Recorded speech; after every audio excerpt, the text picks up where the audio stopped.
is a work session of the Billings City Council. Our work sessions are a little more informal than our regular structured business meetings. So we don't make formal decisions at our work sessions, except perhaps to give direction to staff. Hey, there we go. This is an official meeting now. Thank you. And there's copies of the agenda back by the door for anybody who doesn't have one. We have 3 items on our agenda tonight. Haven Park Recreation Center update, public work rates update, and city purchasing policy update.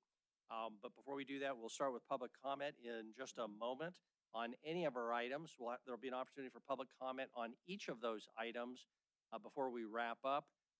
If you're here to comment on any of those, I would encourage you to wait until you've heard a presentation and we get into that item. But if you've got to leave, or if you've got something that is not on our agenda, you're welcome to make those comments in just a minute. Chris, before I go to public comment on any item, do you have anything in the way of preliminaries for us? And well, let me start with something that's very important, which is our microphones. We get a lot of complaints from the public that they're having problems hearing people. So hopefully I'm doing this by keeping my mouth close enough to the microphone and keeping your voice up. And that applies to everybody. The stems on these microphones are shorter, council members, than up there. And so they tend to be farther away. So please do not sit back in your chair when you're making comments. Get right up on the microphone. Same is true for anybody making public comment. Please keep your mouth close to the microphone at the podium. Any of our guests will need to have you use the hand mics and hand the mics around and keep the top of the mic very close to your mouth when you talk. Thank you for doing that. If we see somebody's not doing that, Chris, Kevin, members of the council, please feel free to call that to our attention so we're better at that.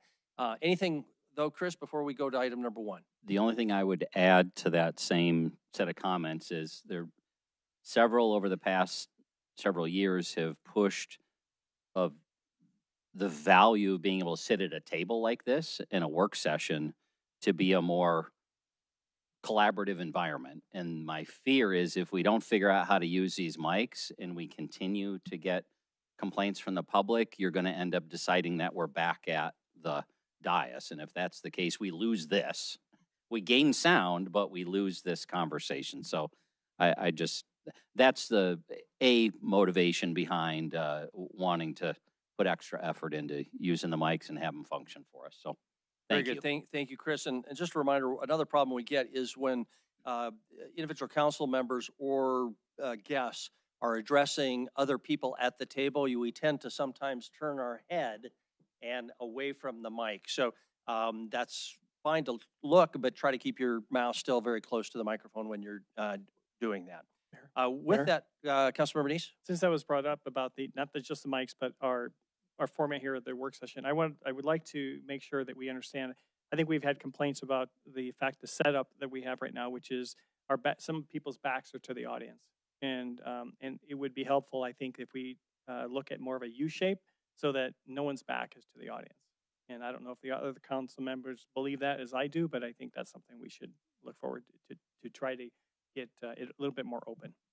Yeah, and that issue has come up, and I know staff has considered it. We won't get in that onto the details, but point well taken. We can carry on that discussion afterwards about the details there. Thank you very much. And if you are a member of the public and we've got our backs to you, please do not take offense. It's just a function of how we have the room set up right now. So with that, we'll move on to public comment on all items. Please come to the podium. We just ask that you tell us who you are and your address and keep your comments to 3 minutes. Mayor and City Council, my name is Jeff Essman. I reside at 3130 McMaster's Road. Please don't count this against my 3 minutes, but I do want to thank the council for preserving this room and repurposing it. And I also for relocating the law enforcement memorial. I knew Alex Mavity when I was a young man, and thank you for moving it here. Thank you. On May 9th, I will have lived in Briarwood Fort with my wife for 23 years. And what I have observed is that the change the Montana Department of Transportation did when they rebuilt the surface of the South Bridge Road has impacted the garbage that blows off the uncovered loads. And I believe it's because the sides, which had been just a couple of steel bars, which let the air blow through, are now solid and about 2 feet high. Well, what happens, even if you've only got, I believe 99% of the public that is traveling to the solid waste facility are, doing their best, but if you've got hundreds of loads a day and a strong wind, and only 1% that don't participate in covering their load, you're going to get some garbage blowing off. In the past, I think that has gone over the side into the river. The good news with the solid sides is it's falling on the roadway. The bad news is it's falling on the roadway. I'm not here to complain. I am here to offer a suggestion. And I believe the state Department of Transportation enters into agreements with communities like the city of Billings for the city to perform some maintenance on state managed roads and highways where it's convenient and makes sense. And I believe this is a situation that it will as well. Their facility is further away from South Bridge than the city shops. I'm not sure they've got street sweeper trucks, but I know the city of Billings does.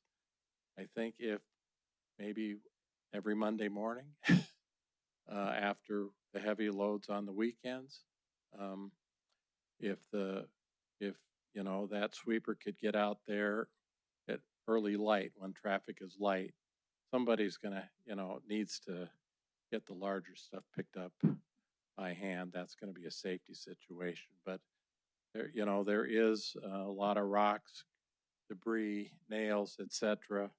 You don't live in Briarwood without a glass policy on your auto insurance. I'll tell you that, because you're going to get hit. About one windshield a year for me. So anyway, that'd be my suggestion. I'd like you to ask the staff to see if they can propose and negotiate an agreement with the state of Montana that the city maintains that bridge from a cleanliness standpoint, because the dirt, the gravel, the rocks, the nails will degrade that surface. So, thank you very much, sir. Very good. Thank you, Mr. Isman. There's a lot of history there, and so we'll ask staff to try to give an update on where things stand on that cleanup process. We had a request. There's a black Edge parked on the street out front on 26, correct? And there's a request that be moved. I assume there's only one black Edge, but if you've got a black Edge, you better get down on the street before something bad happens. Nobody's jumping up, which makes me think we may not be able to solve the problem, but thank you. With that, next comment, please. Good evening, Mayor, City Council, Terry Todd, 135 Monarch Street, Billings, Montana. I'm here tonight for the COC, just to kind of give you an update on where we're at, as well as to let you know we might have a little bit of a problem. I did bring a flyer to help you understand how the CES system works and how HEMIS works. So Billings, Montana has received, we're trying to get an exact number today, which has been a little challenging. We can account for over $4 million that came in directly related to the CES process. So Tess Besaw has managed the CES program in HEMIS in Billings for the last several years. Tess has left us. She went on to get a different job. But it has left us in a position where we have to continue to collect the data in order to provide the information to HUD, which then filters money back into our community. So last year, just from the state COC, there were 3 community agencies that received some pretty significant funding through that process. The City of Billings Community Development Division uses that information as well. We received a request from Brenda Beckett about 3 weeks ago because they were doing their 5-year consolidated plan for HUD. And so they needed all of the information out of CES. The money that was allocated to the crew, which came from the Crisis Diversion Fund, was also created using HEMIS data. As of today, when we pulled the numbers, we have 89 youth, 257 adults, and 91 families that are currently in the coordinated entry system receiving housing and help through homelessness. These are big numbers, We also get our data, we do the point in time count every year, but this coordinated entry system is what actually moves people out of homelessness and into their own homes and provides them with the wraparound services that are needed. We are in an emergency situation. We have to create some kind of funding to get us through to July, where hopefully by that time we will be able to place this person at a permanent agency. In Missoula, the CES lead is a City of Missoula employee. In Helena, they work for the United Way. We're exploring a couple of different options. One of them may be putting them at Riverstone because Riverstone also has the capacity. The dilemma we have is we have to come up with some way to be able to collect the information up until we can place somebody at a permanent spot. And so, not sure what you might be able to help us with, but we are definitely looking for some options and would like any kind of support that you can offer. Thank you, Terry. I don't know if there's any questions. If not, we'll stay in touch. Councilmember Billings. Maybe it's really more a question for staff. I'm just wondering where we are at with how much we have left in the council contingency. I don't recall spending much, but I don't recall how much we budgeted either. So just wanted to get an update on that. I don't know if anybody knows offhand at the table, please feel free to mention. My thought was around half of the 25,000, but I'm just purely guessing. Actually, Mayor, you just quoted the number that I recalled, which is how much you budgeted, and I don't recall what has been allocated. So maybe 12 there, or 12, 15, somewhere in that ballpark, sounds like from your recollection. We can verify tomorrow morning with Andy. Okay. He'll probably text me. Actually, no, because his son is bad. We'll let you know by tomorrow. And can we engage in some sort of conversation with Terry? I don't want to prejudge where that goes, but we have been in great. communication. In fact, I suggested Terry come tonight and communicate where things are at. So, okay. And there may be other funds in other city organizations that might be able to assist with this. And we just would like the council to A, be informed of that, and B, possibly be supportive of that decision. Okay, very good. Thank you. Thank you so much, you guys. We appreciate you. Thank you. Next. Before I start, I'm just wondering, are the meetings longer or shorter since we moved into the new council building? I think a little shorter. The social psychologist in me would argue they're getting longer because it's more comfortable. Residents of Billings, members of the city staff, council, and Mr. Mayor. My name is Danny Tricky, and I live in Ward 3. I'm here today to talk again about property taxes. Today, focusing on the very specific fact that since 1994, the proportion of the entire set of revenue generated by property taxes in Montana by residents versus everyone else, their proportion has increased by 24%. So what our homeowners are feeling is directly related to legislative policies over the last 30 years. So I just said that. And the other thing that I want to also point out in that initial statement is that the assessment valuation in that time period increased by 33%. This disparity is largely attributed to the more frequent reappraisal cycles mandated for residential properties. As market values climb, homeowners see their taxable values, and thus their tax bills rise sharply, a phenomenon that disproportionately impacts middle and working class families who are less able to absorb the sudden cost increases. In contrast, non-residential property classes such as commercial, agricultural, and centrally assessed properties, those are the ones like the utilities where like we send them a bill for all of their properties instead of just trying to do each property individually.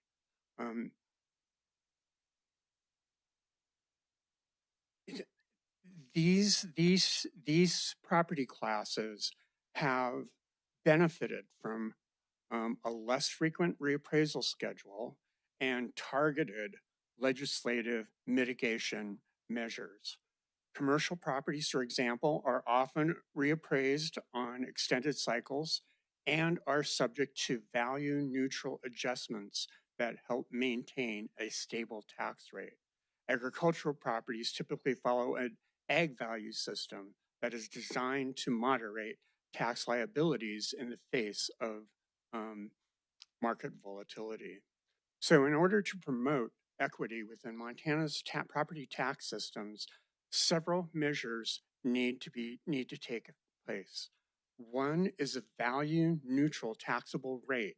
That basically means that as the adjustments happen, another adjustment is made to the valuation, to the tax rate, so that the proportion that each class pays remains the same. Additionally, harmonizing the reappraisal cycles would make would treat all property classes the same. And finally, we need to have a real serious look at what we can do in order to decrease the impact on homeowners. And that basically is looking at some of the exact same things we've done for the other classes, only now we need to do it for homeowners. Homeowners are feeling the pinch, and it's real. Good, thank you. Thank you. Mr. Tricky. Is there any other public comment at this time? Any other public comment at this time before I close the public comment period? No one is coming forward, so we'll close the public comment period. Move on to our first item, which is our Amon Park Recreation Center update. Chris, I'll turn it to Gavin unless you had anything in the way of introductions. Okay. Gavin, welcome to the table in your new role. So would you introduce yourself too, because there might be listeners who know you with your library hat on. That's not your hat you're wearing today. Well, thank you, Mayor and Council. No, my hat has definitely changed.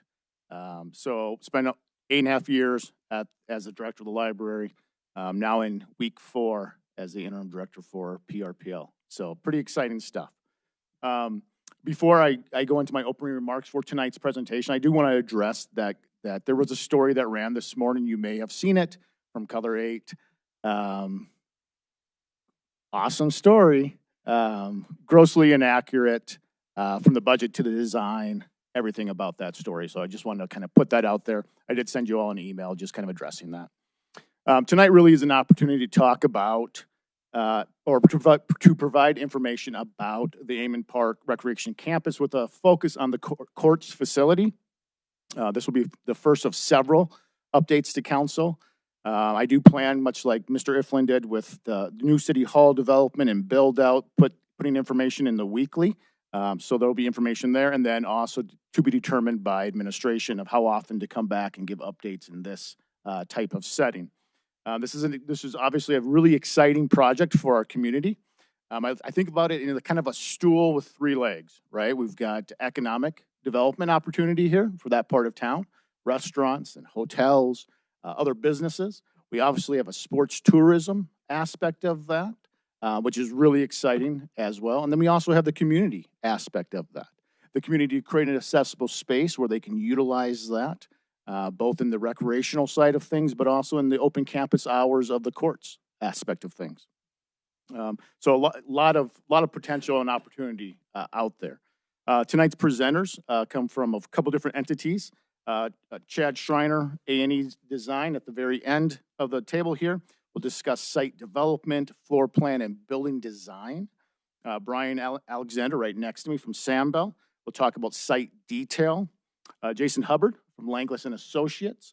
We'll discuss kind of the construction update, timeline, schedule of that space out there. Brandon Dowling is online from Johnson Consulting, who will provide analysis about the pro forma, which will show different potential operating models for the Recreation Center. Also available this evening are Dusty Eaton online. I think he's still online. And Chris Kessel sitting at the end of the table as well. So I do ask, you're gonna get a lot of information from each of the presenters. If you would hold your questions till the end, and then we can address them as collective. If you're good with that, at this time, then I'll turn it over to Chad and begin the presentations. Very good. Thank you very much. Go ahead. Council, thank you for having us tonight. We're going to walk you through a handful of things. Gavin, thank you for the introduction. We'll roll through the site design, the floor plan, building design, of course, and the general contractor update directly from this table. So I'll start you from the top with the site. Looking at this area, most of you know where we're at, adjacent to Amen Park. Our strategy from the beginning was to co-locate these facilities. We've of course got the ice there to the east, and then the courts to the west.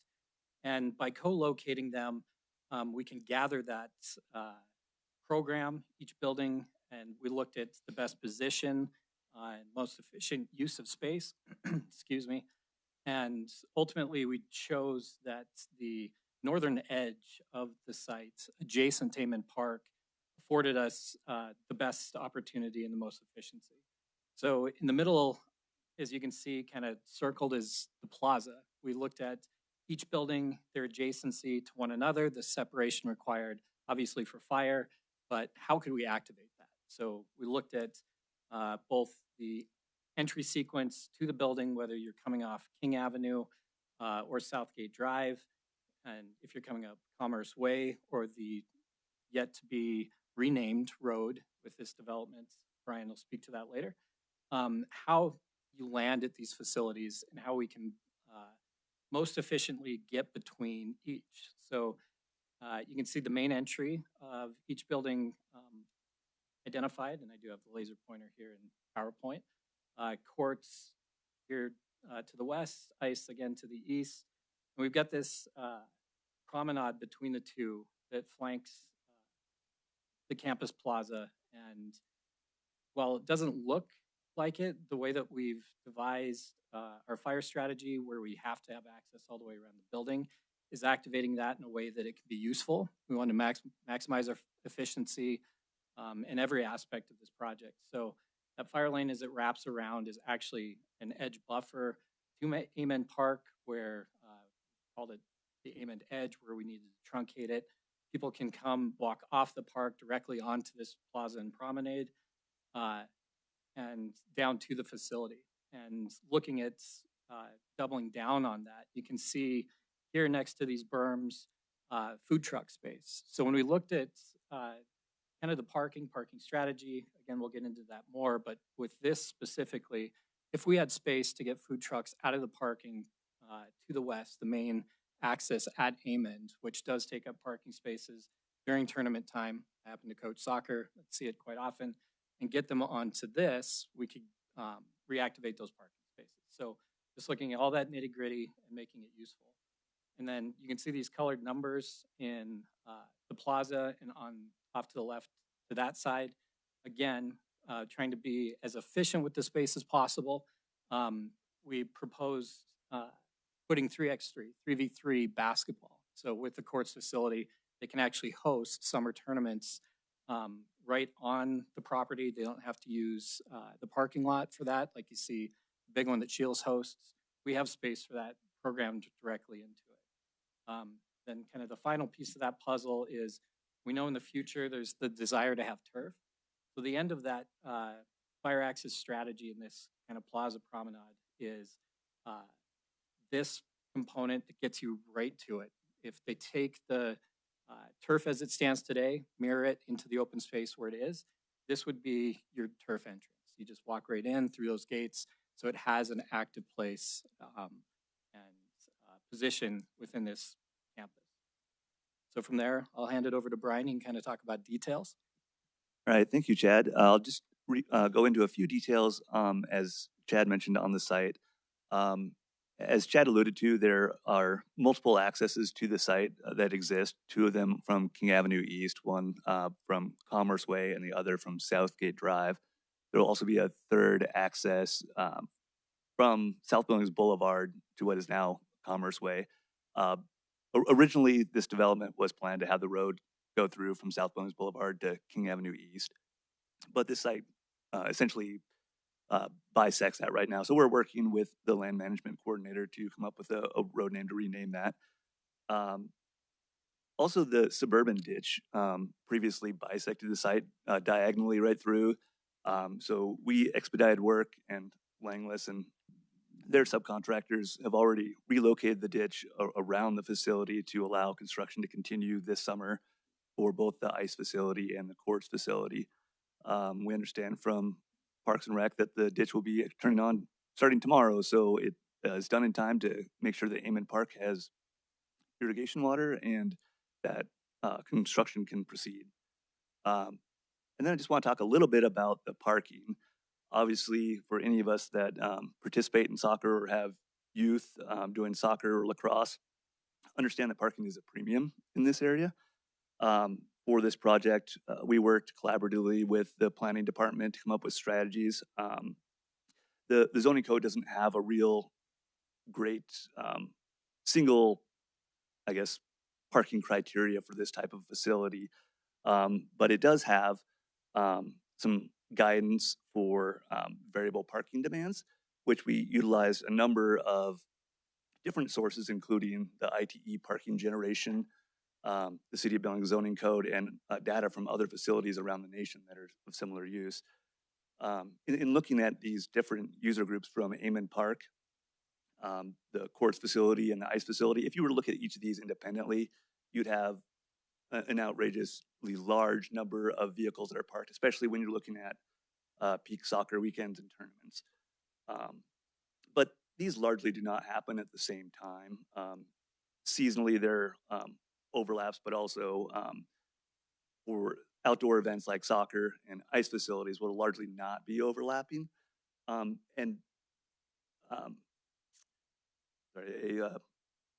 In order to account for these kind of variable parking conditions, there's a board being formed to kind of unify each of these user groups to coordinate schedules and make sure that we're not building for this event that is likely to never happen, and build a more reasonable scenario for their parking. And with that, I'll turn it over to Jason. I'll take back over. Chad. So from there, we'll look at the building as a whole. And I did get comment through my phone that I wasn't leaning into the mic enough. So, so from there, off the back of looking at the site plan, in that main access between ice and courts, we land at the front door. So we positioned the building and actually skewed our entry to address that connection between each building, and kind of set it back so we get ample coverage at each door. We've got 3 primary doors. And as you come through the primary access, you land at the central node with admin, the front desk for check-in, and the concession. So that strategy was to ensure that minimal staffing could keep the facility going when it's kind of a quiet day. 1 or 2 people can work it. If it's a tournament day, they can all work out of that, but see directly into the courts facility from the primary courts access through these windows. We'll get to that in a minute, and keep a watchful eye on the facility. From that, we also have a lot of what looks kind of like dance floor right here when you don't have people in it or things and stuff, but that is to ensure that during that tournament time, we've got enough space to get people in the door and into the courts facility effectively. So as we go down the line in blue, we've got the restrooms. So we centrally located those between each court access door so that people can flow in and out. Adjacent to that is mechanical space, and then down at the end is multi-use community use room with a secondary admin office. This node of the building, if you will, is then flanked with the court storage space with a little bit of extra mechanical. Electrical comes into this side, humidification for the court space off the edge of that. And then we have This is actually, it's not outlined here. Sorry, I was looking to see what it was, but it's 1,500 feet. So we got plenty of storage for the court's facility and all of its various needs. Then in the big space where all the courts are, we've got 4 full-size basketball courts running north-south, 8 tournament courts perpendicular, and you can see those overlaid, 4 pickleball courts, and 8 volleyball courts. So the multifunction of the court space is highly active. They can do lots of different activities.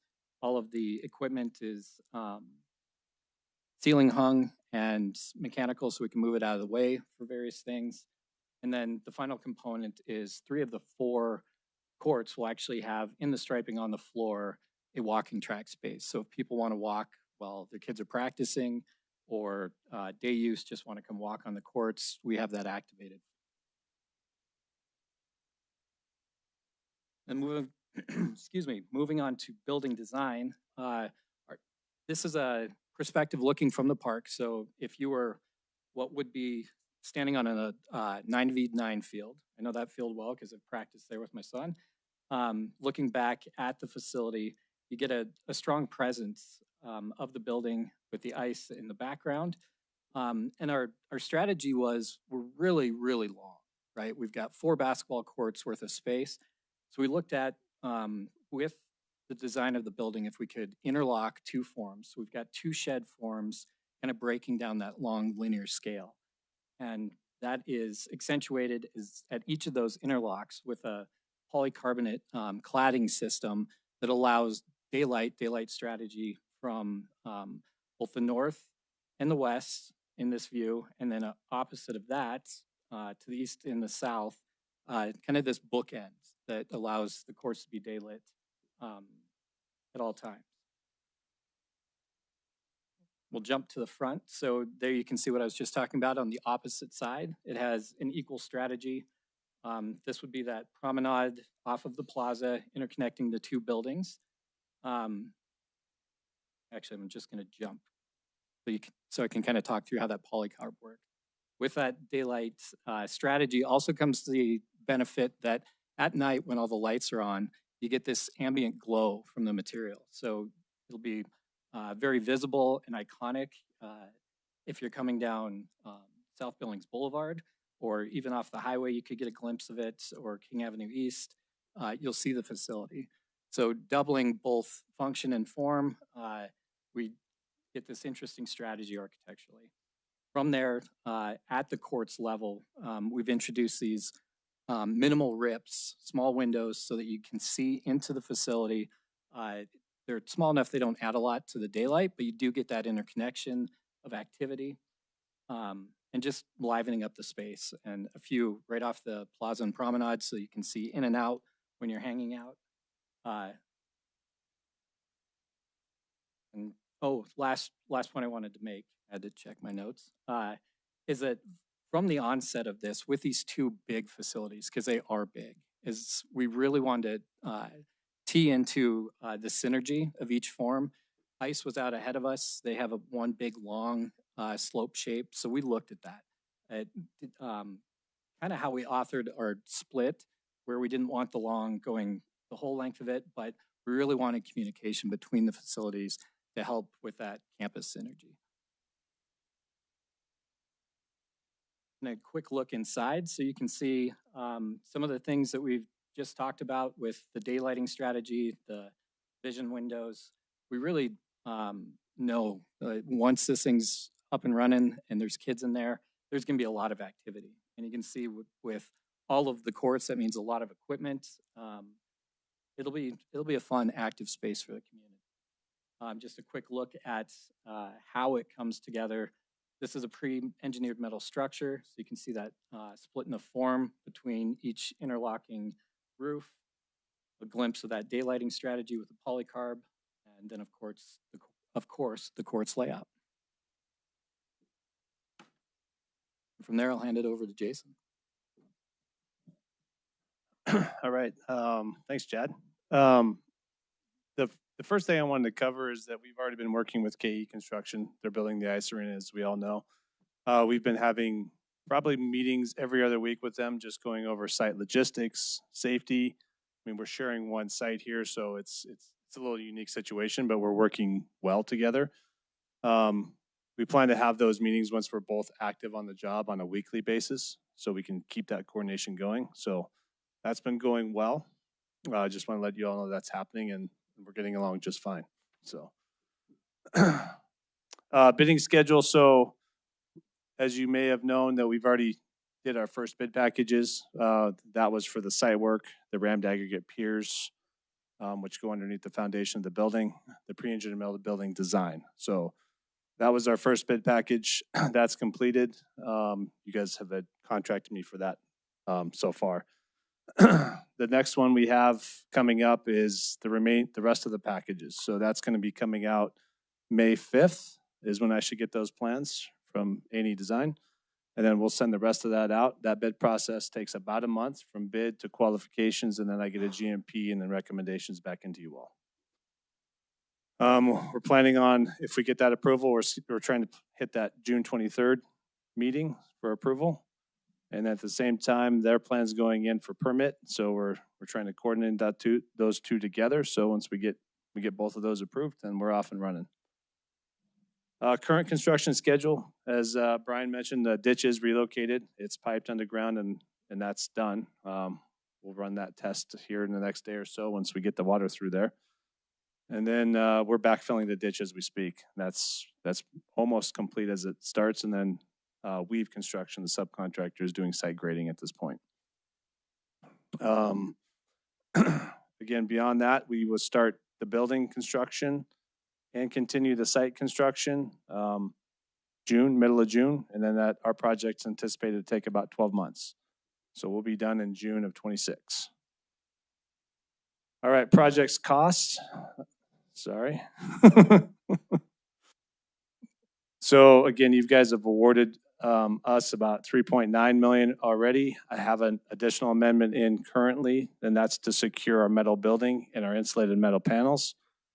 That's to secure the material. The design is in process, but we need to secure those materials before materials are going up. So we want to lock those things in. And then again, we go for the rest of the bid packages in May, and that leaves us a balance without soft costs of about 11.8 million left to bid out.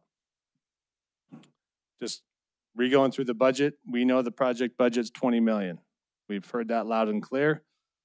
My last budget was 20.5, so of course we're over a little bit, but we're well within striking range. I mean, that's normal in this process when we go through these early budgets. So we know we have to get that down. So we're working on that. We do that through value engineering options and then just trying to course correct as we continue to develop plans. So right now I've got about $1 million in soft costs and I have about $1 million contingency within that $20 million. So we're on track, we're on target, and we're ready to take the next step. So.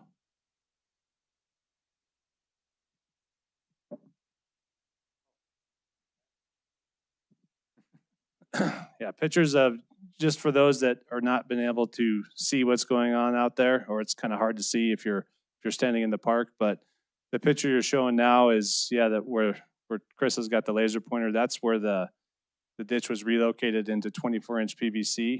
So that's in and done.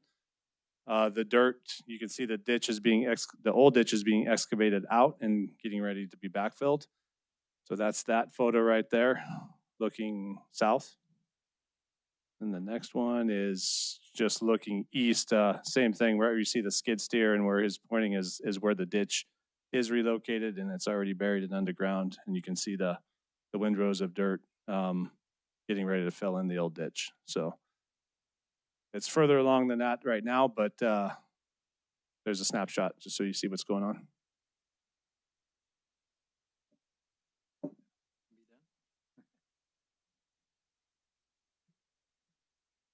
Thank you. Before any questions, we'll turn it over to Brandon online to talk about the pro forma. Brandon?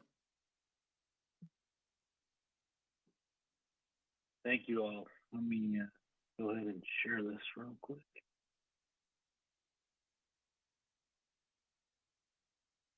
Everybody seeing my screen? Yes. All right, very good.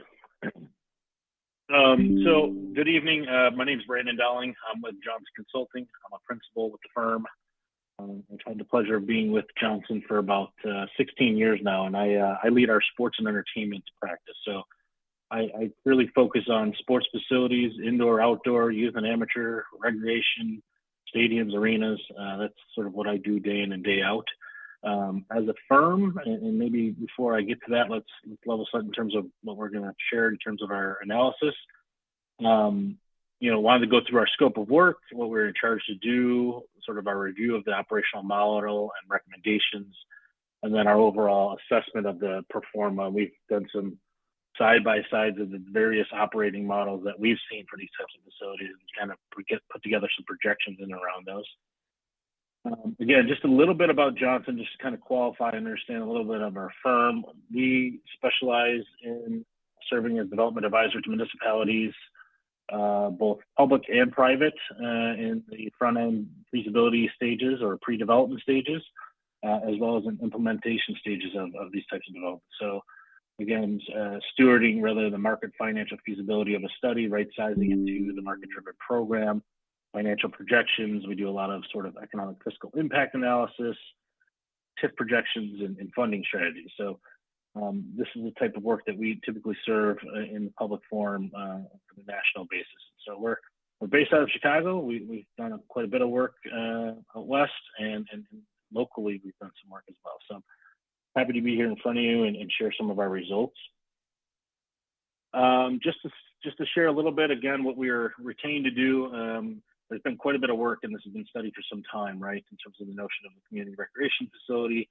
A lot of that was shared to us, so that we weren't sort of recreating the wheel. We've taken a look at a lot of this analysis and studies that were done previous to us to really get a sense of the market opportunity. The focus of our work was primarily leveraging our experience in optimizing the facilities planning and really the potential execution relative to the performer and the management of this. A lot of that relied on sort of the analysis in previous studies and our experience in this marketplace, relative to what we think would be important recommendations for an improved facility in the future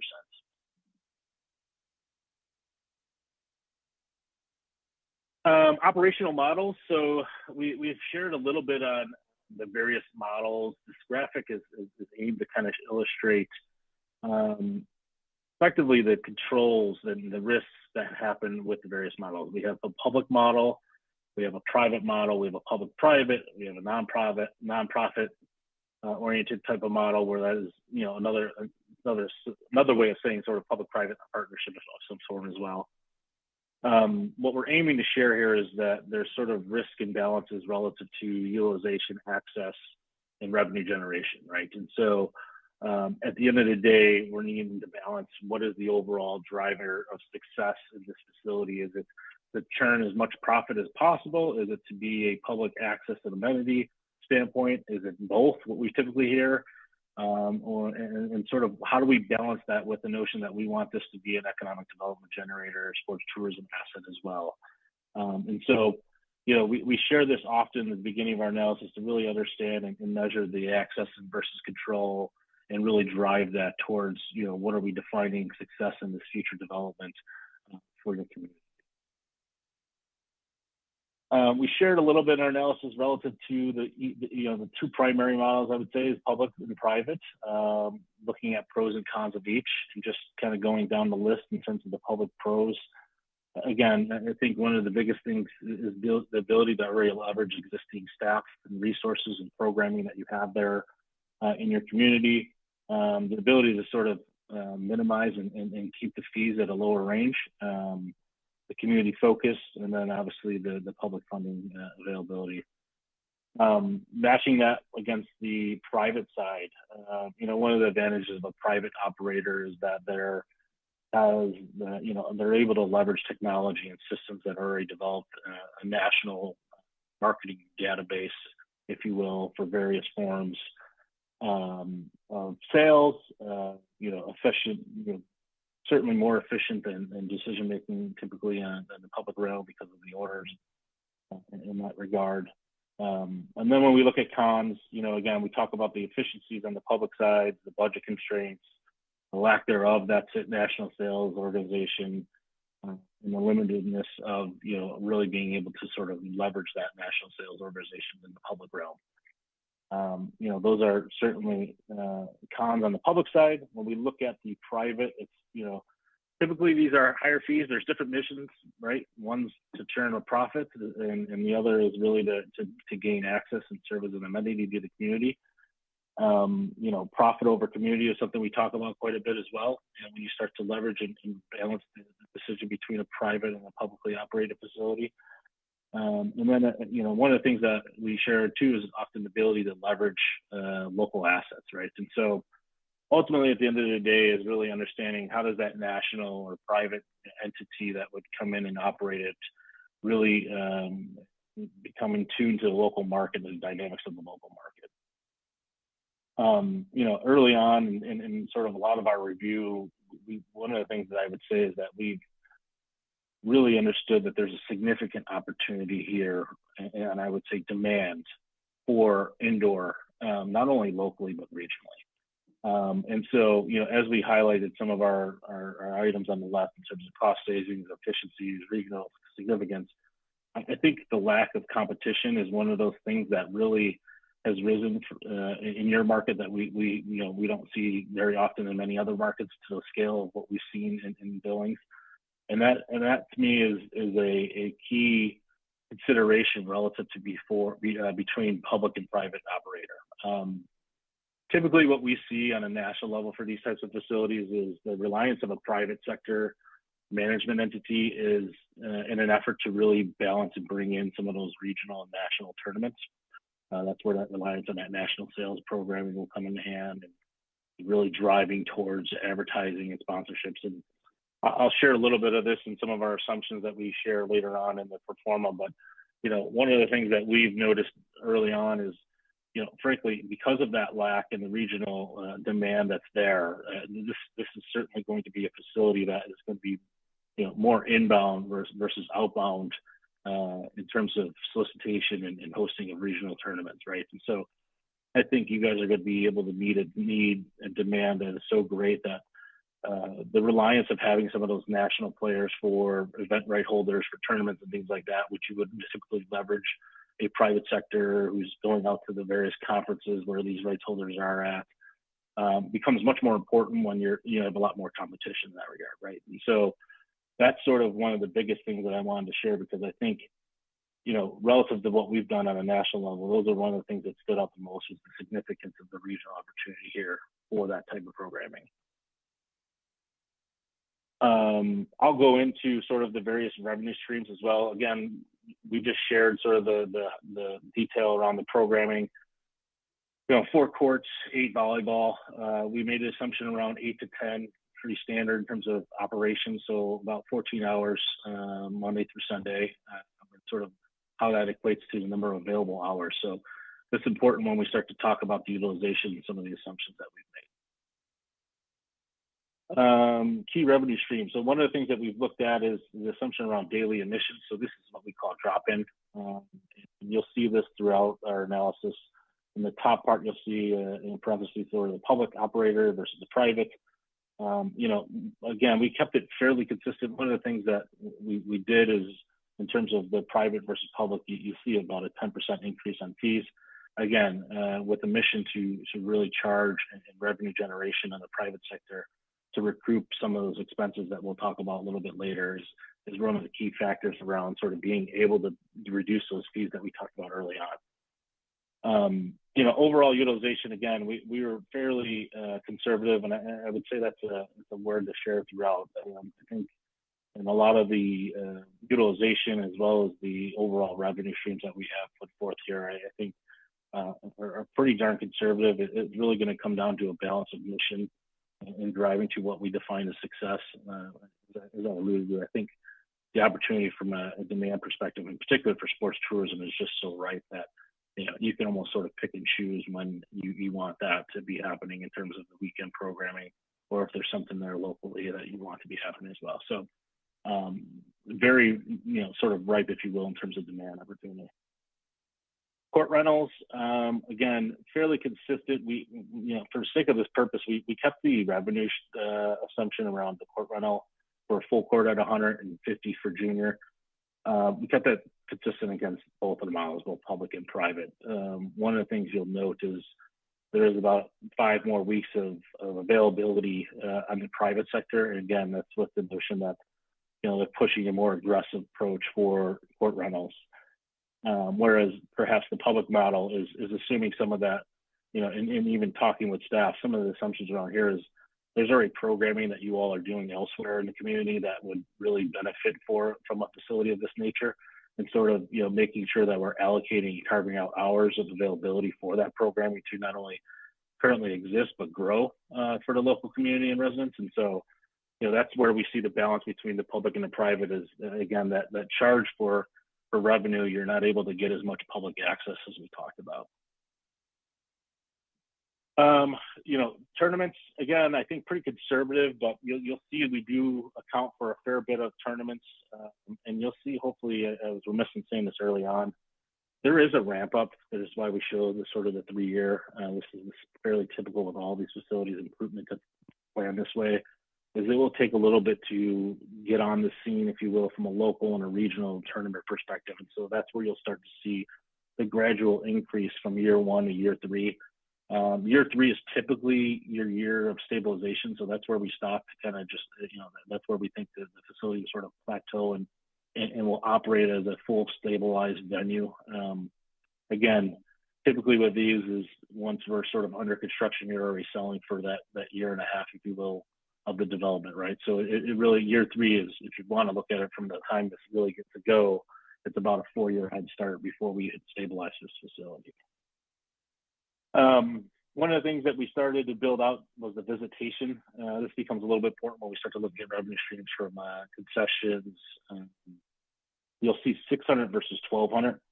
So one of the assumptions that we made, and it was relative to sort of the number of courts and capacities, a weekday tournament, we have the assumption around the number of teams being in the range of basically on average for a tournament to be about 24 teams. We've made an assumption that each team will have about 10, which is fairly on average.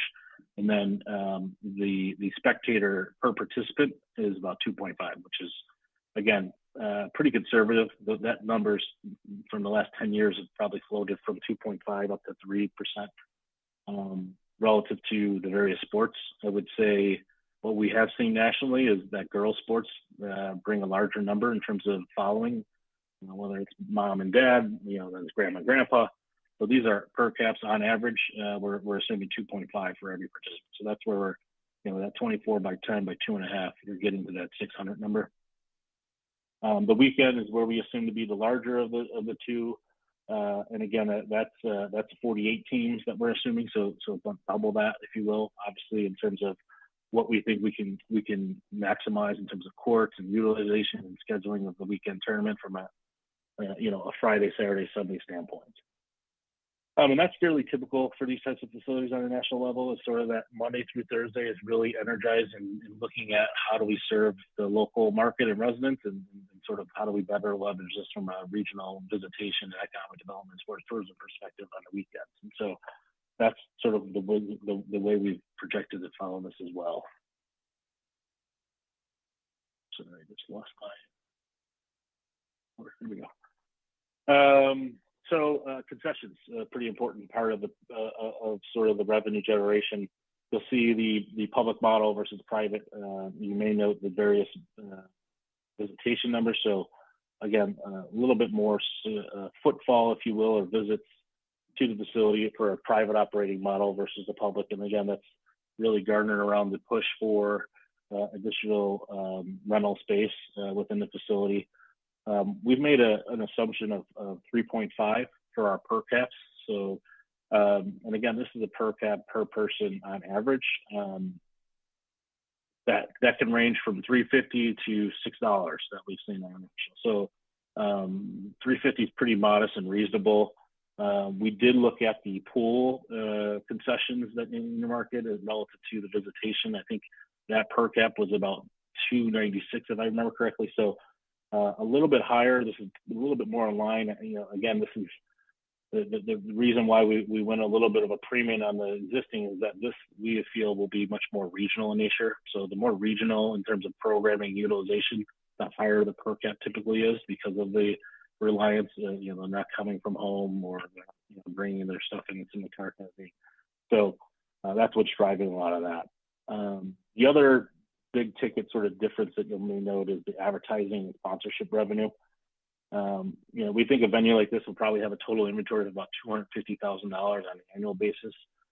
On the public sector standpoint, again, those are typically not really strong points for the public sector relative to operating in terms of marketing and brokering those types of deals. They can certainly be outsourced for that, but on average, we've usually seen that number to be a much smaller scale. So we've made an assumption that only 25% of that total asset, if you will, or inventory would be sold in the public sector market revenue, operating amount rather, sorry. And then on the private, we've made the assumption about 75, which I think is a pretty conservative assumption. We could probably see that getting close to 100 by year 3. But again, we wanted to be sort of conservative in our estimate because that is sort of where the reliance of a private operator, especially in some of the national players in this space and their national team, they come with national contracts with various corporations that are looking to get their name in front of this sort of age group and cohorts. We wanted to share sort of a side-by-side illustration. So in the blue, you kind of see that was sort of the original pro forma that was provided that we've reviewed and further opine on. And then on the left is our two sort of projections around what we would perceive this facility to operate as for revenue in both a public setting and a private setting. And then we attempted to sort of share the delta between that and the original. You'll see that we've carried a little bit of a higher top line relative to total revenues. A lot of that is being driven by the notion of not sort of considering sponsorship and advertising in some of the original models. I think we're a little bit more, we think we're a little bit maybe too conservative relative to tournament demand as well as court rentals in the original. And you kind of just see the two variants between that and the private model, right? And so certainly a private operator is anticipated to generate more revenue for the various reasons we just shared. And so you'll note that in this side by side.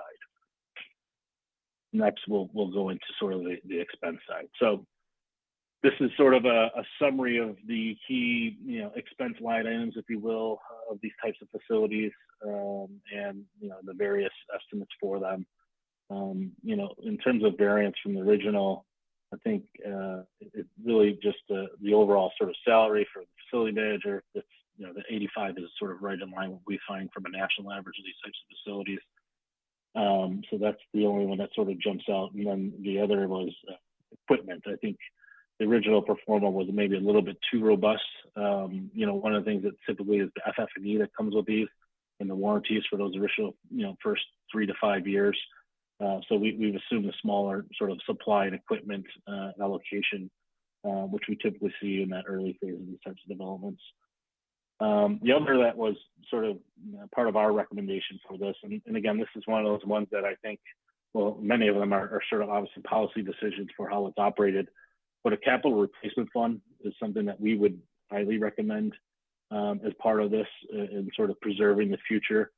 I would share just sort of an anecdote. I was at a national sports tourism conference last week, and I was talking with a group that was privately operated, and they shifted to more of a publicly operated model. And one of the things that they shared was what they found, and were a little bit discouraged, is the notion of that the private entity wasn't as concerned with the overall makeup and look and preservation of the actual asset or the facility. And so, the big shift of the care of the equipment and everything that came with it, and the cleanliness of the community's, major sports facility was fairly lacking, right? And so I had a frank conversation with them, kind of understand sort of what was one of the major things that was pushing that, and that was one of the things in that particular market that changed the notion in terms of private versus public. And then I think obviously the most important, and this is where, again, there's a push and desire for greater utilization of revenue is to earn the management fee that is accustomed with a private operator. These range, I think the lowest that I've seen nowadays is about 150.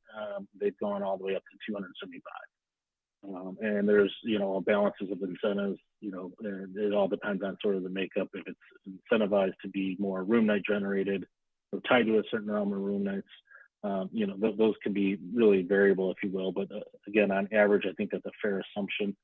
And then some of the others in the bottom right, utilities, that was based off a local, cost per square foot that we retained from staff and working on that. And then some of the others that we shared. So again, those were some of the driving factors of it.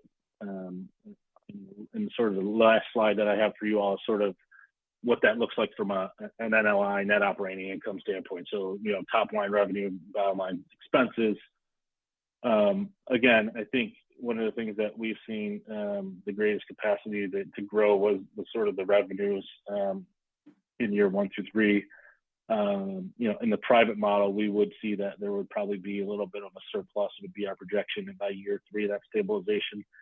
So every year, right around break even or a little bit of a surplus. And just looking at the public operating model, we're showing about a deficit of $260,000 that would, in our judgment, decrease all the way to about $50,000 annually, right? And so, again, I think this is where we like to share that the long-term sort of profitability and its ability to sort of leverage community access, how it's leveraged not only for community access but sports tourism. Sort of that's all will be driving sort of the business planning, if you will, from a policy perspective on how these are operated. But what we were hoping to do is share sort of where you all were before we were engaged in terms of the projections, sort of our initial projections for each of the operation models. Hopefully empower some decision making on your all in terms of how this may be operated. And that's sort of our analysis of the review of the pro forma, but we'll have some questions here to help answer as well. Thank you. Very good. Thank you, Brandon. Gavin, we'll move into questions unless you have something that you want to say before we do that. Yeah, I just wanted to say I'm sure you'll have lots of questions. Tonight was really kind of a fire hose of information coming at you to think about, to contemplate, because we're going to have a lot of questions as this develops. Again, this is the first of what I anticipate to be several meetings and updates. So just like to keep that in mind because we may or may not know the answers tonight. So that's all. Very good. Thank you, Gavin. Council, I know we're going to have a lot of questions. We want to make sure everybody has an opportunity. So why don't we stick with our kind of traditional 2 questions. Quick comment if you got it. I understand there may be some follow-up. And then we'll just go around clockwise. And then we want to make sure that the public has an opportunity to weigh in as well. So after we've kind of gone through the factual establishment, we'll go to public comment. And then we can come back to the council for any big picture recommendations, observations, however you want to put it. So if that works, where do we start? Anybody have a birthday in April? If so, you're our lucky person. Okay, we got a birthday in April. Okay. Congratulations, Councilmember Bernice. We'll start there and go to Councilmember. Great. Thanks for the present, Mayor. I have lots of questions, but I'll kind of stick to it with in the financial stuff is what I'm. And we may go around a couple times. I'm mainly concerned about, but I am concerned about parking, just to throw that out there. But as I read through the presentation and as I heard Brandon speak, I was concerned about hearing. This is just going to be such a facility that nationwide, everyone in the nation is going to flock to us, and we don't have to advertise it. People are just going to flock and run to the doors, and that's what I'm hearing. And maybe I'm over exaggerating that a little bit, but that's kind of what I was hearing on that. And I'm really concerned that may be a little bit, maybe more of a sales option to us to try to approve this. So I'd like to hear, because I don't understand that from the national side of things, maybe people will beat our doors down to get in here, and we're going to have these national teams coming to set up shop here. So if you could speak to that a little bit, and then I have another questions about some of the fees. It certainly can. I think, and maybe there was some misstating on my end. I think there may be some opportunity to leverage maybe a one-off non-national. This is purely, in my judgment, going to be a local regional. This is statewide hosting tournaments. So, and frankly, based on the size and scale, and that was maybe another thing I was remiss. The 4 courts relative to the sports tourism scene, you're really on the smaller end, frankly. So you're not really positioned to compete with the national levels. Those types of folks are looking for 8, 10, 12 courts under one roof. So this is very much, in my opinion, going to be local, regional, mainly regional, statewide in terms of sports tourism type facilities or tournaments, I should say.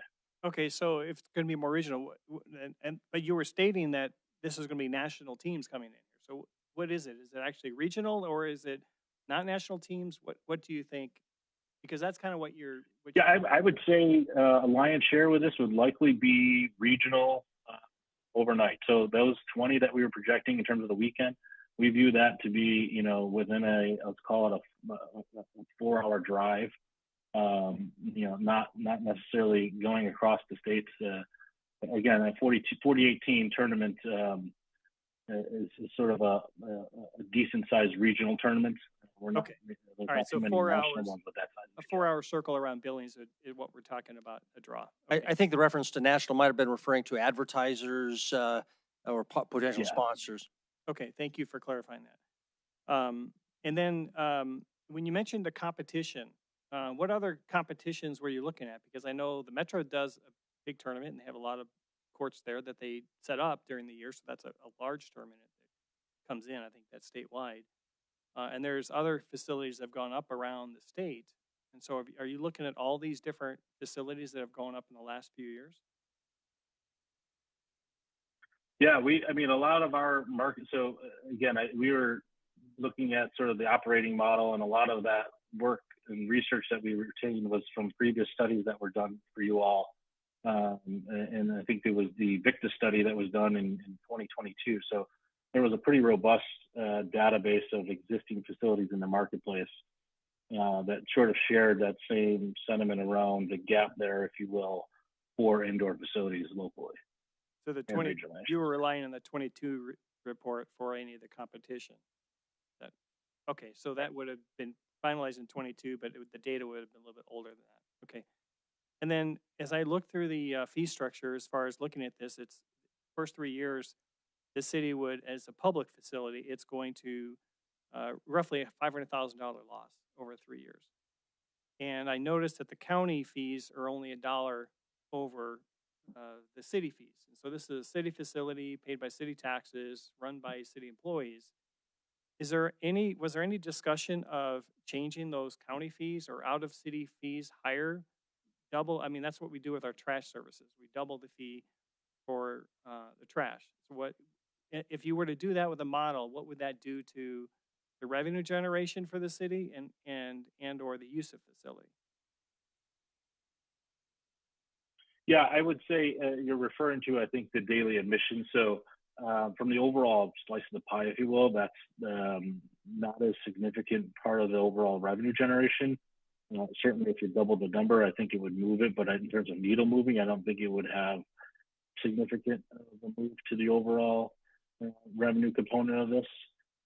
But yeah, that number was really relative to sort of talking with staff and getting the comfort of trying to be conservative again in their approach of this. So I do think there are not only that, but there's probably others that have some room here to grow.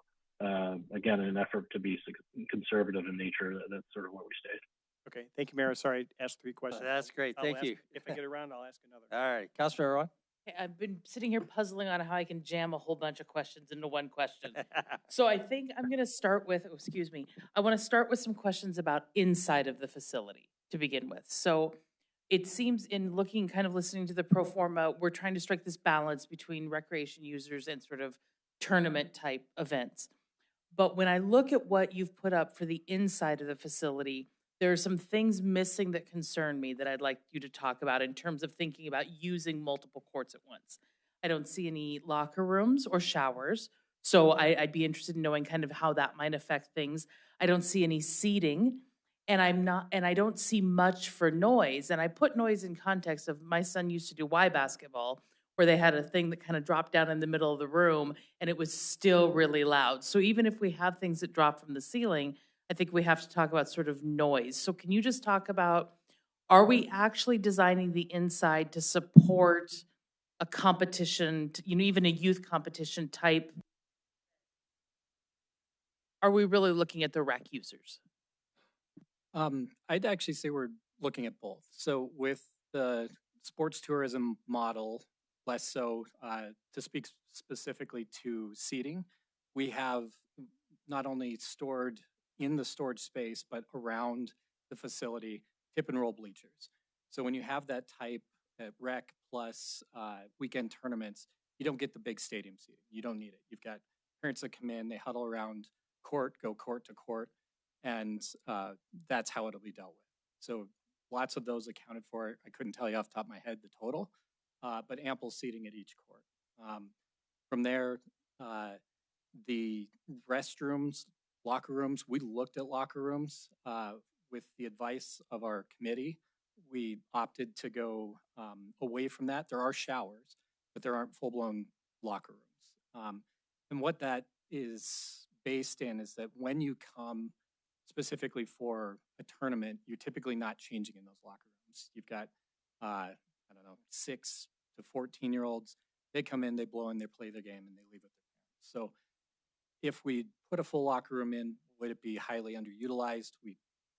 We along with the committee felt yes. So there are showers, but not the full locker room setup. And then noise? And noise. So what you see is renderings, right? Those are digital creations and artist representation. We will have the curtains; those do help, and then we have sound panels to help mitigate that. Okay, that's very helpful.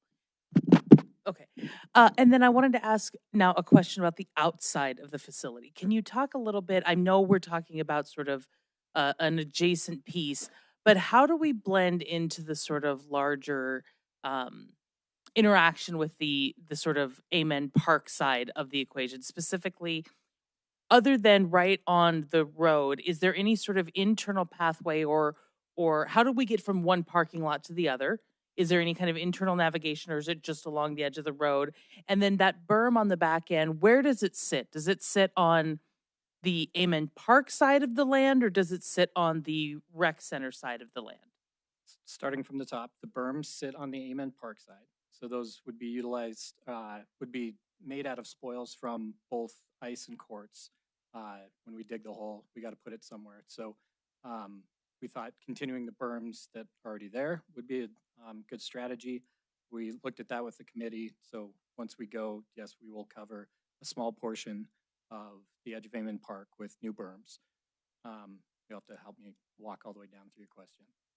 And then the other was, I think one of the assumptions is that people will sort of use both parking lots. So are pedestrians just walking along the street on that sidewalk, or is there internal navigation? There is internal navigation. There's a required pathway coming off of King Avenue East that bisects up and through. We're carrying that through. And we have not only our promenade across the front of that plaza, but we have a direct connection down Commerce Way from the front door of the courts, and then a second one that picks up at a sidewalk right off of the ice. And then from there, the connection to the park to the west just walks straight over to the existing park. Okay, that's great. And Mayor, I just want to ask a follow-up to something you said. So if that berm sits on the Amen Park side of the property line as it is, have you talked with the Amen Park Development Corporation? Because I think there's some concern there. We have been working with Mike Mayotte and his concerns where he'd hope to store goals in that space. I can probably look at Gavin. He's working through that too. Okay. So at least the conversation's ongoing. Absolutely. Okay. Thanks, Mayor. Very good. Thank you. Councilor Ripsis. Thank you, Mayor. First question, just on the pro forma itself. Slide 17 shows the expenses. There's only 1 year of projected expenses, and it says in the text that that's representing year 3. But then when you look on the next slide, 18, it looks like the numbers on 17 are in year 1 on 18. So are we looking at actual year 3 expenses? Or are we looking at year 1 expenses and these? We just clear that up. Yeah, some of the assumptions there are based on year one. I'm looking at, I'm just going back to my thing. So we say, So the text on your page 17 should say year 1, not year 3. that is correct. Yeah, that's a typo. You're All right. correct. Okay, very good. That's On slide 7. that was the better of the two options. The other question I had on the actual site plan, I know we didn't plan out all the land because we're just focused on that southern part of it. But I think there were a lot of people hoping that we would have an aquatic facility kind of in the scope of what we're looking at here on this campus someplace. That's obviously not on the current part that we. Is there enough room for this, or are we picking on that, on saying that on that other side, there's going to be either aquatics or tennis, but probably not enough room for both?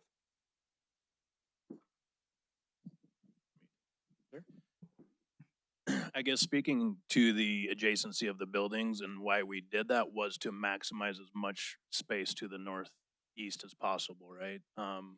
Depending on, at that point in time, the budget and needs of how big those need to be, there should be enough room to do both, but of course we'll have to analyze that when the time comes. But this gives us the best opportunity to be able to do both by putting these two so adjacent to each other.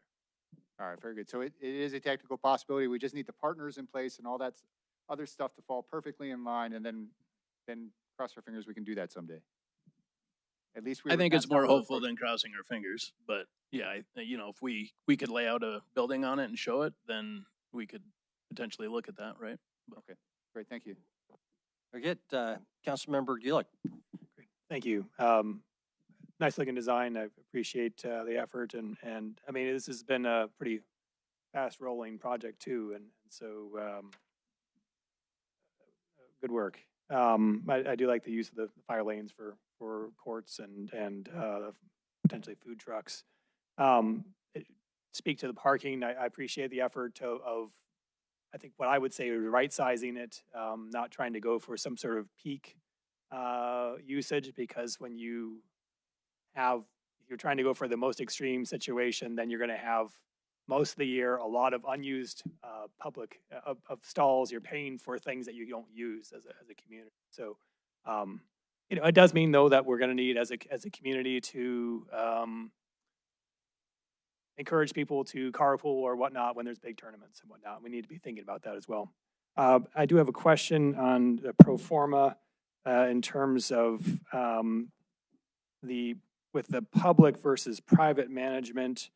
There's a difference in the court rentals, the amount of income coming in. Is that due to there just being less time for general public use in the private scenario, or is it that it's just assuming that the private management is more incentivized to rent in those tournaments for a given amount of time, and they're just maximizing the time that's designated for tournament time? Can you explain? Yeah. Yeah, it's a great question. It's a mixture of both of them, right? They're certainly incentivized to push revenue, just relative to pure sort of dollars and cents standpoint. You may note the number of weeks that we've put for private versus public, 130 versus 35. So that 35 on the privates is really driving that increase in numbers. And again, part of the notion was that, we're assuming that there's, 5 weeks of sort of public access and programming that we're accounting for. However, we're not showing that revenue that would be generated from the public programming perspective. Again, I don't think it would be very much of a needle mover in terms of overall dollars and cents. Those are very affordable programming offerings for the community. But in the private model, we're assuming that they don't have that, because again they're incentivized to increase revenue, so they're going to push the court rentals for another 5 weeks. Thank you. Okay, Brandon, this is to the pro forma question. Just two quick comments, and then the question. The two quick comments for anybody who's interested is, There's been talk in the past of some sort of parking agreements with the motels on the south, especially the south side of King Avenue East. There's infinite parking over there, and the time when they would need their spaces at night, and this would be a great use. So I would just encourage us to continue to try to negotiate agreements for those overlapping situation where we need a lot of parking. That's beyond the scope of what your guys have been required to do, but I just want to not lose sight of that. The other thing is just on the layout of the building. I noticed that there are the concept in the promenade on the east side of the courts complex, 3 possible basketball courts. I can see that being used, but there's no storage over there for roll basketball backboards, for balls, for any of the equipment that could be used to be taken advantage there. There's plenty on the west side, but I would encourage you to look for some small storage capacity so it's right in there. You don't have to go across the entire building to bring a basketball to the east side. So, but here's my question. It's really for Brandon on the pro forma. I'm just concerned about whether we're being sufficiently conservative on the cost numbers. So the second from the last slide has the expense breakdown. And I'm just wondering if you can justify better having only 4 FTEs. We're talking about operating 2 complete shifts, 14 hours a day on that. I'm not seeing anything for custodial at all, for example. I'm not seeing anything for insurance at all, which is an increasingly large number. And then also on the capital replacement account of $50,000 at a $20 million project, by my math, I think that's 1/4 of 1%, which for depreciation on a building has got to be more than $50,000 on a $20 million building. So if you could just address those cost issues, specifically custodial insurance and capital replacement. Sure. No, those are great questions. So the personnel that was really working with staff relative to the 4, one of the things I'll share is that we have the assumption, in particular in the public sector model, was that there's 4 staff already in terms of programming, right? That would be able to help to kind of help program the facility. That custodial we sort of had as the maintenance sort of supervisor. Again, some of these, relative to the public model I'm speaking to, was there's assumption that some of that was sort of already born within it. I did bring up the notion of that insurance because I think that's a really important line item as well.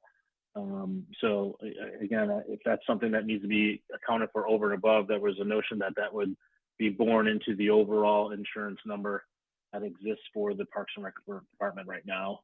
I forget the last one that you had. I apologize. The $50,000 capital replacement. Oh, yeah, great one. Yeah, we've seen that number go from 1% to 3%. Again, I think it's a matter of policy. What we had asked at the time when we were developing this, if there was like a sort of mandate or a policy that sort of you as a community really like to see on new developments, and it didn't seem as though there was an existing structure around that. So I completely agree. I think 50 is probably fairly modest, but again, there wasn't any precedent of sort of what was driving that relative to your community. So if it's a number that you all think ought to be increased, we would certainly want to plan for that. Okay, thank you. I just encourage staff to work with Brandon. My sense is that 50 is way too light. I don't know what is typical. You heard Brandon say 1% to 3%. Insurance was already baked in, was the concept, but I don't know exactly how our MMIA first party coverage, but I would assume that each building gets scheduled and will increase our fees proportionally. And then the FTE issue you can dig into more.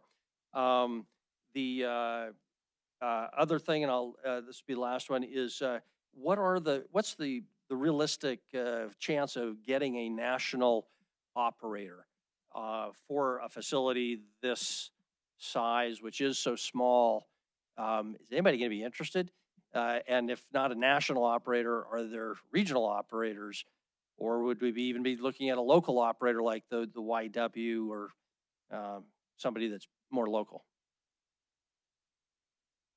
Yeah, no, I think in our judgment, there certainly would be interest on a national level. There's been a lot of different players that has entered the scene relative to private management on a national level for this. The sports tourism industry in the world and just in park and rec operations, operating of private facilities has really just risen on a national level. So there's, I would say maybe about 10 years ago, there was maybe one national prominent player in this space, and there's probably about 6 or 7 now that are really interested in this space. And it's a lot of it is being driven by just the volume of business and private equity that are involved. And so some of those major players have taken on some private equity dollars. And so they are in charge to kind of get as many accounts, if you will, as they can. Okay, Councilor Absalauer? Yeah, thanks. I'm going to go back to kind of schedule and cost. And Jason, I don't know if this is necessarily a question for you. Maybe I'll start it with Casey. What I don't see in here, you guys had a design contract which covered design. What I don't see in here is any construction administration, inspection, any of that kind of stuff. Where is that cost? So I can take this one. So Monday night, you'll be receiving a contract amendment for construction administration to A&E Construction for $310,000, and that was part of these costs, part of the $20 million that was baked in there. Where? Is it in the It's soft in the, costs of it's 1 in the million? it's in the yeah. Okay. So that's important because of the third item we have on our agenda tonight. But we'll leave that for that conversation. The second question, and this is just a comment. Chris and I have had this conversation a lot. I think there are people on council that have pushed to be included in this development, these meetings, as this has rolled through to get to where you are today. Not to try to drive this conversation, but to be educated, to help educate the body, and to help educate the public. And for whatever reason, that has not happened on numerous requests. And that's frustrating as hell for me, frankly. I think that is something on the whole that we miss a lot. And you don't have to look any further back than the water bill situation that we worked with. The inclusion of Councilman Rupsis and Councilwoman Owen in that process made what felt like was going to be a bomb when we had to go through the audit be the exact opposite. And as we're going through this, there are a lot of people that have had questions, and a lot of people have looked to be included, and we have explicitly not done that. And so you're getting a lot of questions for that reason. You're going to have a lot more questions about this management structure. And I would encourage you, please take somebody or two from council and include them in that conversation. Because if you don't, there will be problems, and that will spin itself out on that dais. And that's not what any of us want. Again, nobody is looking to drive, but we need to be included in this process. This is one of the biggest investments we've made in Parks and Rec in our city in a long time. And the 11 people that pushed the button to vote for this have been completely excluded from this process. And that is not the way that this should go. So please get together and figure out how to remedy that. Okay, very good. Thank you, Councilmember Rogers. I'm not going to be the one to put on this. I have no questions. I'll pass. Very good. Councilmember Boyette. Thank you, Mayor. I'd not to beat a dead horse, but I want to go back to, this is 14 hours a day. That's, to me, that's 2 shifts, 7 days a week. 4 people, facility manager, tournament coordinator, customer service coordinator, and a maintenance supervisor. They're not going to work 14 hours a day for 7 days a week. So to me, this estimate is wrong. It's going to be 6 to 8 people right off the bat. Plus, the maintenance supervisor is a supervisor, so he's not going to be cleaning toilets. You need someone to do concessions 14 hours a day. So to me, this picture doesn't make sense, ideally in my brain. Councilmember Boyette, if you look in there, we do have a bunch of seasonal employees budgeted in that pro forma. I saw that, Along but with that. seasonal, but that's $150,000 seasonal support staff. So you can divide that by 14 hours a day for 365 days. That's not a lot of money. I just think it's going to need more. And then the one where it says in the public projections, year 3 is a negative 52,000. Does the public ever make money in year 4, 5, and 6? Have you figured, can you project it out far enough to see if we lost $500,000 for the first 3 years, would we be able to at least cover expenses going forward years 4, 5, and 6? Just so that we know that it won't be negative all of our lives. Maybe that's an appropriate place for somebody to comment on discussions with T-bid, because the assumption here is these projects never pay for themselves, and there's always going to have to be some degree of subsidy. I doubt that cake is fully baked, but on that, did somebody want to address it? Because that has not come up in the conversation. Yeah, Mayor and Council, if I may invite Ally up to the microphone. She can speak to that, of the conversation that we've recently had with T-bid. Sorry, I'm a little tall here, so I'm just going to take the mic in my hand. Ally Eggert, Executive Director of Visit Billings. Yeah, so the T-bid Tourism Business Improvement District Board voted in the April meeting to support that nearly $500,000 over the next 3 years to help offset the operating costs for this facility. And to kind of speak on that and give the reasoning behind it is sports tourism is a very important strategic priority for our board. We see a lot of opportunity in that realm. And one of our biggest barriers has been facilities to sell. We do have some great facilities in our partner organizations in the Metra, in School District 2. However, we're outgrowing them. If you take a look at Big Sky Volley Fest that's coming up in 2 weeks with over 300 teams, they're out of space to grow. So 8 more volleyball courts really changes that conversation. As far as selling the facility, again, the Visit Billings team is really dedicated to being a part of that. So we have Casey Conlon here. He's our sports tourism director. In the next 12 months, we'll also hire a sports tourism manager whose sole job will be to attend national shows like Sports ETA, Teams, Sports Relationship Conference, to identify potential events that we can bring to Billings year round. And that can be everything from basketball, pickleball, volleyball, I mean, you name it. And that world is so much bigger than I think we all realize. And being in those rooms and at those conferences will help us identify opportunities to sell whenever the facility is open. So we believe this will be an incredible asset for our partners, for our stakeholders and our hotels, that we will be able to help sell that event. So definitely available for questions if you have any. You guys will be seeing our budget in a couple of weeks with those dollars earmarked towards that.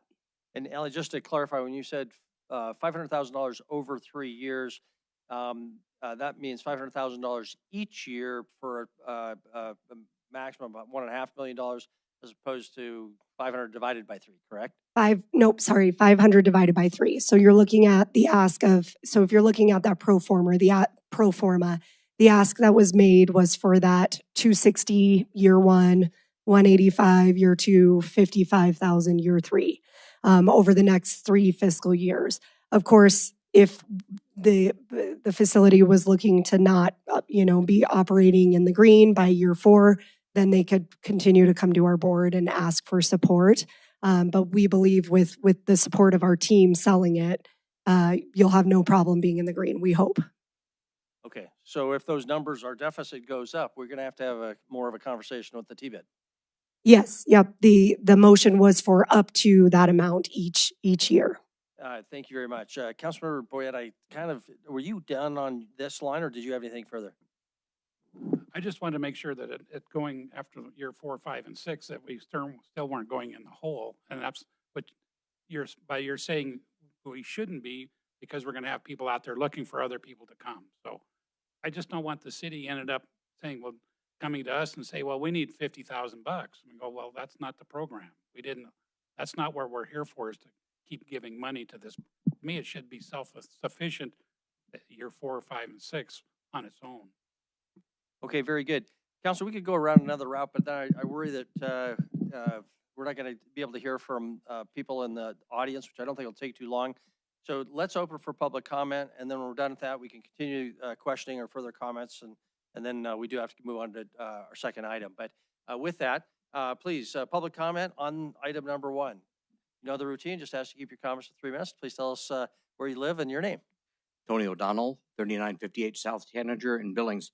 What I'm interested in is that in terms of the financing of this thing, and I imagine that this has been covered, but it hasn't been addressed, that this is not the sole facility for these regional sporting events in the area. There's Metra. I would hate to see the city being in competition with the county relying upon certain amounts of revenues, and that we would take some away, we'd win some and lose some. It's heartening to hear what she said about the possibility of this facility handling overflow for things that Metra can't handle. I don't know how that's taken into consideration, but I'd be very interested in knowing that. Thank you. Very good, thank you. Next. Kevin Nelson, 4235 Bruce Avenue. To the mayor's comments about the hotel parking arrangements, it's been discussed at the TIF board in the past is to create some type of a signal system across King Avenue East, because you're just not going to have that many people. There's no light at Southgate or McDonald's there. There was always talk of putting a hawk signal going across at the ditch, the ditch that runs beside the Best Western, that would flow that traffic across.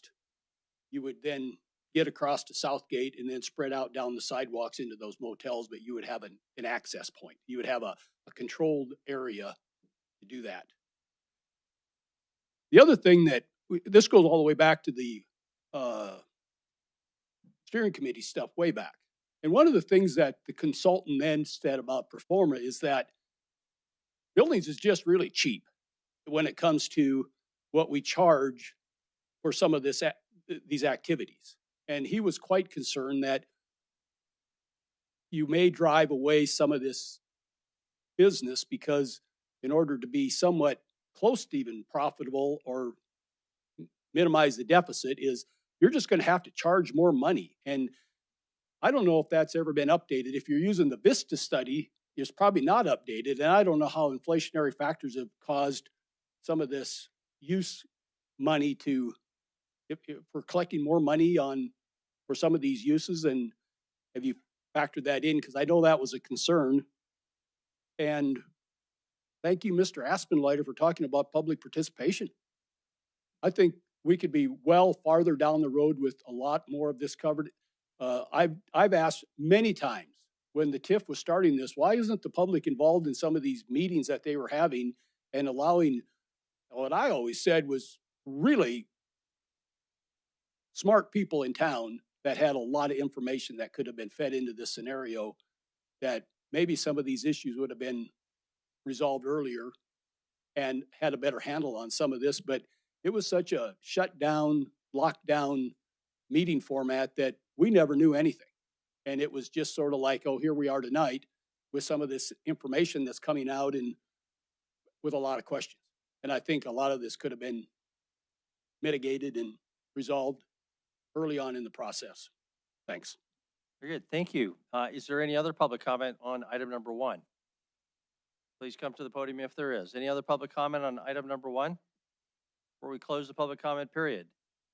No one is standing up, so we will close the public comment period on item number 1. Council, we still have 2 items, so I don't think we should go on too long. We've now been here, it's after 7, so over an hour and a half, but this is very valuable. Other questions, big picture comments, and I don't want to cut out staff as well. There's been some things said that staff may want to comment. Councilman Bernice? Thank you, Mayor. Again, I don't think this is covered, but there's been a lot of talk about the parking. I think people say it was right size and stuff like that, but I've been down there during the tournaments, the soccer use, and people are parking everywhere. And so of your calculations for parking, when you looked at parking usage, did you take into impact or into account for the impact that what this facility is going to have with all the soccer tournaments that run at the same time? Or are you just looking at right sizing it for this current use? Because we need more parking down there anyway, and that's a public facility. And if we need to, we probably need to oversize this to help accommodate the lack of parking that's in the soccer fields. So, Councilman Neese, we did look at several different scenarios. So, kind of what we are finding is soccer really is the driver. From our calculations, based on current use, there's a demand for up to 956 parking spaces based on right now when there's a soccer tournament. There's existing 633 spaces within Amen Park. This project would add another 346. So this would get the parking count up to just under 1,700 or 980 parking spaces. So if you're looking kind of in a vacuum at, okay, we're looking at just the soccer peak period, you'd be able to park that all within the site without any on-street parking away from the facility. So it's really about how you manage those events and how you interact with the various users within the facility, in addition to looking at other options, as Mayor Cole suggested, with some underutilized parking that's immediately nearby. So you're saying the soccer requires 950 spaces. How much does the courts and the ice require? So we looked at them in a number of different ways. So the ice rink, I mean, really what's driving the parking requirement there is the spectator seating. So we're showing that would be 450 spaces once they're fully built. I'm sorry, go ahead. And then the indoor sports court at 163 based on just national parking requirements for such a facility that our consultant BRS provided. So roughly 1,600 spaces for the soccer and the ice and the courts, and we're providing only 1,000. That's if all were at the same time. Right. So you're saying that's the peak? That would be the peak. That's the yes. peak. Okay. And so so knowing what the peak is, you said that you weren't going to design the peak for what would be what you typically would design for a particular, because otherwise you're expecting the soccer people to organize with the ice people and the ball people to say, well, we're going to have a tournament this weekend, so you can't have a tournament that weekend. And these are, they're three different organizations that are all going to try to fit their budget and make what we're talking about tournaments here to make their budgets work. And so I think we're going to be really short of parking if we're that. And again, I don't think we need to have 1,600 spaces that is the peak. I agree with that. But I think that if you're looking at what the average needs for ice and hockey and soccer are, we need to make sure we provide that type of parking. But that's my concern of that. Mayor, if you don't mind, I'd like to ask Gavin a quick question about budget. Sure. Yep. Go ahead. So Gavin, there's been a lot of talk about the budget on staffing and stuff like that. You've been doing a great job at the library staffing that for years. And so are you comfortable with what you saw in this pro forma and this number of staffs? I know you're new in this, and so I hate to throw you under the bus or anything, but I would like your expertise, because you've been managing a department well. And so I'd like to know your thoughts about some of these numbers as you're first looking at them. So I would say day 16. So yeah, day right, 16. Exactly. So I would say this, those 4 FTE, I have questioned that, to be very honest.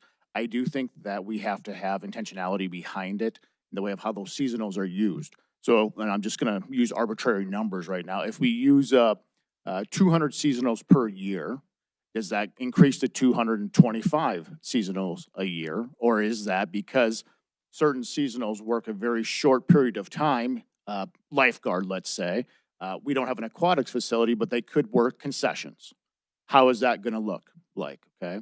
Additionally, I think we have to be honest and say that we already have some experts in the field that we are currently employed in the department. How do they transfer over? Is it with the 4 FTE, is it how is it phased in over years? I think those are legitimate questions. Right now, day 16, I can't honestly give you an answer of are these the right numbers? That I don't know. However, I do think that there's value in all the different models.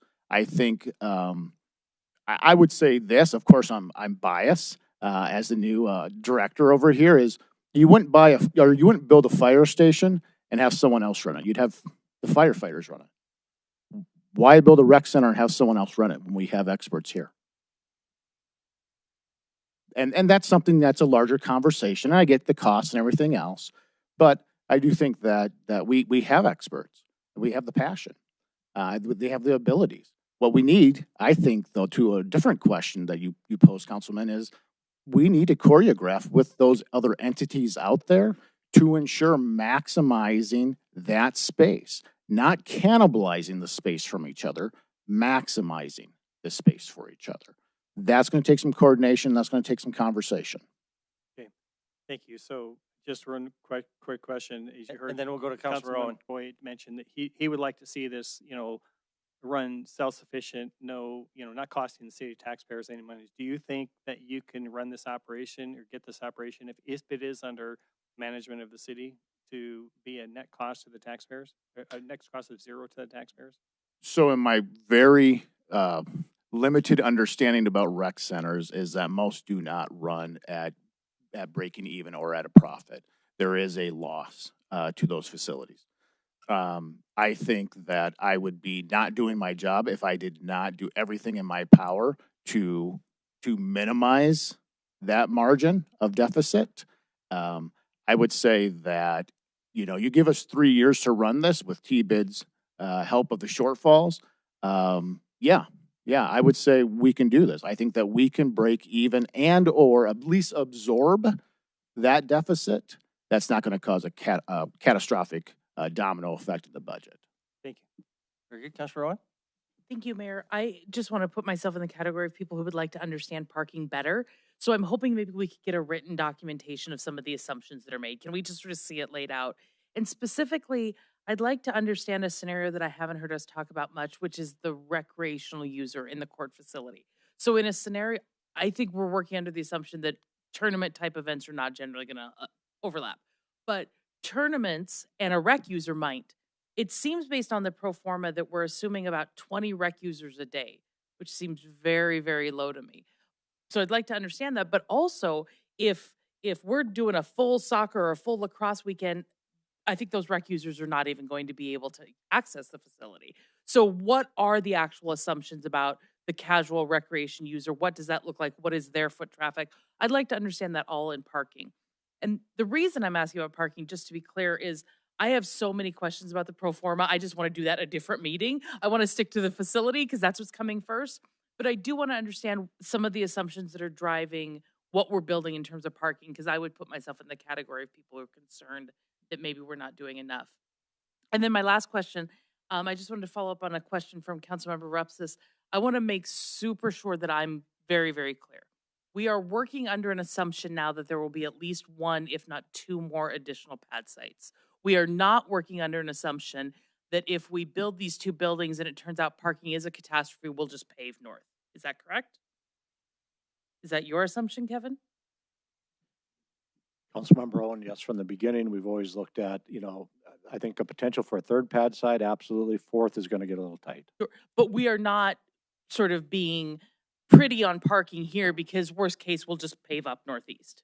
That we're all on the same page, right? Correct. And to the parking discussion, I mean, you gave us a cost too. I mean, we could pave all the way up to the northeast, side of that, add probably several hundred more parking spots, but we were looking at cost too, trying to stay in that $21 million containment price, and that included the campus. So that was part of the decision-making process. It'll be very important for those groups to work together, to Councilmember Neese's point of coordinating that. And we've talked about, having some sort of MOU, with those other entities out there. And then maybe it's shuttle parking even. We've talked about that, of going to, down to Cabela's, things like that, of things that will need to be coordinated. So if there is some type of just written parking analysis, I think that would help. And then I will reserve all my questions about the other assumptions of the pro forma for the future. Okay, very good. I'm sorry, was there a comment or response to that? Go ahead. Yeah, thank you for the comment. So we did prepare a detailed parking analysis letter and provided it to the planning department. So May not. so we can ensure that it does get to you, but there was one.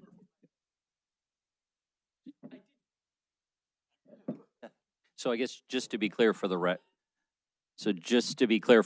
there, per our regulations, there was a required, there's an option for the developer to present a specific analysis on parking, present that analysis per the rules. Engineering and planning reviewed that document and ultimately came to the conclusion that the additional 347, I believe it is, or right in that neighborhood, in conjunction with coordination and other efforts to not have all tournaments taking place at the same time during the same hours, all to come to a professional conclusion that it met the regs and made logical common sense to function. We can share that doc. That was an analysis paid for and conducted, I think, by Sandbell. Okay. Council is 7:20, and I'd love to keep talking all night, and I think we could on this, right? But we've still got two other significant items on the agenda, so I think we better move ahead. But hopefully we'll obviously have more of these sorts of discussions.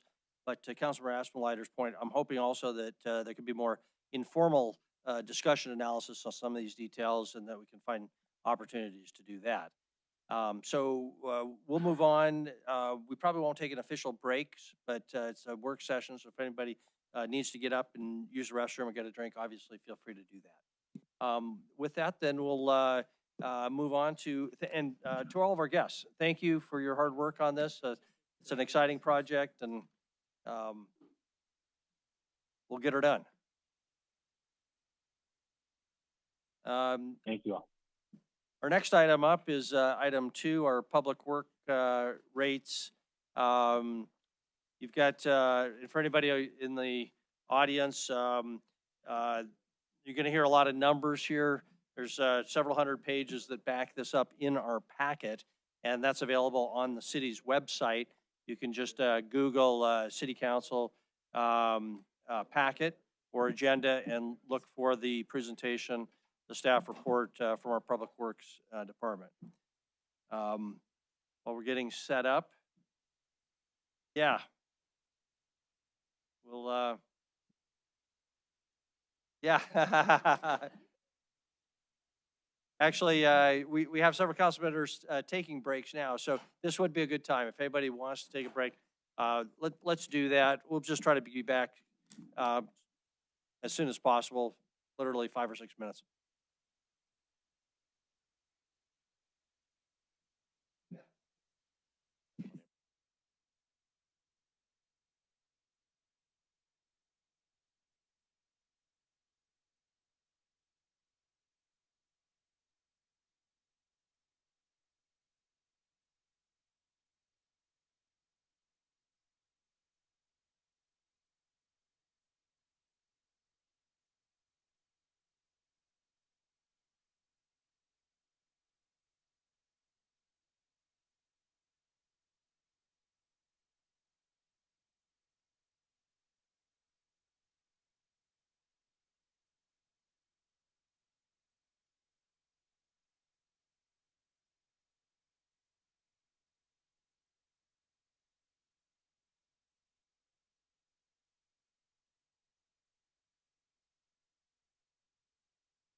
Ed, Jennifer, you guys can take a seat. We'll get started.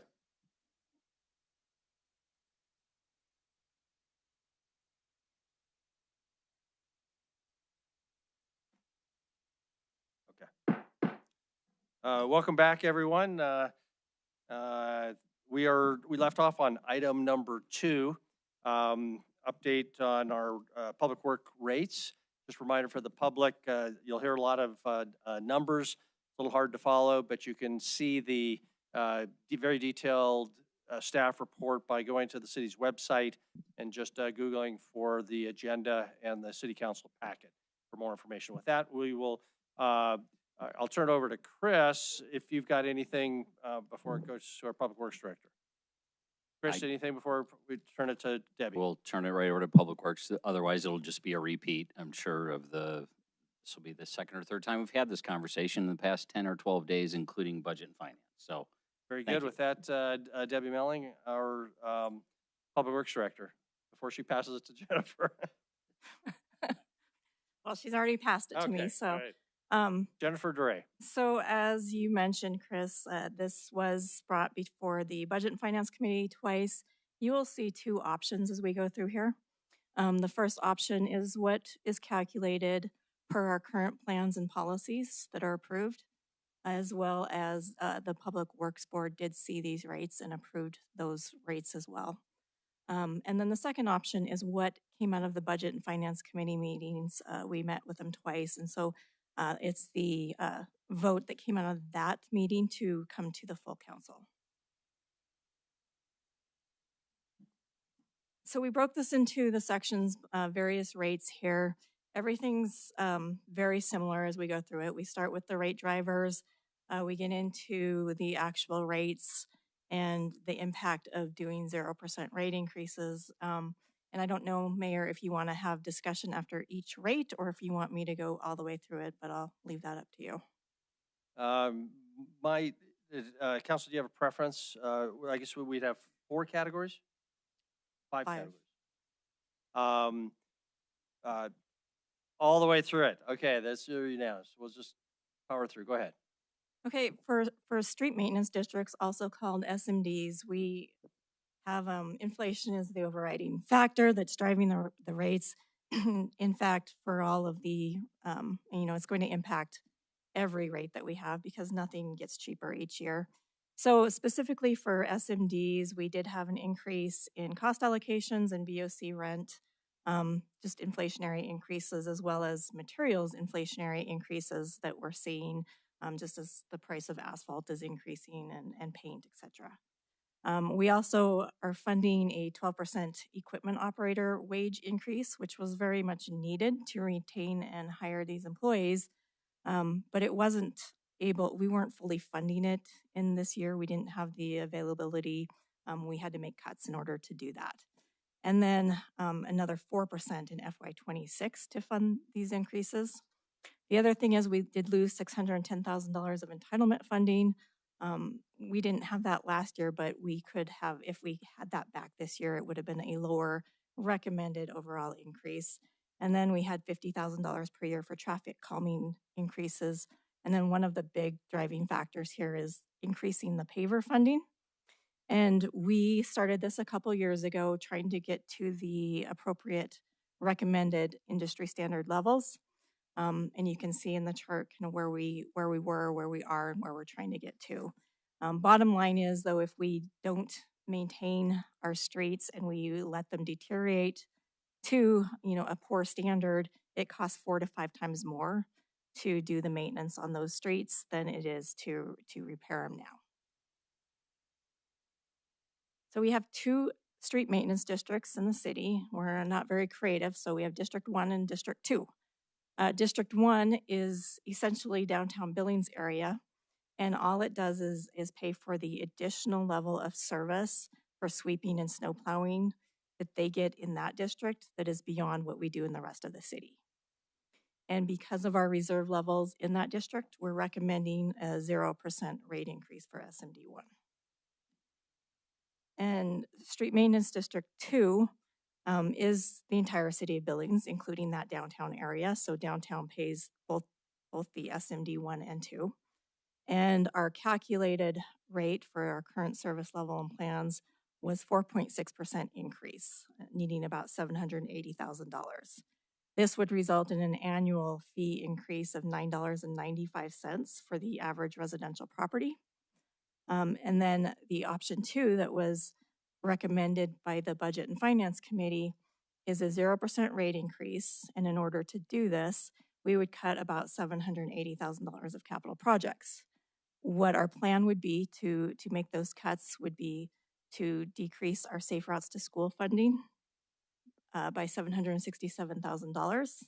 But we don't believe that that would actually decrease the Safe Routes to School program itself, because we're fairly confident that we will have TA and grant money to make up the difference. And then the other decrease to make up the rest of it would come from our gravel street program. So obviously annual impact there is $0. So if we didn't make up the increase, I mean, if we went with a 0% rate increase, what we would need in FY27 to not lose purchasing power is approximately a 7.4% increase. And when you make cuts to do a 0% rate increase, you're still cutting the level of service. Unless you actually increase the rates back up to make up for it, you are down to a different level of service. So if we never make up for the 0%, if we do that this year, eventually we would be losing about $1 million a year, and over 10 years, that's about a $9.2 million decrease in what we would have been able to do in services that we would not be able to do if we don't make it up. And then we always like to show you the rate comparison to others, just so you can see where we stand. Option 1 and 2 were both kind of right in the middle there for street maintenance funding in Montana cities. So for water rates, the main rate driver here is the water main pipe replacement program. We've been working on this for a few years now. Inflation delayed us a little bit. Back in the COVID days, we got behind a little bit more than we wanted to, but we are planning to get to the 100-year level pipe replacement program. And it is in the approved CIP to eventually get there over the next several years.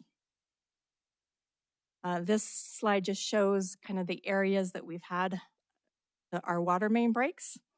And these, you can see, are concentrated in the older areas of town, although there are some outliers there.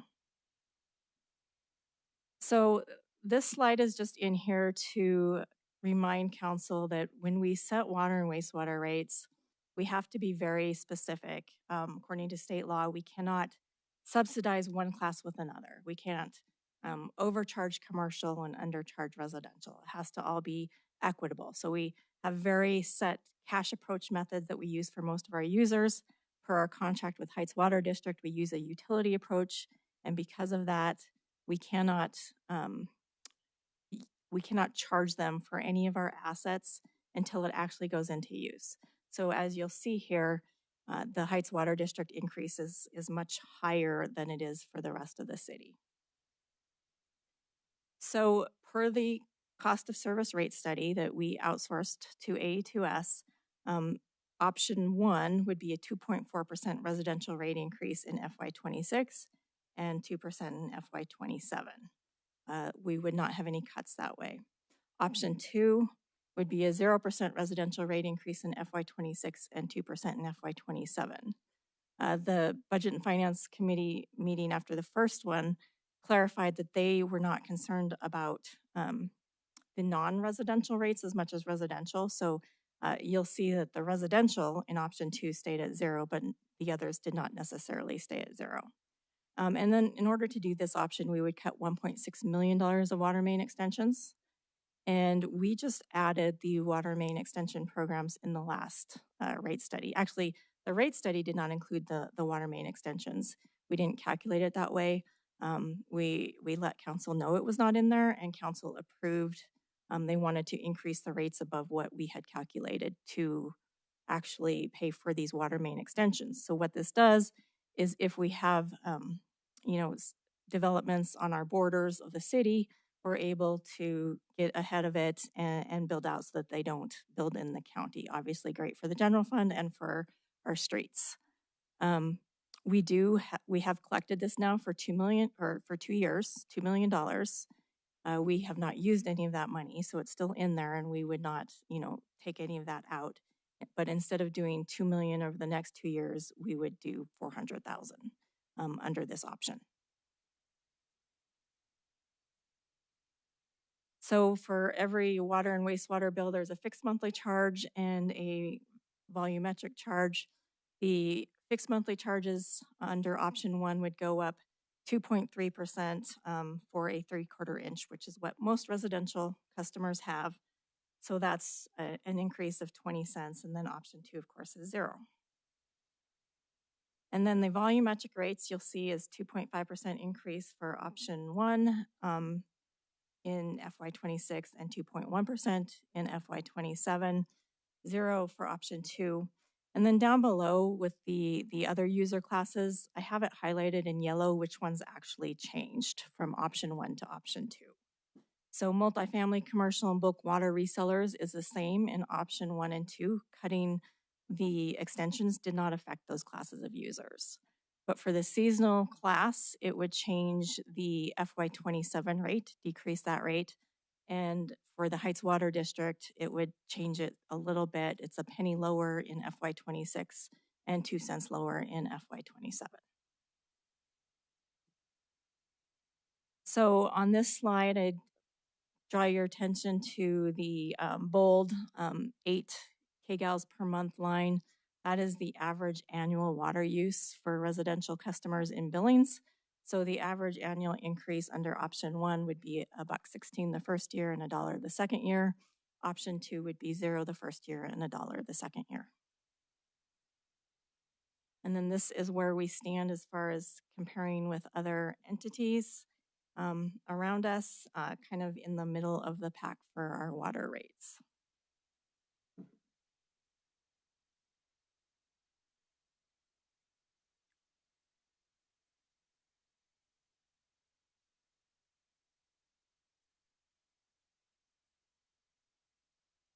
So the impact for a 0% rate increase in FY26 would be that we would need to have an approximately 4.7% increase in FY28 to not lose purchasing power.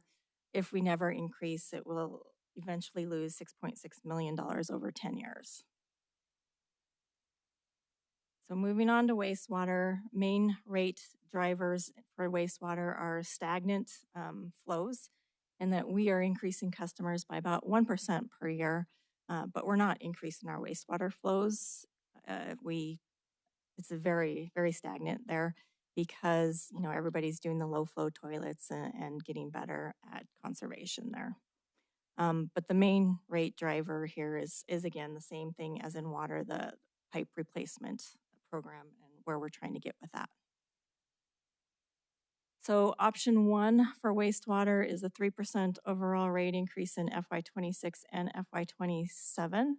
This would align with our current service levels and plans and was the cost of service study calculated rates. And then option 2 would be 0% in FY26 and 3% in FY27. And for this option, it was again recommended to cut the pipe extensions, but in this option, it would be $1.3 million that we would cut. So we would be doing $700,000 over the next 2 years instead of the $2 million. Fixed monthly charges are shown here. Increases are pretty small, 15 cents for a 3/4 inch in the first year, 5 cents in the second year for the first option. Option 2 would be the 15 cent per year in year 2. And then the volumetric rate for all user classes for wastewater is a 3.4% increase under option 1, or 3.5 in 26 and 3.4 in 27. Option 2 is 0 and 3.5%. So for wastewater, the average residential winter quarter average use is 4,000 gallons per month. So the average impact to a residential customer is 95 cents the first year for option 1 and then 85 cents for year 2. Option 2, increase of $0, of course, in year 1 and 95 cents in year 2. And again, rate comparisons here. And it shows that we're kind of at the low to mid-range for wastewater rates. We also have 3 contract customers for wastewater, Par Montana, otherwise known as Exxon, Phillips 66, and Lockwood. And these are all set based on their flow strengths and nutrients. And you can see Par Montana and Phillips 66 increased quite a bit, but that's because they went up in every area there. Lockwood did go down in most everything except for their TSS, and their increase is much smaller at 13%. So the effect on wastewater of doing a 0% rate increase in FY26 is shown here. 6.3% would be needed in FY28 to not lose purchasing power, and it'd be an $8 million loss over the 10 years if we never increased.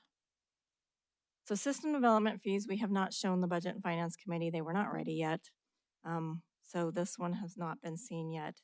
So residential water SDFs, and I'll back up just a minute. So for those of you that don't know, the SDFs are just a one-time charge that people pay when they're building a house or constructing a new business.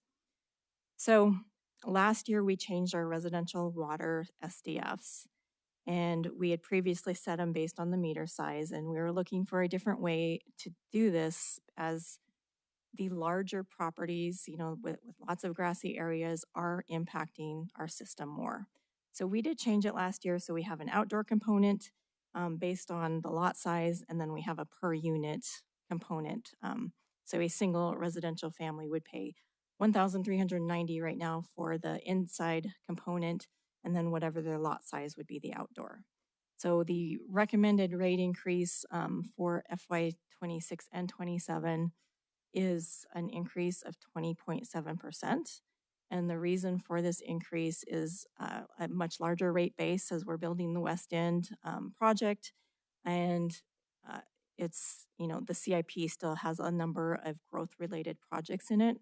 And really what people are paying for is they're buying into a very, very large system. And that system is getting bigger as we're building a very large West End project.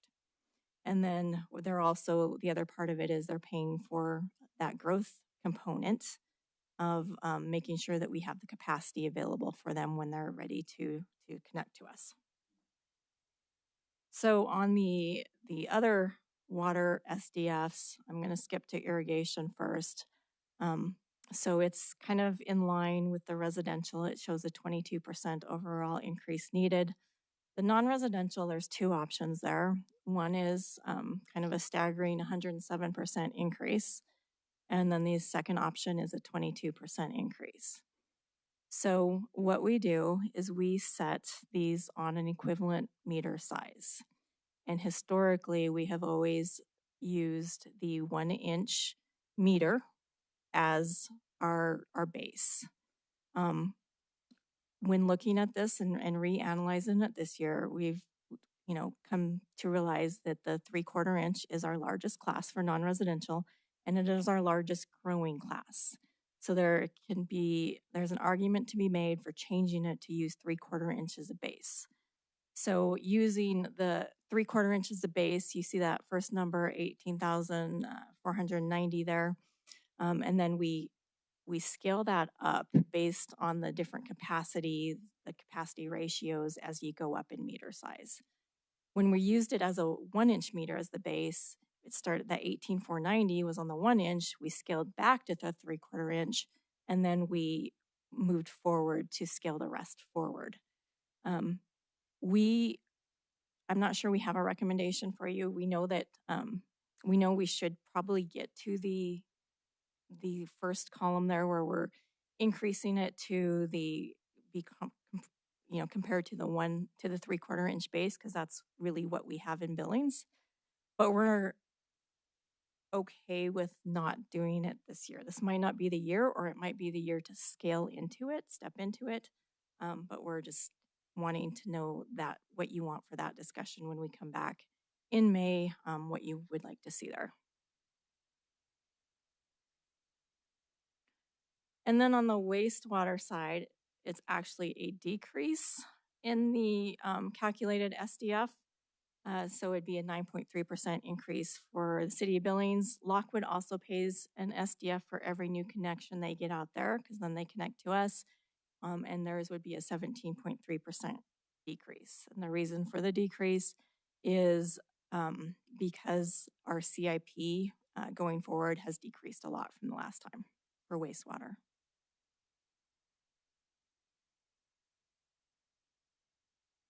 So a lot of things affecting solid waste, a lot going on there. One is the equipment operator's wage increase that I already talked about. Huge impacts in vehicle parts and labor. A lot of that is just very inflationary increases, both impacting collections and landfill. We're also asking for 1 FTE for yard waste. And to go along with that, we would need a $400,000 truck, because we're wanting to add a new route for yard waste. If we don't add a new route, it will be overtime actually picking up those containers instead. We added $135,000 just to get to the level we need to fund our holidays. Very expensive in solid waste, because we either work the holiday or we have to work an extra day that week to pick up everybody. And then BOC rent also increased for solid waste. For the landfill side, we also have that $16.3 million cell construction happening with design in 27, construction in 28. And then we lost $615,000 in revenue from Pacific Recycling building that landfill. And, you know, that hurts, I think, more than it normally would, because we also subsidize our collection rates with our landfill fees. So it hurt a little bit more than if we were just collecting the cost there. So right now, council has very determined, they have set it at 25%. The subsidized amount said, yes, we want our customers to be subsidized with our landfill fees. So that fee is subsidized by 25%, specific amount that council, I think, came up with maybe 2 years ago, maybe a year ago.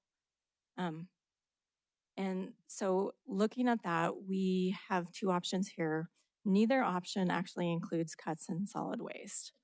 We have a 4% collection fee increase under option 1. That would increase both residential and commercial collection, and then a 10.7% landfill increase to maintain the subsidy rate of 25%. And the reason for this option is we have had several council members mention that we don't want to subsidize rates.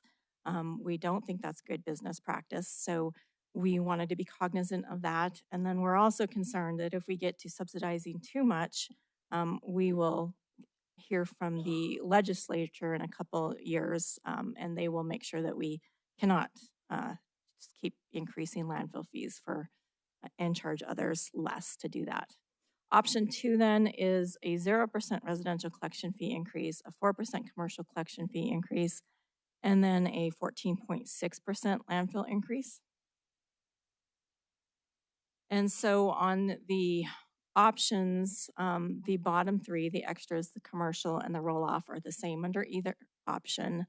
And then option 1 for a residential 96-gallon container would be an increase of 58 cents under option 1, and $0, of course, under option 2. A 64-gallon container would go up to $10.76, a 41-cent increase. And then the subsidy rate just goes up under option 2. It's 27.9% under option 2. It'd stay at 25% with option 1. And either option puts us at the very bottom with our solid waste rates. We're always at the bottom there. And then for landfill fees, we have the Billings rate, and then we have scaled the outside Billings rate, so other places in Montana, to be 50% more than the Billings rate. And then the out-of-state rate is double. The out-of-state rate right now is kind of irrelevant, as we have priced all of our outer-staters out of our market, so we don't have that, but we figured we'd still include it in our resolution just in case anybody wants to come from out of state. So it would be obviously the 10.7% increase in the first year, or the only year we have here, and then for option 2, it'd be the 14.6% increase. So a little hard to read here, but the option 1 is in purple on your slides, and option 2 is in green. So option 1 and option 2 for City of Billings is still pretty low. Only lower landfill is Bozeman for in-city options there. And the last one, I think, is storm. I won't go into this too much. We presented several times to council last year and to Budget and Finance Committee that ended up approving what the Budget and Finance Committee requested, just a slightly modified best practices. And this is because we had $73.8 million of deferred maintenance, as well as $83.9 million of capital needs. So we developed a plan, very extensive, to start increasing our rates. The 7-year ramp up that we would do. So we are on year 2. It's $6.68 per ERU right now. We would go up to $8.81. That's a $2.13 increase. We don't have 2 options here because this is what staff was recommending. This is what the approved programs are calculated at, and it's what the Budget and Finance Committee recommended. So when you look at the total bill, option 1 comes out to a total increase of $5.65 per month. And then option 2 is $2.13 per month if you proved all option 2. So a difference of about $3.52 a month between the 2 options. So with that, I don't know if you want me to go back and take these one by one with discussion, or how you want to do this. Thank you, Jennifer. Really great charts, really laid out cleanly and understandably. So thank you very much. Council, I think we can probably deal with this as a package for the most part. So let's do that. But if you want to talk about individual rates, obviously go there as well. We'll start with questions and or comments. Councilmember Boyette. And then we'll try to make sure we have time for public comment, although I doubt we're going to have much of that. So go ahead. I was just curious, cardboard. Can you talk about cardboard? Are we losing money, big time money, or are we breaking even? And should we continue to pick up cardboard? So Councilmember Boyette, thank you for the question. We actually talked about this at Budget and Finance quite a bit. The program is not taken off very fast. And to date, I think we need to put a little more effort into communicating with our community, why we're doing it. The diversion, a new cell costs, like Jennifer showed, $16 million. The more we can take out of our landfill, the better we are. So right now, cardboard is not, it's costing quite a bit of money because we have a lot of people, well, we don't have a lot. I think we have 4 routes right now, and they're not picking up very much. So they drive the entire city and they don't pick up very much. So we need to make a concerted effort this year. And I think then this is a good discussion for next year. Example, there's 14 units in our place and only 2 of us put out cardboard. Right. So that's a big, not a very big percentage. Right. Yeah. Councilmember Asperleiter and Councilmember Gillett. Thanks. And just a comment, I really appreciate the way Public Works approached this time, giving us some options, working through those, tying it back to the CIP, presenting all of the information so that we could see how this decision tied to that decision and the waterfall effect of it.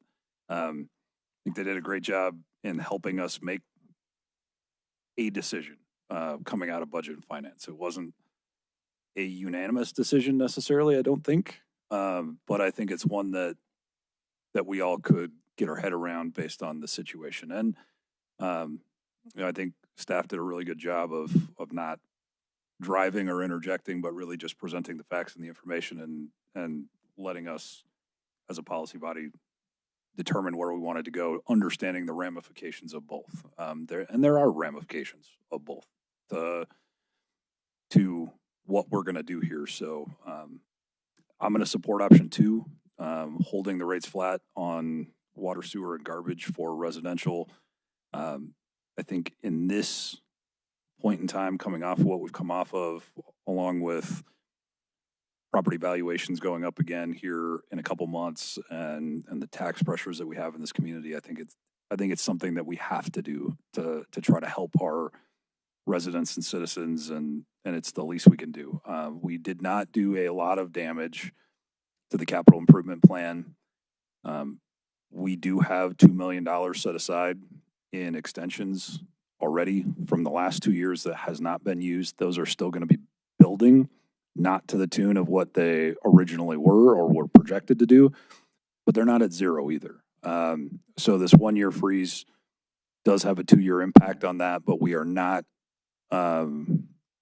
steering money away from pipe replacements and the importance of that program that Public Works has worked really hard on. So I think we came to a good spot as a compromise here over this first year, and then to reevaluate this again next year, depending on what the cost pressures look like.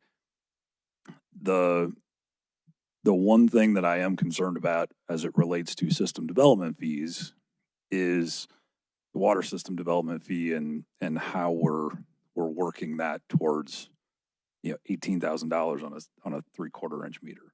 I mean, that is significant, seriously significant, and that is going to be almost by far. I would imagine that AE2S put that in the report. That's going to be by far the highest in the area or region. Can you speak to that? So we did look at other communities to see even the difference between their residential and their non-residential. There's a lot of communities that they only have one rate for everybody. But in looking at those communities that did have it broke out between residential, yeah, we were higher. Like there was a reason we gave you a second option than what was presented in the report, because we were a little gun shy at going to 18,000 for a 3/4 inch as well. Go ahead. To follow up on that is, Councilwoman Owen and I have had conversations with the building community. One of the things that residential builders and home builders have harped on for a long time is that system development fee, and they think it's too high as it is already. I don't know that I necessarily agree with that, but if we take that to $18,000, we are adding $10,000 to the cost of a house. Like, that is a direct pass through to the cost of getting into a house, and we got to be mindful of that. Now, that's got to be balanced with some reasoning and reasonable decisions of the impact that has on our system and our CIP, and understanding that, as Jennifer laid out very well, like, you are paying for a growing system, and the cost that system took on the rest of this community to build. That's your buy-in. However, like, that is going to have a serious ramification on affordable housing and the cost of construction and housing in this community, and that's a challenge that we need to be very mindful of. I can't, off the top of my head, find a good reason to support an $18,000 SDF.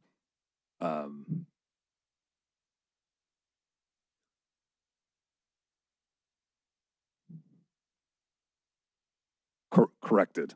Okay. Good point. I got twisted around the axle, so thanks for correcting me on that one. Very good. There was another hand up. Sorry, Councilor Gillick. Yeah.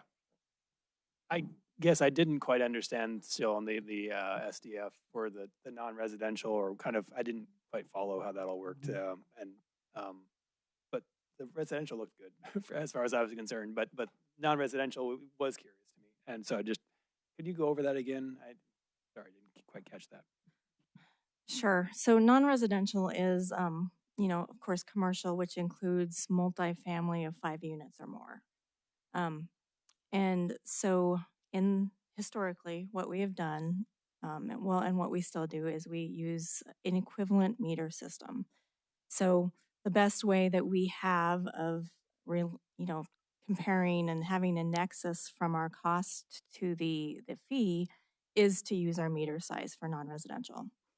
So we have used the 1 inch for as the base. So what happens is we calculate what that SDF needs to be using, 1 inch, and that 1 inch is that number, so 18,490. And then we go backwards to calculate the difference in capacity between the 3/4 inch and the 1 inch and what that relates to in costs. And we get that one, and then we go up to the 4 inch size. So what we did differently this year was we calculated this the same way. We get the 18,490, but we said it's 3/4 inches our base because that's our largest rate class and our growing rate class for non-residential. And then we didn't have any to go backwards to, we just scaled upwards for everything. So everything, is scaling up from the 3/4 inch instead of going backwards to the 3/4 inch and then going forward. Councilman Gill? A follow-up, I guess, is just, I mean, I know there's a nexus or something that's based on actual costs that are being incurred. I guess I'm just not understanding how it increases that amount in a year. I get, or what is the increase based on? I understand there are different kinds of charges, but I guess I'm still not following. So Councilmember Golick, that's a great question. We didn't have a lot of time once we got these to really dig into it, but there does, per state law, have to be a nexus between the cost and this is really hard with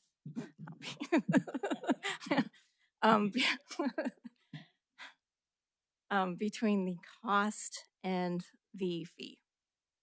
We got these rates pretty late. We're caught off guard. I don't think we had a lot of discussion during this because we were concentrating on residential and everything.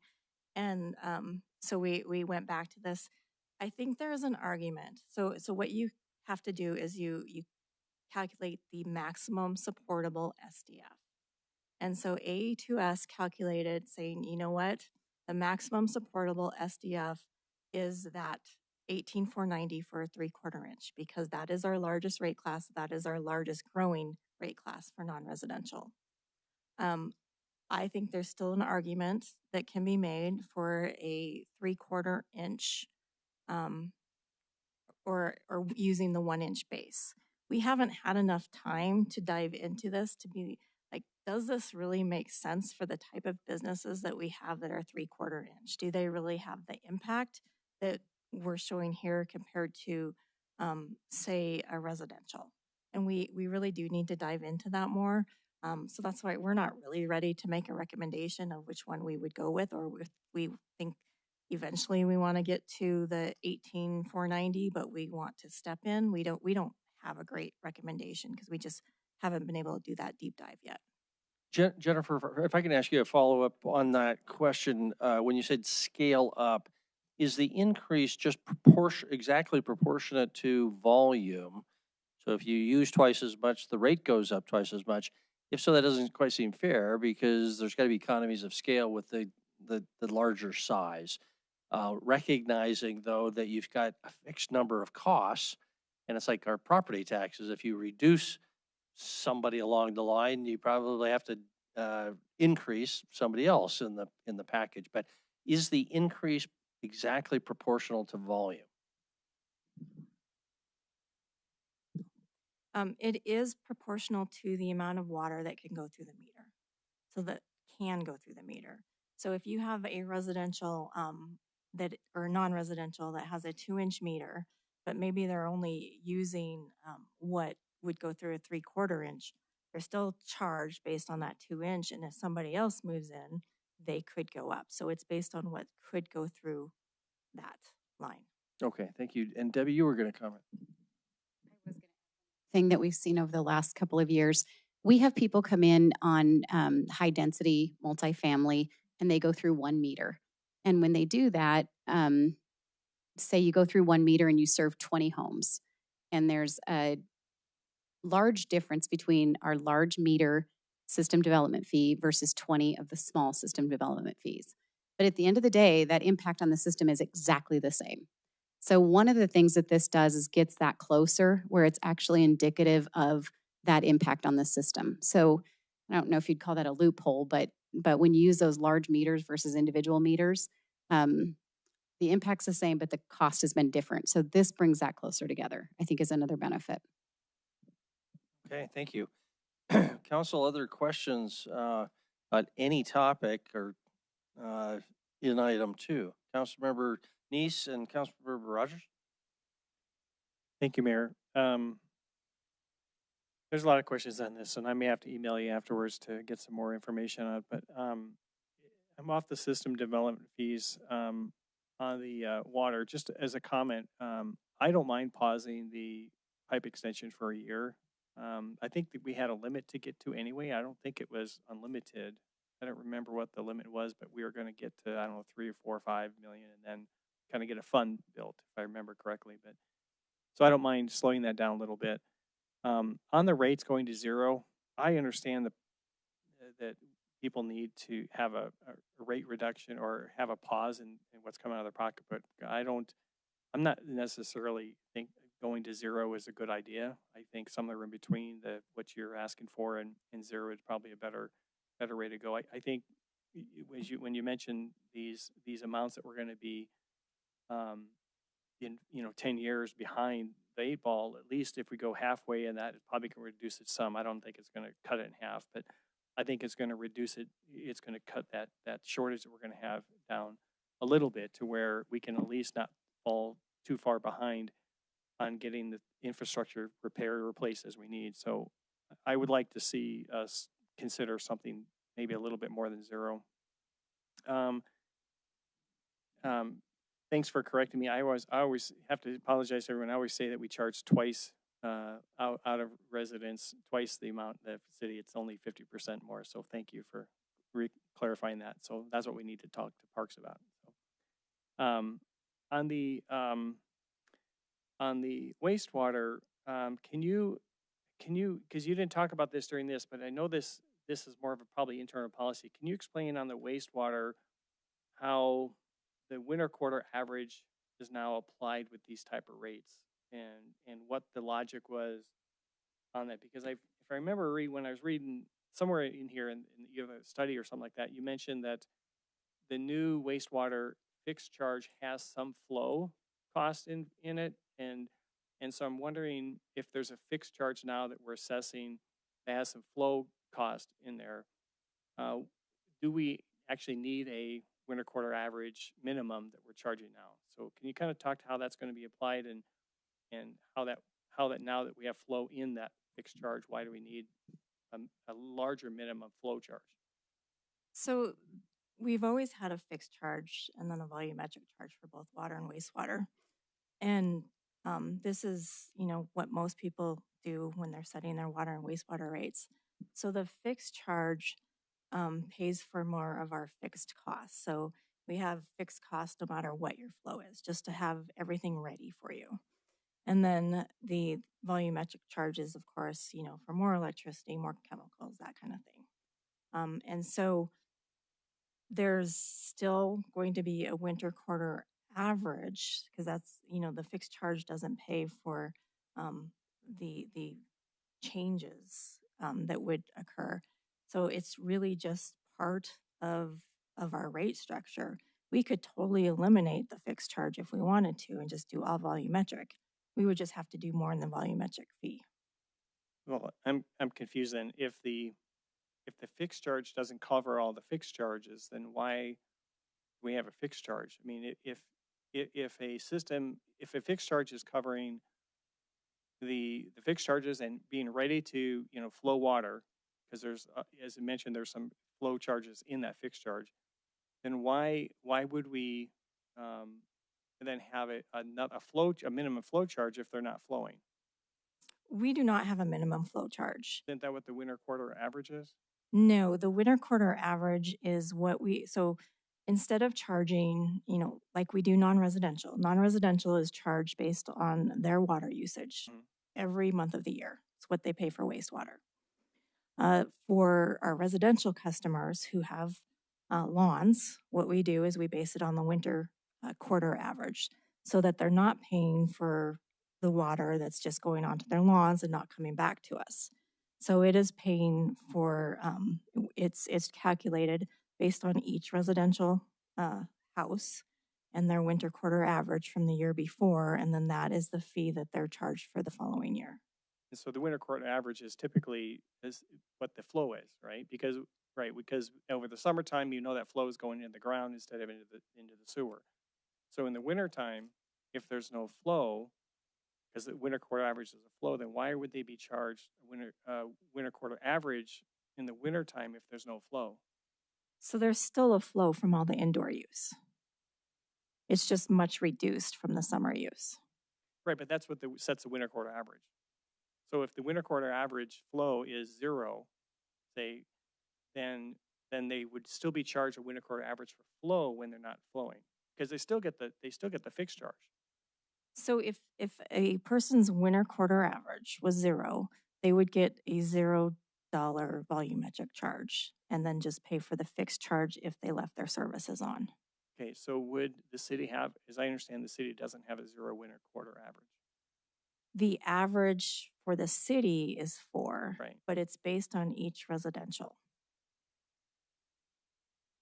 So theoretically, it could be 0. So, well, the reason I bring this up is because there's someone moves into a new place or rents a new complex, and if a tenant starts a new service with the city, they're going to be charged the average winter quarter rate, regardless of whether or not they're using a lot of water or little water. So an individual, a single person who moves into an apartment will be charged a winter quarter average rate, which is probably 4 times the amount that they actually use as a single individual. And so they won't be adjusted until the next winter, if I understand that correctly. So for a full year, they're going to pay probably 4 times the amount of flow charge that they're actually using. And I think that, and I don't know if the rate structure takes into that extra additional charge we're charging some of these people that way, but I think we need to make sure that whatever our rates are set at, the winter quarter average should be a maximum limit, not a minimum limit, so that if tenants are moving into a location, they get charged the actual flow until it gets to be too much, and then that's where the winter quarter average, and if you have to set the max limit at the city average, that would be great the first year. And then, but the winter time, if they're not using the full amount, it should be 0.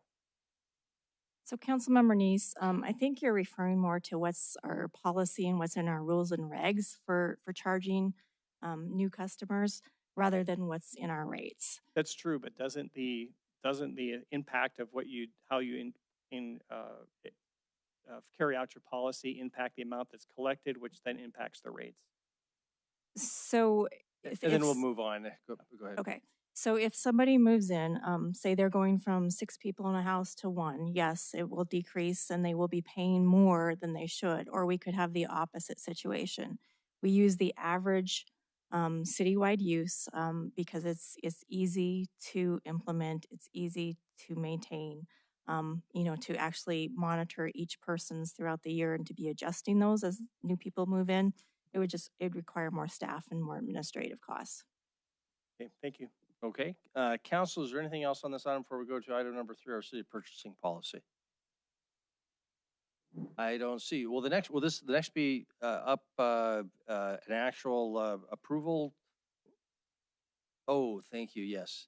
But before we do that, is that the plan? The next item this will be, because there were still some outstanding issues here. Are we going to get anything else before it comes for approval? So we're hoping for at least some clear direction on water and wastewater. And I heard option 2, and then I heard differently. So what happens after this is we will mail a letter to every water and wastewater customer in the city with what we will be presenting in May. So we've tried it before, mailing out a letter with a couple options, did not work well. So we would like, what council is recommending. That will go in the letter. That will be what comes to you in a resolution. There'll be a public hearing in May. I think it's the May 27th meeting. And at that time, there'll be a vote on all the rates. Okay. Before the letter, so you'll have what you need for the letter. Okay. Yes, Oh, what the I letter would goes say out is. now. So you yes, really need this, this input tonight. Yes, yes. Uh, Yeah, the more But I'm- gray you leave it, then as Jennifer said, when we mailed out kind of options. Okay, we need to get to some resolution here. So let's have public comment. As much as I wanted to move on to item 3, we can't. So is there any public comment on item number 2? Is there any on item 2? No, so we'll close the public comment period. I think there is broad consensus for the budget and committee's recommendations for a 0 increase in year 1. That's my sense. Does anybody want to disagree with that or drive us to make an exception on that budget committee recommendations?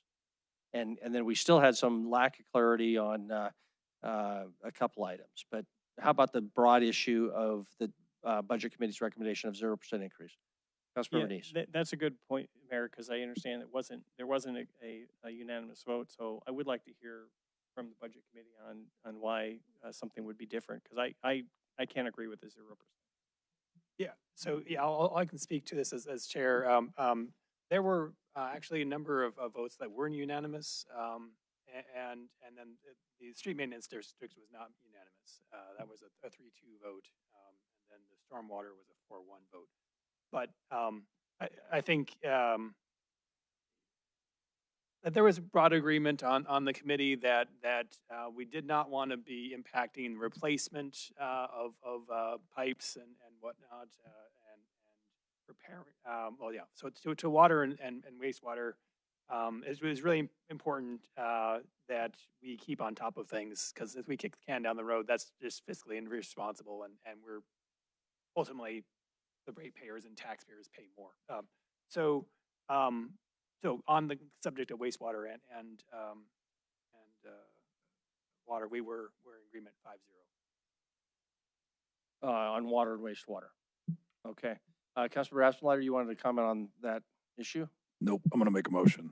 I'm gonna move to proceed forward with option 2, along with the others as presented by staff. Second by Councilmember Owen.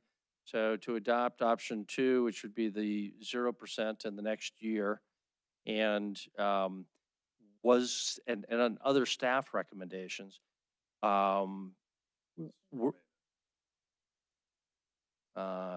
and storm, and then wasn't there one that there was no, is that system development fee? So we need to come back to that. So is your motion to just exclude that for the time being, the SDFs? Okay. Okay, so 0% increase, option 2, water, wastewater, street maintenance district, and stormwater according to staff's recommendation. Mayor, is that for 2 years at 0? My the understanding first is year. only the first year. There was contemplated what to do in the second year, but that was not part of the motion. Well, And actually, Debbie? we want to Yes. clarify that, because the recommendation is, I believe, a 2% in year 2. And the board did specifically talk about that they could change their mind on that and change that next year, but we do typically, and we would like to bring you 2 years of rates on water and sewer. Okay. Okay. Okay. Thank you for the clarification. So that's the motion that's on the table. Councilmember Ripsis. I just want to clarify, because I thought you said something different than what I heard Scott say. I thought you were just saying everything that we recommended out of Budget and Finance Committee, pretty much, right? But Mayor, you said, right, yeah, we're not dealing with SCS, but I thought you said water, stormwater was option 2, and the others were staff recommendations, which was a different. I thought we were saying everything that Budget and Finance Committee said across the board, all of the Budget and Finance Committee recommendations. Okay, but the Budget and Finance Committee's recommendation parallels staff's recommendation on street maintenance district and stormwater. No. That is not the case? Just stormwater? Okay. Okay. Discussion on the motion. Councilmember Neese? Debbie, in the street maintenance, you mentioned you're cutting safe routes to school, but you think you can backfill it some other way. Yes, so we did apply for a TA grant, or TA funding for safe routes. Our plan before we had the discussion about reducing to zero was that we would just do more of those safe routes and accelerate that program. We have tens of millions of dollars in that program. So that was the discussion. And then when we decided to go look at what a zero was, we think we can backfill at the current level with TA funds. So if you don't get those, is there other projects you can cut to keep safe routes to school going? There are other projects that we can cut. Most of them come into our annual projects like traffic calming, ADA, paver, sidewalk.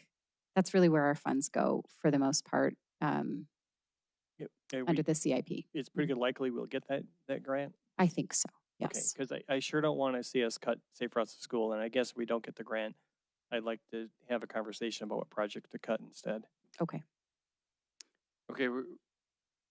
I apologize. Councilmember Tidswell, did you have your hand up? Did you want to have any questions or comment?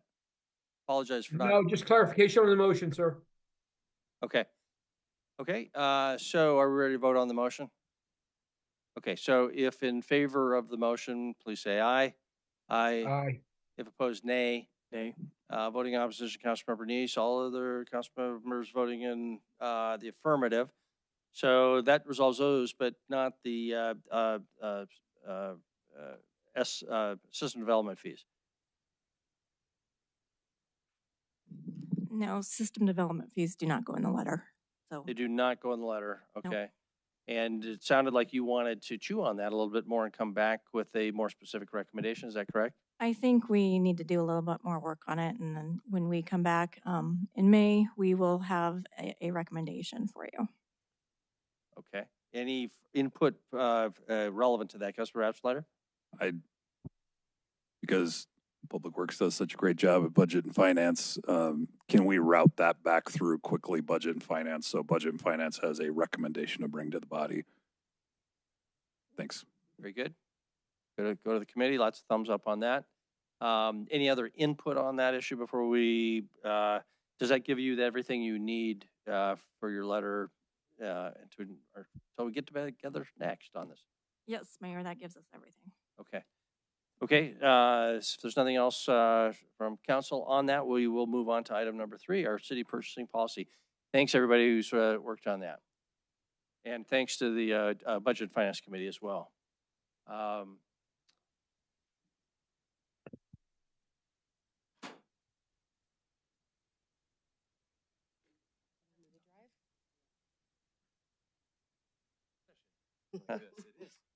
Really? So, Chris, I'm going to turn over to Liz unless you had something in the way of preliminaries. As was identified in the material, this is follow-up to the initiative that the council passed. I think it was probably late 24. So appreciate the work, the collaboration back and forth, and I'll turn it over to Liz, who's done a good job leading this conversation internal to the organization. So. And I'll do that, but since it was Councilman Raspleiter's initiative, I just want to give him an opportunity if there's anything at this stage you want to probably before we turn it over to Liz. No. Liz, it's all yours. Okay, thanks. Good evening, council members, mayor, bosses. My name's Liz Campa. I've worked for the city almost 24 years. I am your current purchasing agent. We have drafted and adopted by resolution a couple of purchasing policies over the years, and we have drafted and adopted a number of variations of purchasing procedures over the years. The policy documents are adopted by resolution, and the procedural documents are adopted by administrative order. A couple of months ago, became aware through Councilmember Aspenleiter's initiative that at least the RFP/RFQ/SOQ portion of our policy and procedures were not being done accurately. To be fair, to confess, Public Works and the airport do the far lion's share of the RFQs in the city, and they do by far the lion's share of hiring, selecting and hiring architectural, engineering, and landscaping. I do very few of those. I assist staff with very few of them, and I was leading one of our departments in poor direction, and it was brought to my attention. There was a attorney general's opinion that I was unaware of. So we have since, and in the research of that, also found that we had inadvertently repealed our best purchasing policy document with a new one that didn't quite make sense as a policy.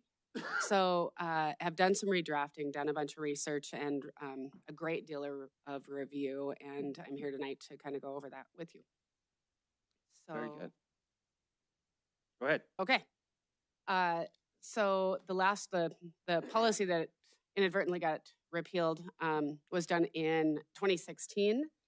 And then when we went to do a resolution, to adopt a resolution to amend the signing authority to match the state's thresholds, we inadvertently repealed the 2016 policy.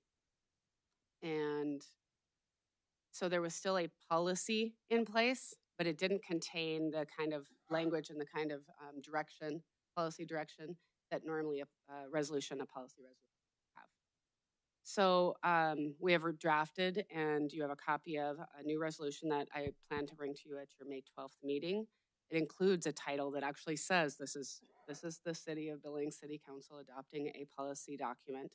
It has a statement of intent and a direction for the city to set the procedures, which we have in place, but the policy document no longer says that. So our purchasing procedures historically, and will continue to standardize our forms and contracts. It establishes efficient procedures, and it applies to all city staff. It maximizes the return on investment for the purchases that we make at varying thresholds. It creates accountability, and the last one that we adopted by administrative order was last April. The new procedures that will be adopted by administrative order will clarify the RFP process versus the RFQ process. We're going to add a scoring and evaluation chart process that was optional before and will now be mandatory. And we'll have a consistent RFP and RFQ process across the city, regardless of the departments. We've also added print management procedures into that document. It has been reviewed and ensured to support both code, MCA, and the AG opinions, or at least the AG opinion that I was unaware of. So the request for proposals is typically used for professional services other than architectural, engineering, land surveying. It's used often for consulting, the procurement of software packages, other consultants that are not A&E. RFP process encourages innovative ideas. In fact, it expects those, and it's for the best value of the city and not necessarily a bid or just looking for low price. There are evaluation factors, and it is a negotiable contract. A request for qualifications, on the other hand, is typically used for architectural, engineering, land surveying. So what we have determined in researching this and looking into it, was that according to the state law, their RFQ, or request for qualifications, to which firms will respond with their statement of qualifications, is to be done annually or biennially. But we've also found evidence to support that if federal funds are being utilized, it is allowed every 5 years. And for the longer term strategic planning, for the growth. So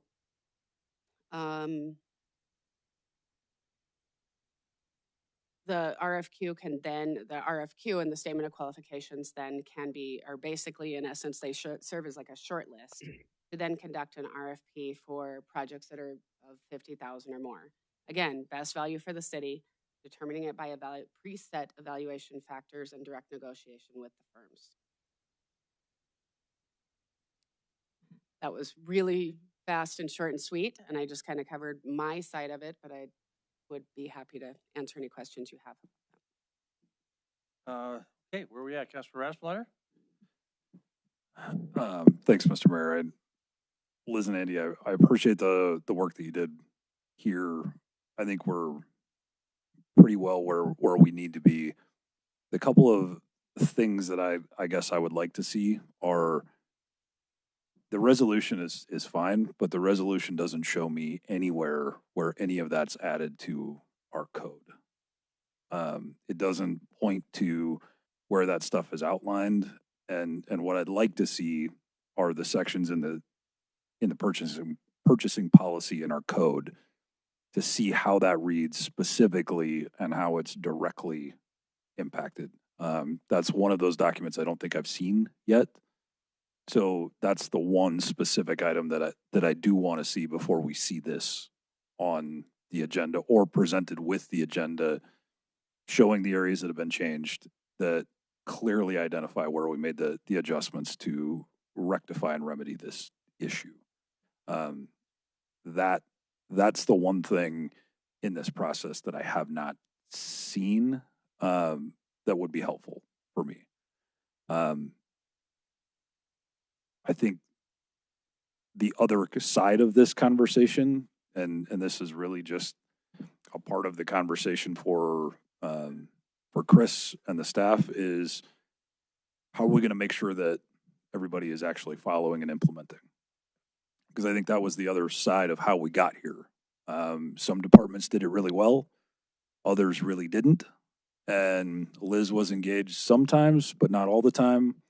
And there wasn't really any consistency across the divisions and the departments. And that's something that we need an understanding, I guess, at least what I'm asking for from you is how are we going to assure that this is actually implemented?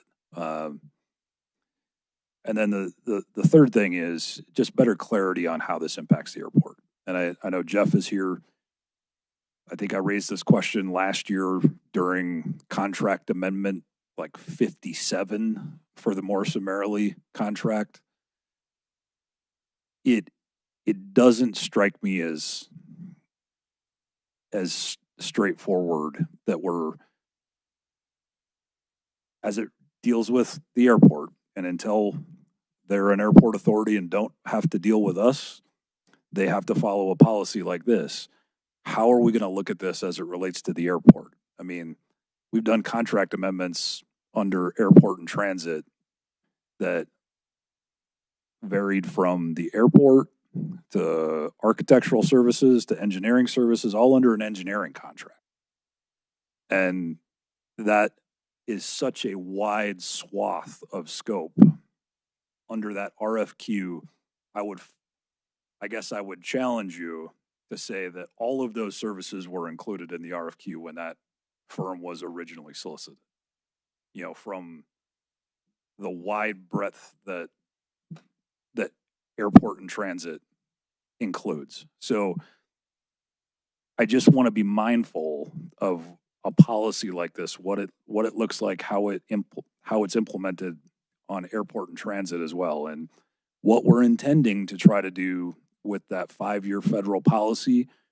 We need to be very crystal clear about what the expectation is, to me anyway, about how we're going to implement that based on this caveat or carve out that airport and transit is primarily funded federally. And then we as a body have to be okay and comfortable with that. And I don't know if I am or if I'm not. Right now, I don't think I am. But that's a bigger conversation about how those things are selected and the wide swath that contract operates currently under airport and transit. So those are my general comments. I don't know that I necessarily had any questions, but those are the things that I'd like a little more clarity on by the time we get to official adoption. Very good. Thank you. Councilmember Neese, and then Chris, you had something you wanted to call attention to Andy. Okay. Councilmember Neese, and then we'll go to Andy. Thank you, Mayor. Scott brings up a good point about the breadth of these things, because I've always thought that when we were doing these amendments, I always questioned why we were doing amendments of RFP or doing this all over again, and whether it was actually qualified. So it would be helpful to know that these amendments, real specifically, they point back to the original contract that actually was included. But I would like to hear how this may impact the airport. I'd like to hear from Jeff. I'd like to hear from Debbie, and how this policy may impact their operations, if it's going to change them and anything, what they're doing now, and how they can implement these changes within their departments. So you did want to hear from Debbie and Jeff, okay? I would like to, yeah, because this is going to impact them, as I understand.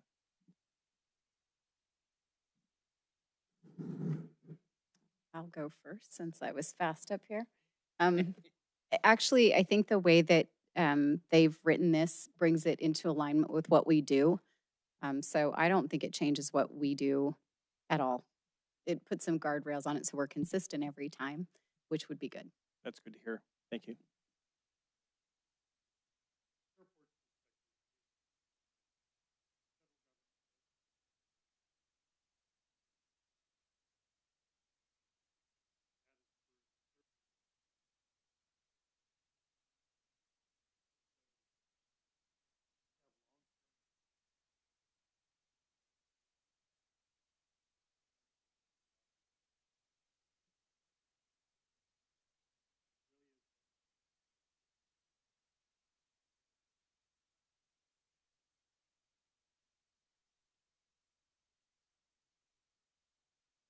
Okay, Andy?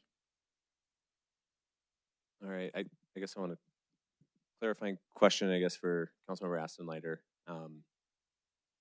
You had asked for, I believe I've written down that you want the procedures identified. And I just want to understand, you want those included in the policy, or you just want them in addition with that council memo? Because I think this agenda did have at least the RFP section of the procedures in there. And I just want to make sure we're giving you what it is that you're after. Mr. Mayor, can I? Please. So I saw that document. What I don't know is this a standalone document? Where does it fit in our codes? And where do I find it? Like, if I am Joe Blow, Joe Bag of Donuts, I forgot his name last week. If I'm Joe Bag of Donuts, and I've got a question, where am I going to go to find this? Because right now I can't, I mean, I'm in this industry and I can't find it in our own code and procedures. So how do I know this is exactly what goes into our code and that this is exactly where is it going to be? So it doesn't go in our code. I guess that's part of the issues, although the purchasing procedures have always been placed out on the website, and I update them every time we adopt a new one. They reference code and they follow code, but they're not placed in code. They're procedures that are adopted by administrative order. The policy document, however, is where it directs the city administrator to set these procedures and directs city staff consistently to follow them. So placing them in code, I'm not sure that would be the most beneficial place for them. And they change fairly regularly. As state code changes or city code changes, they have to be amended each time. They are available, they are readily available, the procedures themselves. And will be again. Right now, you don't have them because they're very much in rough draft form, and more redlined than not at this point. So, I mean, I'm happy to present the draft ones at this point. I don't know. I guess I would highly recommend not placing them in code, but that doesn't really mean anything. I can place them wherever you'd like, but that would be a 40-page document in code. However, the document that you're referring to there is just a summary document. That is not a portion of the procedures or code or going in the policy. It's just a summary that says, here's what we're going to do as I'm drafting the procedures themselves. So maybe that's the document that I want to see is what is that document going to look like in draft format in its final version? And then when it's presented, where is it going to be located specifically and exactly within our city website or wherever I can find that? How do I get there easily? Okay. Yeah, Andy, All go right. ahead. So probably on your And then I'll favorites, comment. probably on your favorites page is the billingsmt.gov/finance, where you get Why all would it your be? daily stuff. But there is a link on that landing page that has purchasing, it says purchasing in compliance with purchasing procedures. And there's a link right there that I think has been there for longer than you've been on council, at least, maybe longer than I've been at the city. And that has the full procedures on it as adopted by AO. Additionally, and more recently, all AOs are available online. That's probably a little harder to navigate, but you can find purchasing procedures on the finance landing page. Yeah, I would think we'd probably want to continue them in both spots because I Absolutely. think you're probably not going to think of going to an administrative order, but I would think you would think of going to the finance. What are the rules on purchasing and contract awards and things like that? So we'll duplicate them. It'll be available in both spots. Okay, that helps me feel better because I was concerned that this was our purchasing policy. Because the staff report didn't really clarify it. I was like, this is a little skinny for what's really complicated. So that makes me feel better. For the final document or the document that would have to come back, the suggestions I'd have are several things. This is kind of random order. There's a whole other category of emergency procurement where a lot of this goes out the window in the case of emergencies, and that needs to be part of that policy. Maybe it already is, but how those things interact become really important. The other thing is, I've looked at this stuff over the years, and it's still incredibly confusing to me, but it really calls out in my mind for a decision tree. If you're starting here, you go here until you get to certain dollar limits or a certain type of project, and then you go down this path. And I would encourage staff as part of that policy and for usability by the public to have that kind of decision tree that would steer the reader through the process and distinguish between bidding, RFPs, and RFQs. If the other thing that was mentioned by Liz, as you said, not in code, I agree. It's got to be something more nimble than that.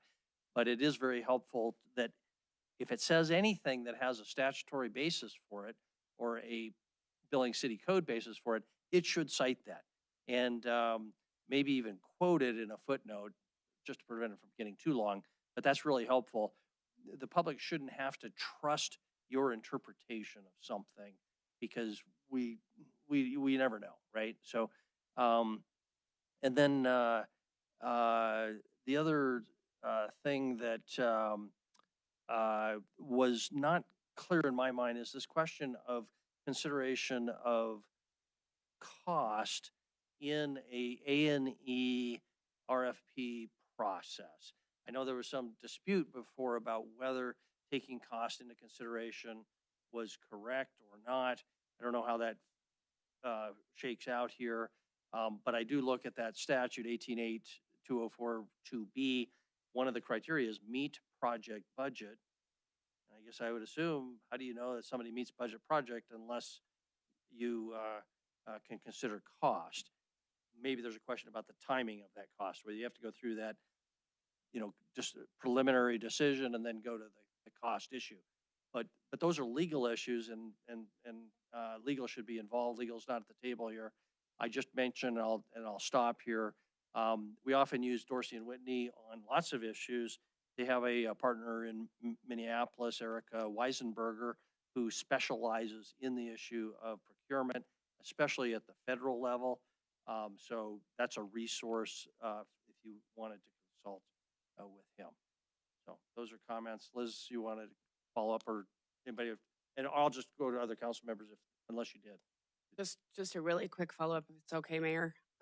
We do very specifically cite city and state code within the purchasing procedures. I will send out a draft if you'd like to look at the draft. Also, I'm not sure that state code speaks clearly to the price issue with A&E contracts specifically.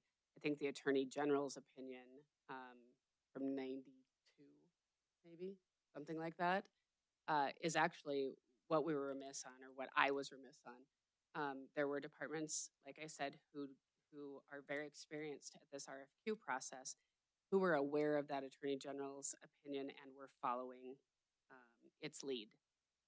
I think it As they speaks more should. clearly. It speaks more clearly. Including than some code. reference to that would be good too then, so. Okay, Councilmember Nish, you commented, I just want to make sure, Chris. You can go around, and then I just want to make sure I got clarity on, I think there's still two things we haven't answered of Councilmember Aspenleiter's comments or questions. Okay, Councilmember Nish and Chris, and Yeah, then we'll try to wrap just up a here. question, because Andy, I hear you that you can find it on your finance website, which is great. But, and Liz, you said it references city code, but if you go to the city code, if you type in purchase policy, you don't find anything there. Should you be finding it in code? Is there some place in code that someone to be actually going to code to look at it? So it really doesn't belong in ordinances anyway. Okay, so it really does belong under just the city website, not within the city code. Okay, thank you. I mean, and again, I'm sorry. I know we don't need the 40-page document there. I was just wondering if there's any reference in there saying purchase policy, see finance department or something. Whatever. Thank you. And I'd recognize Chris to address back to, and then Councilmember Owen. So Chris, you wanted to just address Councilmember Aspenleiter's comments, So and then I could address Councilmember one, and then Owen. actually I have a question because I didn't get notes down fast enough for the second one. So the first one on how will we ensure its usage, we'll go over it with the director team, so that there's an update and a refresh on it. So confident we do that. That's not uncommon. The one I missed was I just got down clarity and I didn't get enough notes. You had three things: this issue about code, how will it be, how do we'll ensure that it'll be followed, and then I missed the third one, frankly. We'll okay. Yeah. Sorry. That's okay. We'll catch it. Councilmember Owen, and then we'll try to move on. We've still got to discuss Senate Bill 542. And I don't mean to beat a dead horse, but I do think we should be clear. Is the desire here to create just a simple resolution that would be on the city's website? Or do you want to convert the language that is in the resolution, just the policy statement, to an ordinance? Because there is a place in the city code where it could go in. It could go in chapter 13, which is some of the contracting and finance titles. So it could go in ordinance.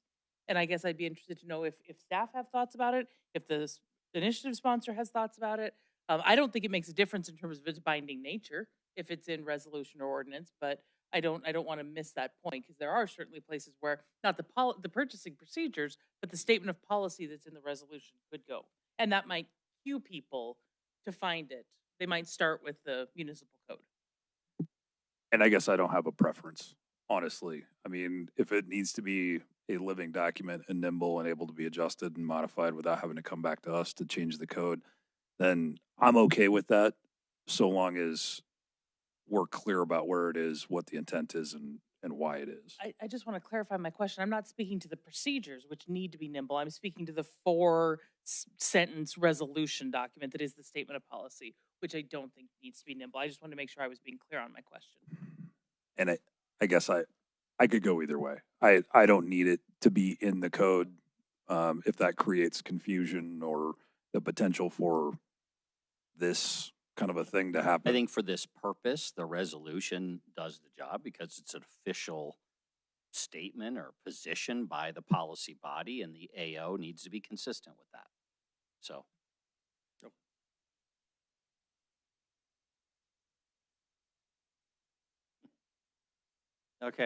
Okay, council, let's ask if there's any public comment, or did we already have public comment on this? It's too late. I don't think so. Okay, is there any public comment on item number 3, our city's purchasing policy? If so, find your way to the microphone, please. Is there any public comment on item number 3? Any public comment? No one's coming forward. We'll close the public comment period. Council, anything else before we move on to our legislative update, specifically Senate Bill 542, which comes before legislature tomorrow morning? Okay, nothing is, yeah, I apologize. I don't want to skip something if I'm going out of order. Yeah.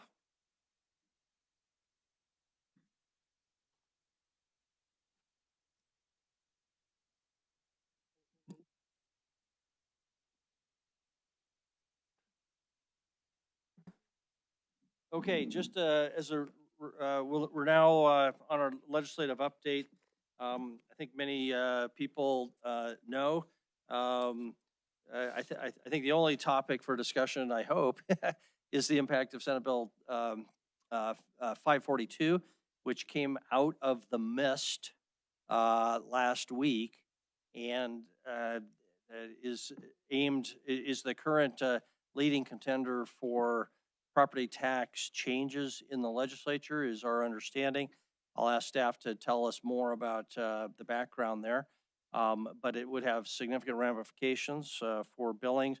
We've got our finance director, Andy, who has been tracking this very carefully along with other staff members. So, Chris, I don't know if you wanted to provide a little more background before turning it over to Andy, but take it away. Sure. Let me just at least tell you what you got in front of you. So my executive assistant skills are showing again, because I noticed after I grabbed these off of the printer that you only have half of 542. The other half is on the printer if we decide you want pages 24 through 44. I'm not sure why the copier didn't print them all, but it didn't. So that just simply gives you, to try to help with the confusion tonight or potential confusion, a piece of paper in front of you, which is 542, as it, I think, came through the process Friday. The green sheet that was on the front is simply a sticking within the parameters of what the council gave us a week ago, where we were very clear, right? We're not going to be advocating for overrides in the charter, but we are going to respond to requests for technical assistance on, well, if we're going to do something, how might it affect us?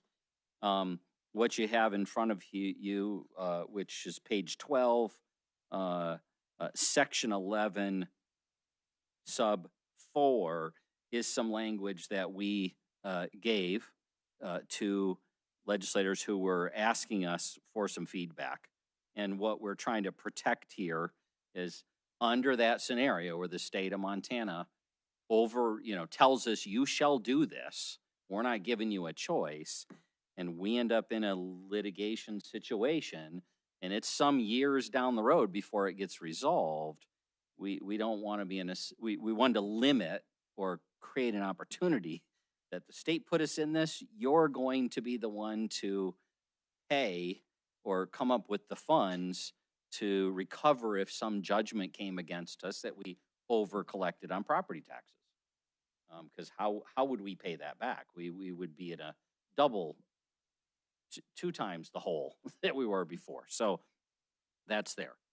Frankly, with that, throughout the whole day, there's been requests and conversations here, and really turn it over. I would like to turn it back over to the mayor, deputy mayor. There's been lots of conversations, as I understand it, some of you have been having with legislators. And when this is all said and done, frankly, if you decide there's any direction different than a week ago, what is that? And a decision needs to be made tonight or in the morning.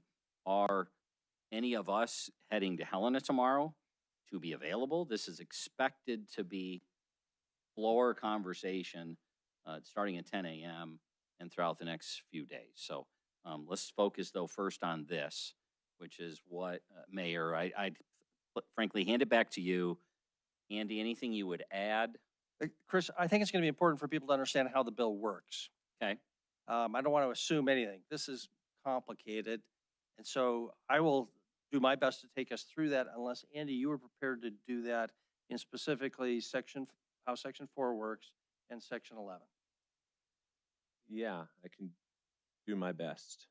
I had prepared a very quickly today. I prepared kind of what do these sections of this bill do. There are 31 sections of the bill. It is largely a combination of what was House Bill 155 and House Bill 231. So I think conceptually, you guys we can move through this pretty quickly. In fact, I'll skip a lot of the ones that I think don't really pertain, like changes to definitions, et cetera. Sections 2 and 3 in this bill would add a $400 property tax rebate for 25. I think it also adds it for 26.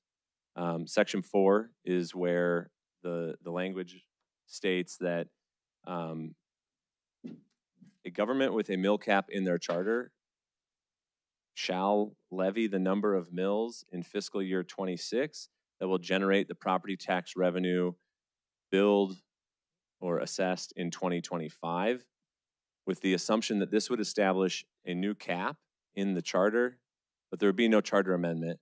But this would establish a new cap, and that would be the cap going forward for future years.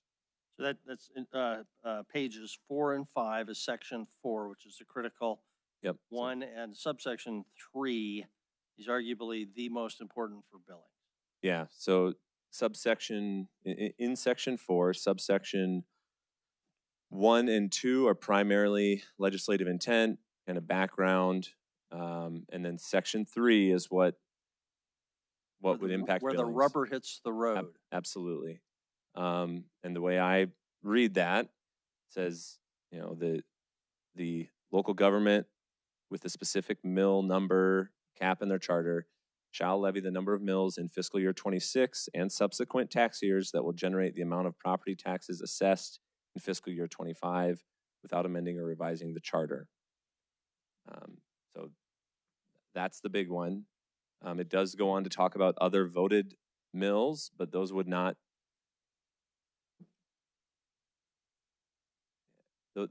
be specific to Billings because all of ours are in the charter.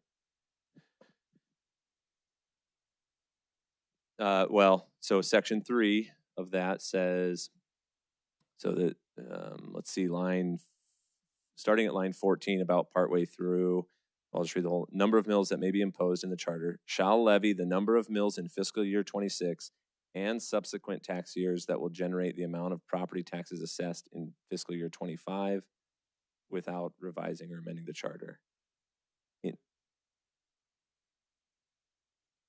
In the next sentence, though, is I think what sets the new cap. So in fiscal years after 26, the local government shall levy the number of mills levied in fiscal year 26.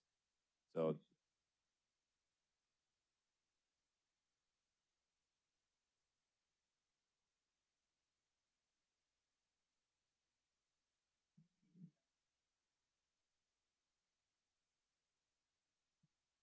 I guess by the pure language of that law, you shall levy that same number forever.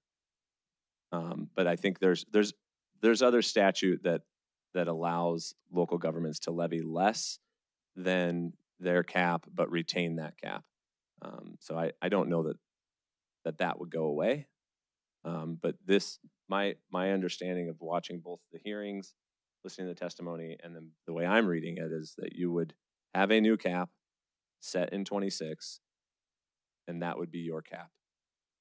Correct.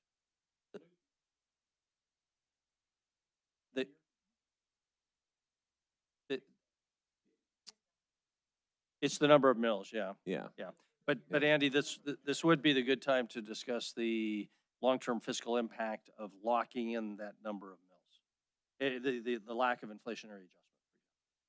Well, presuming that tax law, I guess the way I'm understanding it, they're adjusting the value of our mill down. We would then set a mill number higher than 203 we have today that would generate let's call it $50 million. It's more than that, but $50 million, whatever that mill number is, that's our new cap.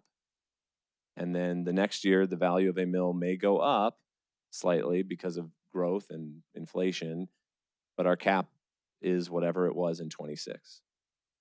And by cap, you mean number of mills? Number of mills, correct. Not income. Correct. Number of mills. So we gain the benefit of an increase in the value of the mill if there is an increase in the value of the mill. Correct. What would our cap go from I don't know the answer to that. It will probably go up about 12 to 15%. There have been some changes to the tiers we'll get to in a little bit. So I don't know the exact number at this point, but likely I would assume 12 to 15% at this point. So And then can 30 mils. hopefully subsection 3 is now relatively clear.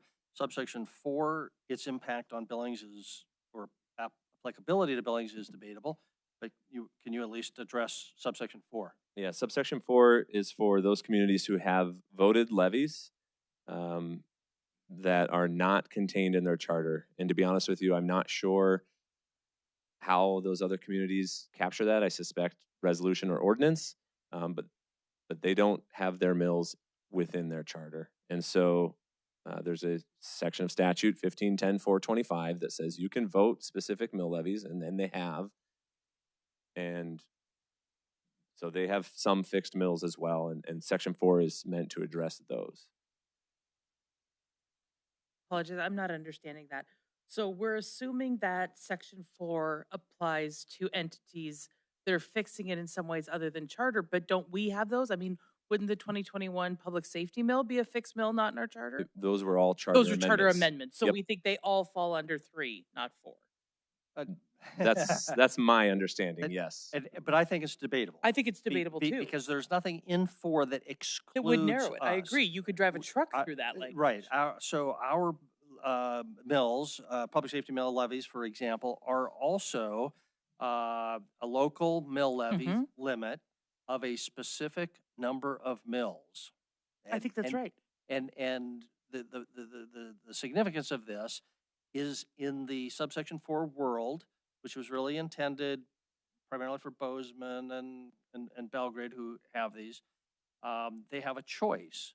They can either convert their income in 2025 or determine how much money was being raised and then continue to get that and adjust it upward according to 1510-420. So they get that inflationary adjustment, or they can elect to just stick with their, not have a dollar limit, but have the mill limit like we have in subsection 3 and gain the benefit of the increase in their mills in the future. That's the B option. So does it apply to us or not? Your guess is as good as mine. But Andy's understanding is he's just looking at in the charter in 3, and yes, all of ours are in the charter. So I'm with you on the ambiguity, but what I'm not understanding is 4A. How could a governing body elect to transition a voted levy? Wouldn't they have to go back to the voters? And what happens if the voters say no? Kick rocks. I think the assumption there is the same constitutional authority that the legislature is claiming over taxation, Which is dubious. That with our charter, if they can do it for our charter, they can do it for this whatever the other cities are as well. Okay. How this impacts us, I don't know. I don't see that it disadvantages us, except to the extent that we would like to claim an increase under 4A for our other mills. I think 3 is clearly intended to be charter for, or a fiction charter for, what's the phrase? General purposes.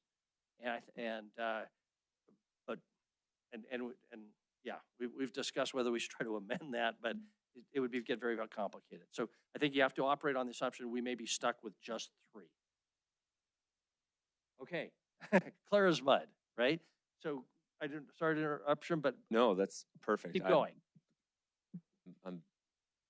I took tax law, not any other legal course, and I barely know how to read.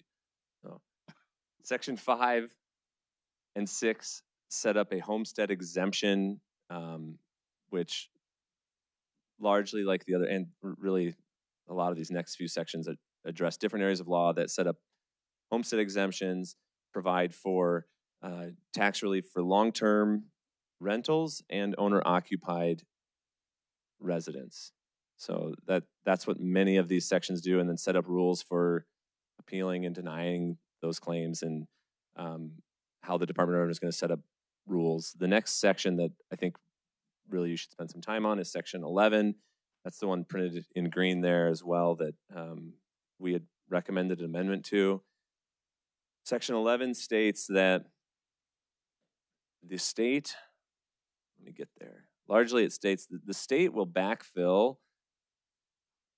any city's loss of revenue with entitlement share. There's a big catch on the end of this, so don't get too excited. And the way that I interpret that formula is basically what they're saying is when you look at 2025 tax revenue collected plus entitlement share collected, you arrive at a number, and let's for discussion's sake say that's $75 million.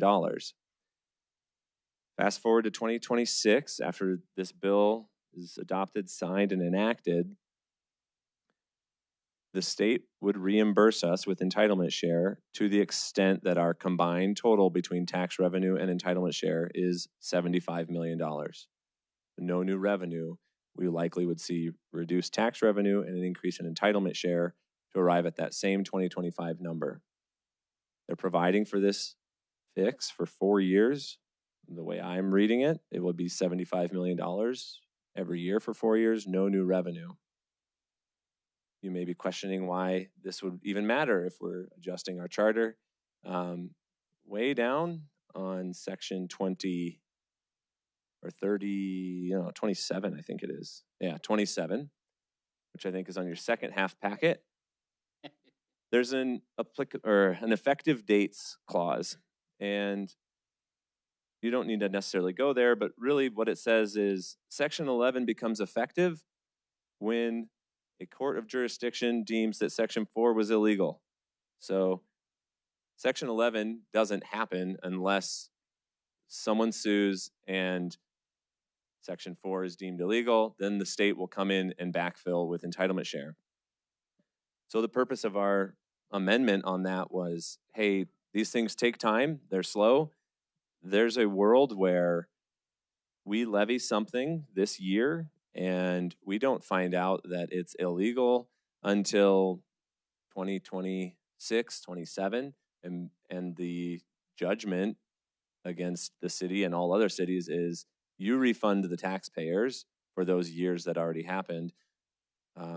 We wanted our amendment to say, hey, great, state, you refund the taxpayers, not the city of Billings, because now we're faced with this reduced tax revenue, no ability to repay it. And so that's the purpose of that amendment in section 11. And I'll just comment that the statute of limitations for recovery of those ill-gotten tax dollars would be several years. I don't know which statute of limitations would apply, but we're not talking weeks, months, or anything like that, but years. And so we could be in a situation not that unlike our franchise fee situation, where we were collecting for a number of years, only to then get sued at the end of that process. So, Andy, was it?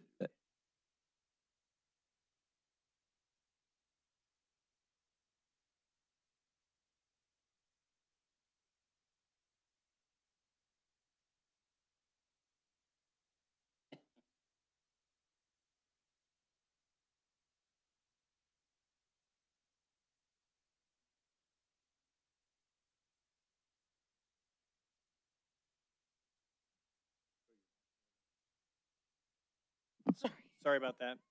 Got too comfortable in I didn't want her to hear I was freelancing legal advice. I'm sorry, was there a question out there? Mm-mm. No? Okay. Okay, so back to Andy. So I will quickly go through the other sections. Those two, section 4 and 11, and then the effective date for 11, I think are the three really key parts of this bill. Just to give you some reference on the rest of it. So as you may be aware, the state has an increase for entitlement share that's formulaic, spelled out in law. Section 12 says, yeah, we'll continue that, but not on this backfill portion. So your regular entitlement share will continue to increase at a max of 3% per year, but not on that rebate portion. That's what Section 12 is. Section 13 sets out new rates for ag land. We have almost 0% of our tax base in Billings is ag land, doesn't really matter. Section 14 puts in the tiered rate structure. This is similar to House Bill 155. This would be a 1-year rate structure. If you recall from, and maybe you wouldn't, but the process for implementing 231 was very challenging for the Department of Revenue. It was going to require a large number of staff. It has many variable components to it, and the DOR said we can't do that at this point. 155 says very prescriptively, here's some tiers, and they can turn that on theoretically tomorrow. So for the first year, you get these this tiered tax rate that I have up there. This is a little bit different than 155. 155 had 0% for this first class. It's up to 0.76 and then tiered up from there. That's for residential. Again, these are owner-occupied or long-term rentals. And then it puts in a tier rate for commercial as well. I don't have as good of information as Department of Revenue does. So when I was modeling the older bills, I was coming up with like a 13% loss on 155. And when I got the DOR's numbers, they were like 12%. I mean, so they're close. But when I model this one, we're still at a $7 million loss. I mean, so you should be thinking in terms of $7 to $8 million of revenue loss if these tax rates came into place and there was no change to our mills. I mean, I think that's still largely what we're looking at. So that's the first year. And then what that does is it gives time for the Department of Revenue to set forth the tax rates in Section 15, which are not as clearly and not as explicit, but largely what they do is they set up tax rate tiers that are a function of the median home in Montana. So in theory, as the median home in Montana goes up in value, so do the sizes of those tiers. So if you have a home that is a median home and it's in tier 2 and it rises, it appreciates at the same rate as the median home in Montana does, you will forever remain in tier 2. You would never jump into tier 3 because those tiers change as the median home changes. That's probably the best that I could describe it. But if you read Section 15, I don't think it's explicitly clear what those tier rates are. And that's because it's a function of that median home value. So what I would take that to mean is as those tiers expand, fast forward 10 years from now, even 5 years from now, the value increase in Billings of our tax base would slow because your home is going to stay in that tier and never jump up, right? I mean, that's, I think, conceptually how 231 would work as well as this, so that the tax relief experienced today would not slowly erode away, but it would be maintained for years going forward. If Billings isn't growing as fast as the rest of the state or some other cities not, then we would actually see houses drop the tier and have less tax revenue. Yes, you would, because it is a function of the median home in Montana. So smaller towns of eastern Montana are going to probably be a lot lower tax rate. They can float their mills though. Oh. So, yeah.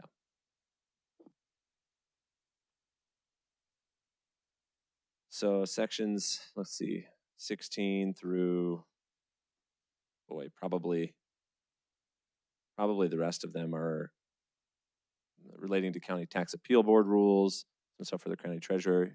Section 23, I'm unsure what it's doing. So that's my note there. As far as I can tell, it doesn't impact Billings. And I think the only other thing, and it probably doesn't really matter too much to you guys, but just so you're aware that in order to qualify for the reduced rates that owner-occupied and long-term residents will benefit from, there is an application process similar to how you obtained your tax rebate for the past 2 years. And so theoretically, you have a person who doesn't apply for that rebate, though technically they qualify. they would be hit with increased tax rates because they would go to 1.9%, which is the highest tier rate. So, and that's what the state is doing to try to help reduce or help cause some of the tax shift to go to out of state owners. A short-term rental or a second residence does not benefit from the lower tier rate. They are taxed at 1.9, or their property tax rate is at 1.9%. So if this goes forward, be sure that you apply. Is that it? That's about all I Okay. have on the sections here at this point. Thank you, Andy. Appreciate your efforts here. Obviously, council, this is both educational, hopefully for everybody and for the public, but also we have to decide if there is any action you want staff to take literally between now and tomorrow morning. This is before the House, right? And there have been some discussions with Andy. Maybe you can bring us up to date, and also, yeah, just bring us up to date on those discussions with a few legislators.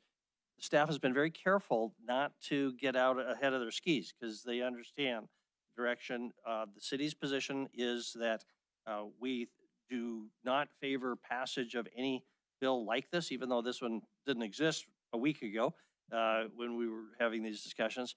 But that's the official city position. However, our understanding is this has tremendous momentum and is more likely to pass than not. And so the question that comes before us is, do we just sit on our hands and let the chips fall where they may, or between now and tomorrow morning, do we want to ask for anything from any of our legislators? In particular, an amendment along the lines of the green sheet that would address this issue of sort of potential retroactive reimbursement through the entitlement share if we lost a lawsuit, to make it clear that the reimbursement doesn't start from the time we lose in 2 years, but back to the beginning of when we started to allegedly improperly collect the dollars. But Andy, can you tell us a little bit more about those communications? I'm going to defer to Chris on that, but I'm going to interject one quick moment here. This is on the House floor tomorrow. My understanding is Senate Bill 231 has been taken off the table, and House Bill 231 has been taken off the table in the Senate and is largely similar to what's in front of you. So there's a bill in the House and a bill in the Senate that are, I think, for all intents and purposes, identical at this point.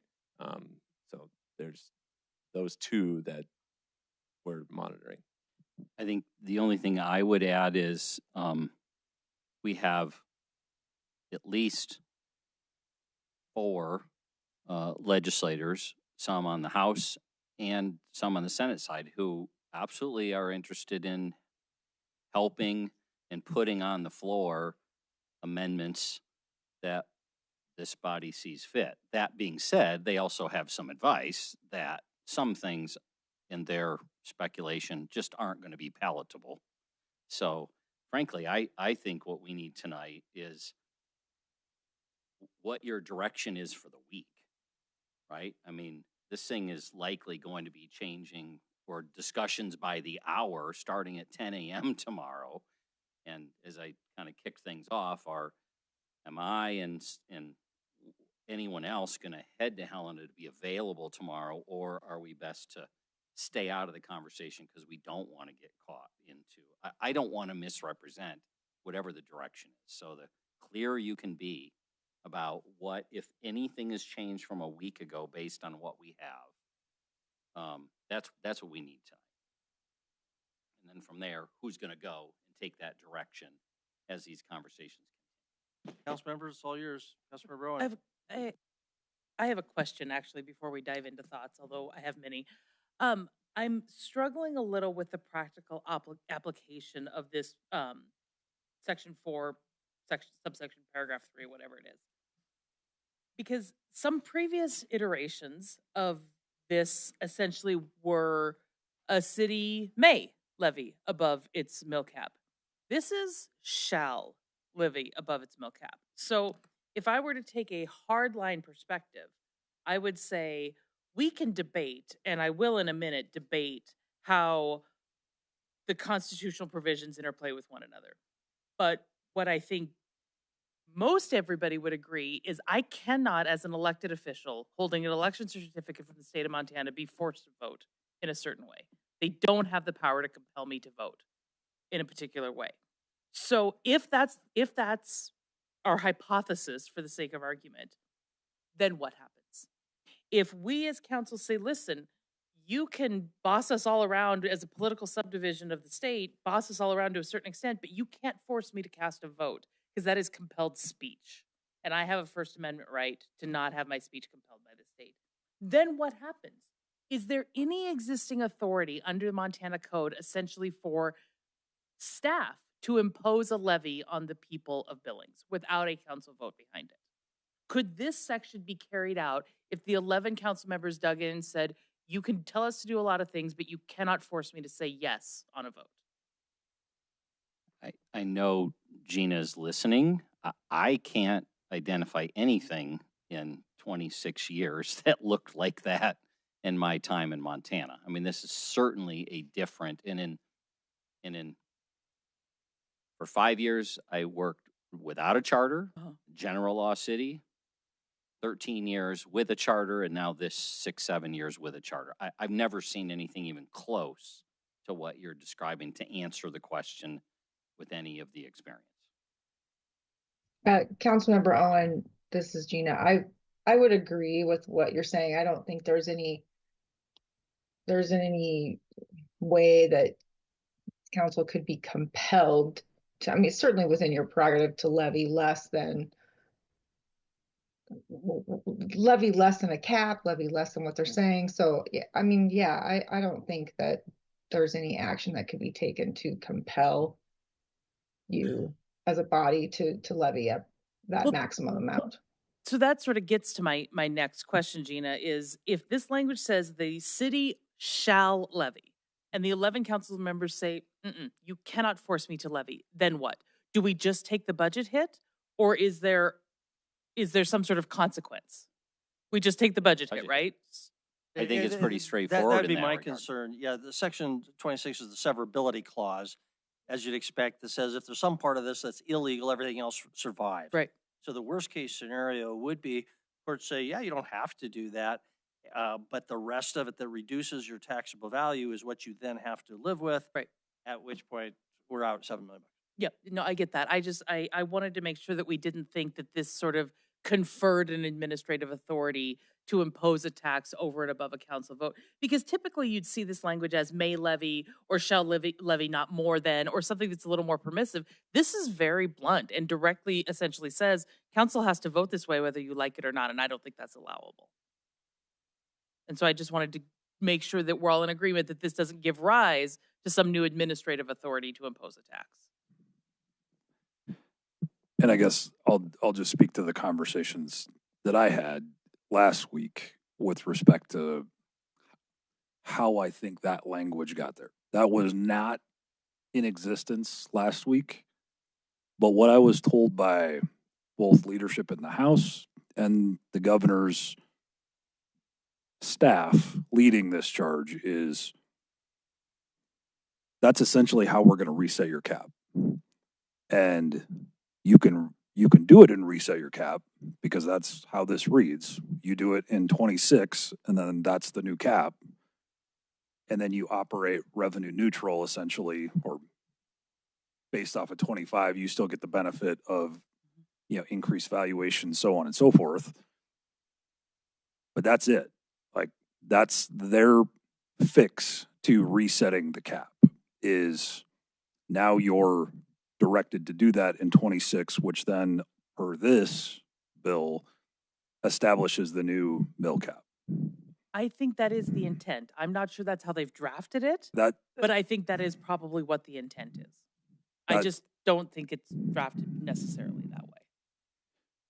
Where it's not clear as to what Chris said, if we don't do that in 26, if we do something in the middle, what? are we then setting the cap at what we do in 26? And then that's our cap. And what if there's a vote? What if the voters make a charter amendment? Then what? How's that play out? From my conversations, and this is where there's different opinions in that body. I mean, Senator Hertz had intended, and there were conversations about stripping the backfill trigger if there was a legal challenge lost. And his provisions and his approach, even said it in his committee in Senate Finance and Claims, was that I'm going to make a motion, or I'm going to make an amendment, propose an amendment that would strip out that clause and just put the 4-year backfill in. And City of Billings, you got 4 years to do a charter mill cap amendment with your citizens. And if you can't get it passed, then you live with the reduction. Now, that doesn't exist. It may come back, but that's what Senator Hertz was going to do, was put the 4-year backfill in, eliminate, and say, you've got 4 years. The clock is ticking to amend your mill cap. And if you can't do it, then you live with the hit, and that's your citizens' perspective. That's probably the cleaner approach, but I don't know that he's got the votes to do that, candidly. So I concur in everything you've said. And I have a couple of concerns here that in the language that we're looking at here. And I continue to be concerned that there is this fix as it exists has come out of a conflated interpretation of the Constitution. I continue to hear legislators say that somehow our charter constrains their ability to tax, and it doesn't. It constrains our ability to tax, not theirs. They can do everything that is in this bill, and it is absolutely their prerogative. And the voters of the city of Billings have chosen to cap our local levies. Those two things operate independent of each other and can operate independent of each other. And yet the findings here, such as they are, suggest that somehow our charter impinges on their ability to tax, which I think is just fundamentally wrong.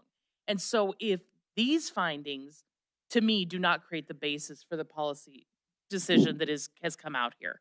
And I am concerned that we can't ignore that. We can't ignore the fact that there is a story being told that the city of Billings is somehow limiting the state's authority to issue its taxation power. I think the correct thing is the state in this bill, or whatever bill they choose to pass, is exercising its taxation power, and it happens to have a disproportionate impact in two communities. But that those are independent constitutional provisions. Our charter does not control the state. And I think being clear on that makes the rest of it seem deeply problematic. They can say that they're not amending our charter, but they absolutely are. This is a different type of language, but it is the same impact as previous versions that we've seen. And so I think we can't support this any more than we could support anything that came before it, because it has the exact same effect, and in fact, potentially a harsher effect for our residents. But I really am concerned that I feel like we as a city have not pushed back and said, our charter does not impinge on your constitutional authority under Article 8. And I understand that that's a philosophical argument and we're past that time, but I understand this has momentum. I understand there are members actively working. I think what Chris has suggested is that the city's position is Section 4 needs to go, and I think that should still be our position. Councilor Esplin, you wanted to follow up on that? The only thing I would push back is I think we have certainly pushed back on the language. I think the reality is at this stage, they don't care. I get that. And I think the frustration is even more so that whether perceived or real, that this didn't get raised to be a 5-alarm fire until it was on third reading in the House in 231. That the city, from their perspective, was not engaged through the interim and over this process, again, perceived or real, and that we made an emergency issue. And third, that they've presented a number of options, and we've said we don't like any of them. And now we're at the last bell. Yeah. And they're tired of our suggestions and they're proposing what they're going to propose. And they're really not that interested in having any more conversations with us about what is or is not. And we're going to get what we get. And what we choose to do with it is going to be what we do with it after the session. But changing this functionally or fundamentally, I think is not realistic at this stage of the game. Well, I just I don't. understand that, but I think there's still members who are having those conversations and working on it. We took a vote just last week to defend our charter, and I think we look even more ridiculous if in less than a week's time we pivot away from that. This language is not better than anything we've looked at before. It's just as harsh. It has the same effect of overriding the will of our local voters. And if we were to pivot now and endorse this, I think that raises some real problems, which gets, I think, Chris, to your question here. I don't care, include this, but I think the expectation is going to be if they include this, then we're going to get on board. And that's where I would struggle. But just to clarify, I wasn't hearing anybody asking for endorsement of the bill. The only question that I heard is, do we want to ask for less damage? Sure. To be a, But again, I think the practical reality is, will you be satisfied when you get this? And I think we have an obligation to defend our charter. yeah, okay. Councilmember Rufus? Thanks, Mayor. Do you think at all they would just change shall to may in that subsection 3? And Same then impact. if we choose to not levy, more than 74 or 203 or whatever, then that's our choice, right? That's respecting our charter. Probably.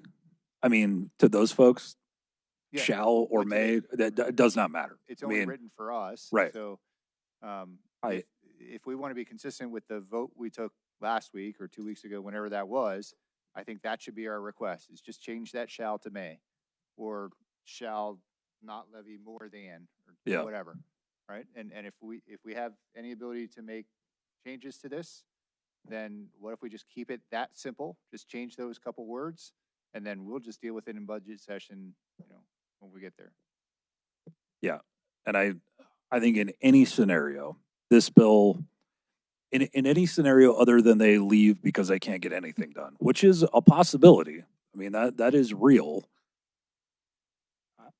We have got to be prepared to have a conversation of, are we going to put a charter amendment together and put it out to the voters to increase our mill cap and let the voters decide?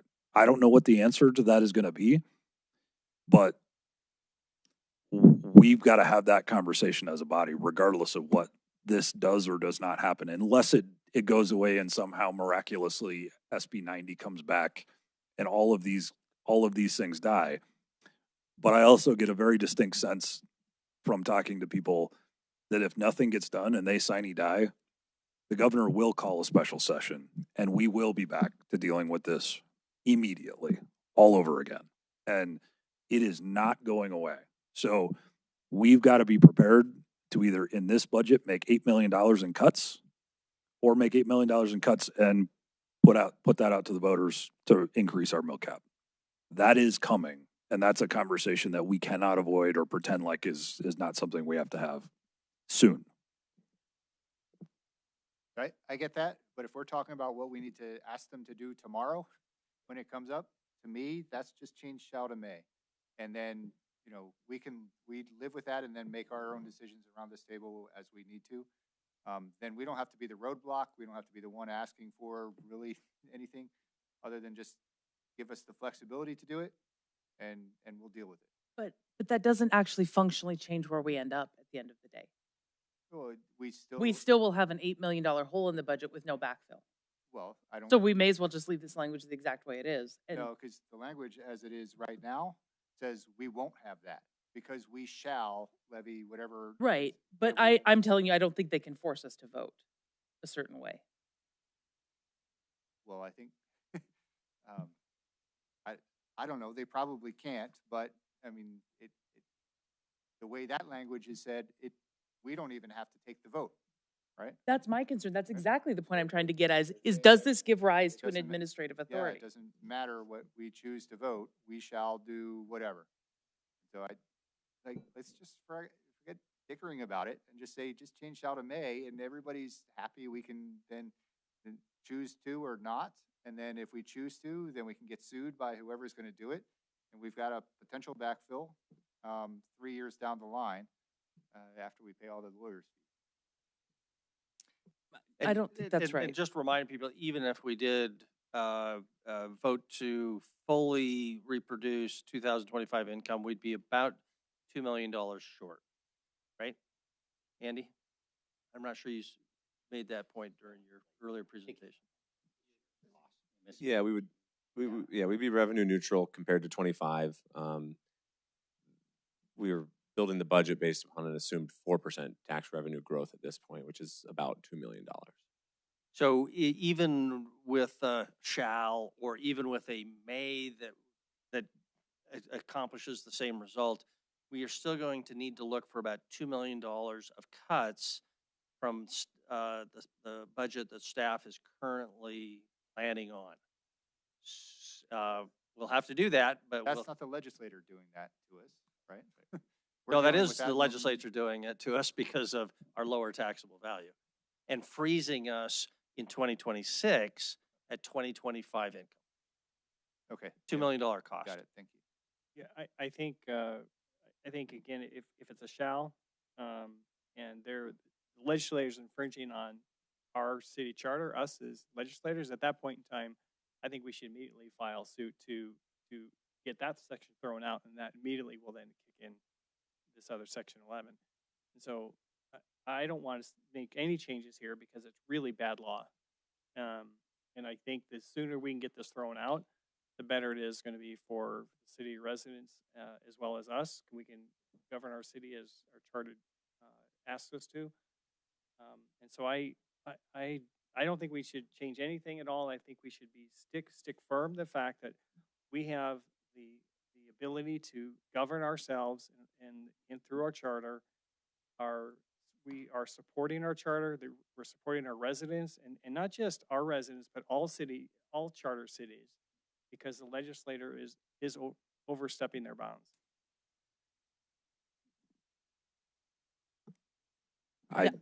This is where I just respectfully disagree. I mean, we need to make this the best of a worst situation and then figure out if we're going to go to our residents and ask for a mill cap increase. And I mean, that's firmly my intent with this, is to take this situation and say, hey, your legislature created this. It created a $8 million gap in our budget. And we can cut $8 million of services, or we can increase the mill cap. And we'll do what you say, but we're giving you the choice. And then it's the citizens that make that decision for us. But that's not what this language says. This language does not say that. This language says what level we shall vote, period, no matter what the voters say. And I'm telling you, this is my perspective. My intent is to talk to the rest of you, regardless of whether this passes or not. If some version of this passes, immediately we need to be going back out to the voters and making sure that we get a mill cap increase to address that through our charter, through our process, to make sure that we don't get into the trap of any of this anyway. I hear you, and if the voters in this city choose to change their charter, that is their right, and I'm for them exercising their right. But this language doesn't allow that. This language says we shall levy at X level. We shall levy at Y level. It does not say if the voters choose. Scott, I fully agree with you, and that I've said that before, that if this passes, any version of this passes, we have to immediately be ready to get a resolution set forward so we can get it on the primary this fall. And so I have no objection to addressing that as soon as we hear what happens, what passes. But until that time, we need to support our charter and say we reject this bill and the way it's telling us how to govern our city. So Andy, let's say this thing goes through. When would that be effective for us then? Would that be November? Or Yeah, so if this went through, it becomes effective on our next budget cycle that we're nearly completed with. And on your next property tax bill, the one you would receive in November. And we will not know the value of a mill until August. So we will not be in a position to come to you and say, we need 74 moved to 81 and 10 moved to 30. You know, we will not know that the 203 needs to go to what until we find out what the taxable value of the city is, way past all the deadlines to set the primary or the general. So if this passes, we have an $8 million hole in the budget no matter what, whether there's a voter change to the charter or not. Is that what you're telling me? Because of the timing questions? I think we'd have to guess. You know, you couldn't say when you adopted the ordinance to put something on the ballot, we wouldn't be out there educating the public, able to say, and this gets us dollar for dollar right back to where we would have been otherwise. We can say that's our estimate, but we won't be able to say with certainty, but we could say within a reasonable range, if I'm thinking right, Andy. Yeah, I think that's fair. I haven't got information from the Department of Revenue on this particular bill, but they had provided some information on 155 and 231 in the past, and so their information is obviously much more accurate than mine is at this point. Presumably, they have some models for this that we could get pretty close. Yeah, we could get pretty close. I mean, as I'm thinking it through, thinking about it out loud, we get real close. It just won't be able to be right down to the 10th of a mil or whatever, or mil of exactly. It'll be based on an estimate. And if you remember our repeal and replace levy from COVID was done at the primary, and the primary is soon enough to affect that current year's tax bill. So we wouldn't lose a whole, we wouldn't be cutting $8 million out of a budget if the voters said yes to the adjustment. Which is a big if, by sure. the way. Let me propose another alternate thought, which is changing the default here. It absolutely terrifies me to think about cutting $8 million out of our budget, remembering that 80% of those dollars go to public safety. So I hate to look a gift horse in the mouth, even if it's imperfect with this. And I do not agree with the contention that the state does not have the power to do this. And I would caution us to not just assume that. We really don't have a good legal analysis. I don't think Gina, our city attorney, is not telling us that this is unconstitutional. I don't think it's obviously unconstitutional. The league is not saying it's unconstitutional. But if the desire is to go to the voters, which I understand, maybe what the safest approach is, we let this pass in some form so that we can levy at least to get to 2025. We're out $2 million. And then when we have time, because anything that's rushed is not going to be well done. It's just it's too complicated for the public to understand that. But at an appropriate time, sooner rather than later, we go to the voters and we say, we have raised your mills because that's what we were told to do. That's what we had to do financially. But voters, if you don't like that, you may now make the choice to go back and we'll make those cuts. Or you can ratify what we have done. And depending on how that question is put, we could, the default could be, whether we think it's more likely to pass or fail, we could affect that. But anyway, we go forward with this for a year, but we go to the voters and we say, if you want a different result, tell us, and then we frame that question. But we at least get the year or so and reduce the potential risk in that time period before going to the voters. That's maybe I'm being too risk averse, but to me, that's what would make sense. And also, in order to avoid the risk of losing a lawsuit and having assessed maybe $7 million for a couple of years and having no way to repay that, I would highly recommend that we include this language or something close to that in section 11 that says that the reimbursement will include any fines, penalties, I would say damages. We need a catch-all or other payment or financial relief resulting from a judgment against the taxing entity and levying in accordance with section 4. So we don't get stuck having to pay back money that we don't have. I don't understand how we go to the voters and say they have a choice, because they don't. If this language passes the way it is, the voters we can put a question to them and they can say no, and then we still have the authority to tax them. And that may have, my concept may presuppose the may option so that we could reduce our levy based on voter instruction. I agree, as long as it says shall. But even if it says may, we would still have the authority. The voters could say no, leave the cap where it is, and this law would still give us the authority to ignore them. But we would not have to act on that if it said may. Well, I think there's some questions to whether we'd have to act on it now, right? As long as it says shall, absolutely.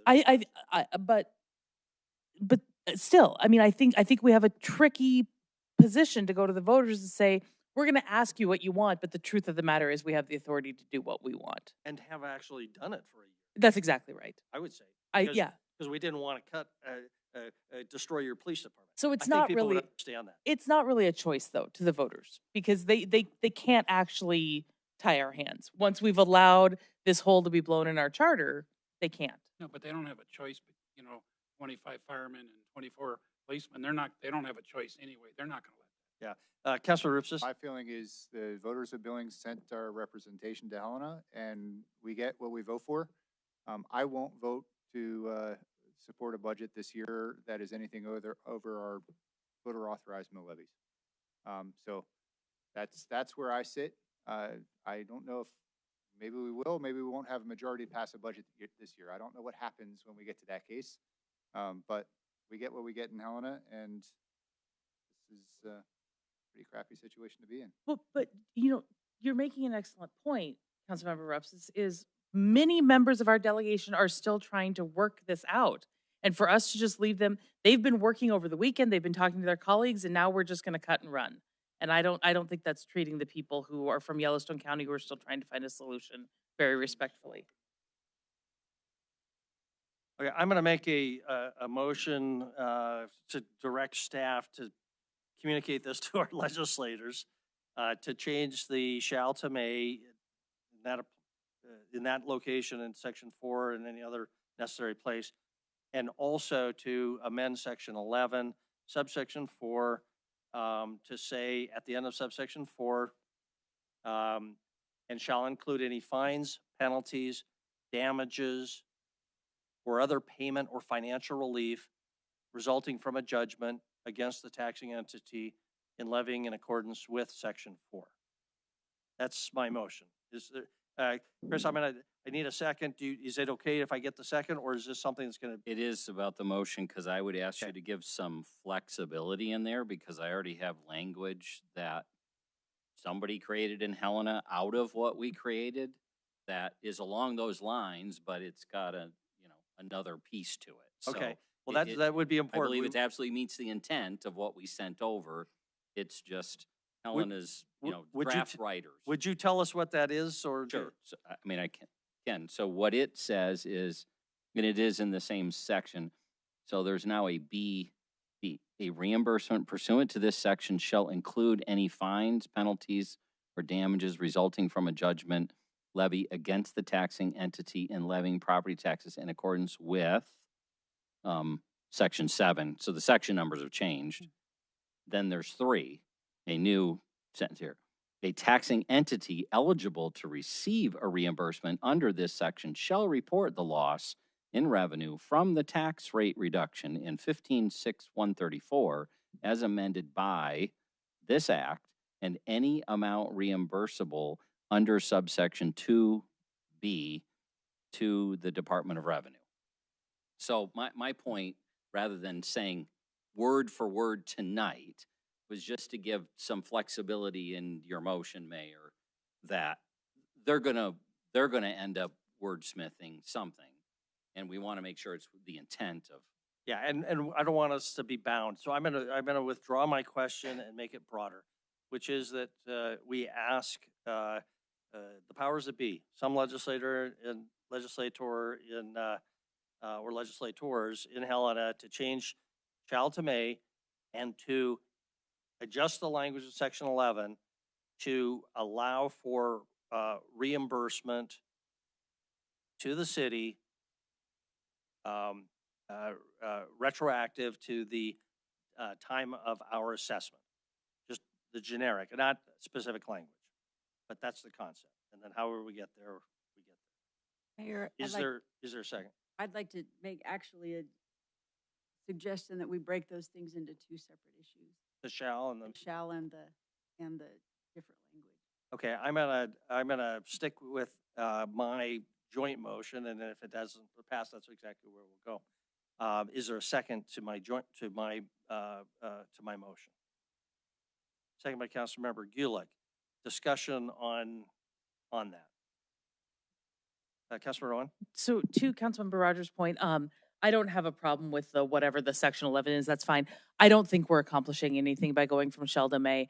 I think the intent, I believe, consistent with some of what I heard tonight, the intent of the drafters was to do a version of may anyhow, rather than a directive that we must tax. But even so, I mean, I think we will end up at I think we end up in exactly the same place. Even if the language goes to may, it is still giving us the authority to override the charter. And we have an obligation to defend our charter. And I understand the position we're in, but I also understand there are still members out there working for us. I don't see that anything has meaningfully changed between this week and last week for us to change our position.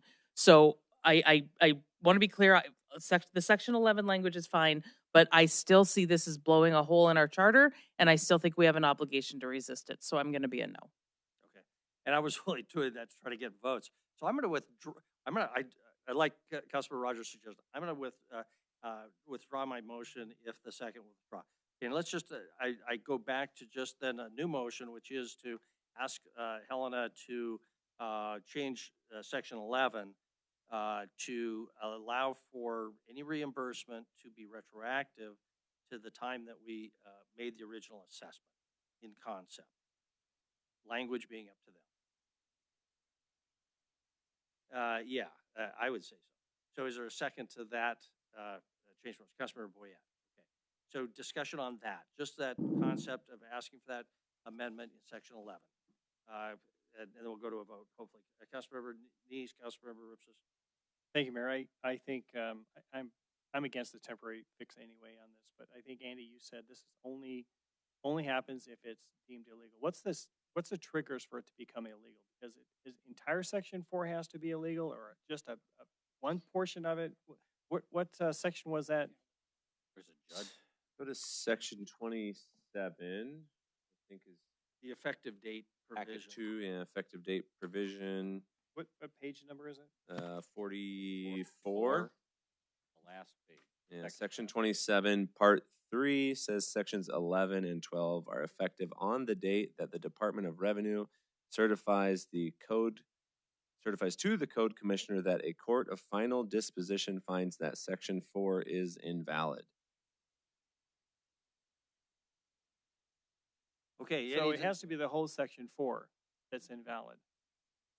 So I don't think it's going to matter because they're not going to deem the entire section. I don't know that you could conclude that every word is somehow invalid. I think if any part of it is invalid, that would be the trigger probably. Councilor Ripsis? I'm not understanding how technically this does anything.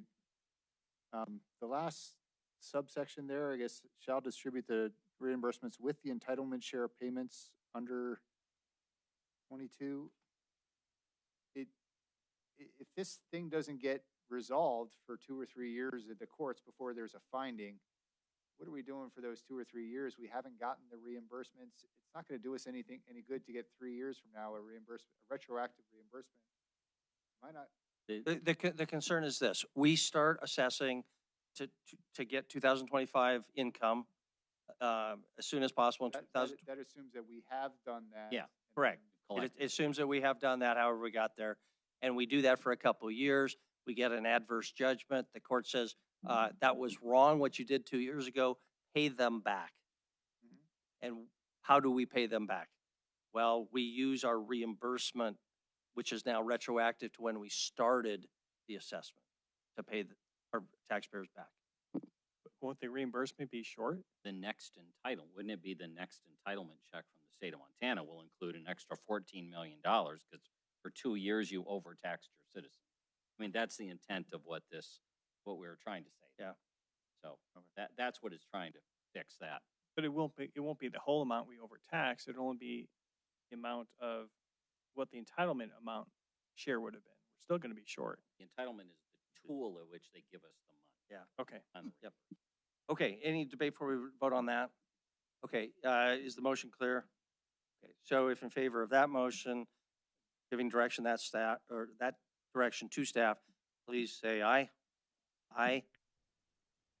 Councilmember Tidswell, Aye. okay, and if opposed, say nay. Nay. And Councilmember Neese in opposition. Okay, so you've got that. Anything, what else? Where else are we? We don't have it, we're not under any obligation to do anything, right? But we have an opportunity if you want. Yeah, I'm sorry, Mayor. I'll go ahead and make the motion that I think we should change shall to may, just to put the onus on ourselves. If somebody's going to raise above the mill limit, then it's going to be us that does it, not the state. It doesn't require us to do it. So, okay, a motion made, second by Councilor Rasmussen. Discussion now on that motion. Any discussion on that motion? Okay. just that it doesn't actually imply support for Section 4. It's just if they're asking for amendments, that's one we would. I guess we have an attorney that we pay good money for. Gina, are you there? Hopefully, can you give us an opinion on what do you think of that, shall versus may, or do you have an opinion? Well, Councilmember Boyette, I think that there's Councilmember Owen has a lot of good points here. I would be concerned changing that to may, because then it is really up to this body to override its own charter. And the way it's written right now is, at least the state is requiring it, the legislature is requiring it. And this body would just be doing, if it were to do that, would be doing it because it was directed to do so under the law. Changing it to may then opens up, in my opinion, more liability for this body, making that determination to override its own charter. Thank you very much. Okay, Councilor Neese? Yeah, I won't support the motion. I think it is what the state's done, what they've done, and I think this is more defensible to us if it's as a shall as opposed to a may. So I will oppose the motion. Okay, any other discussion before we vote? Okay, so again, the motion is to ask staff to communicate a request to change shall to may. In favor of that direction to staff, please say aye.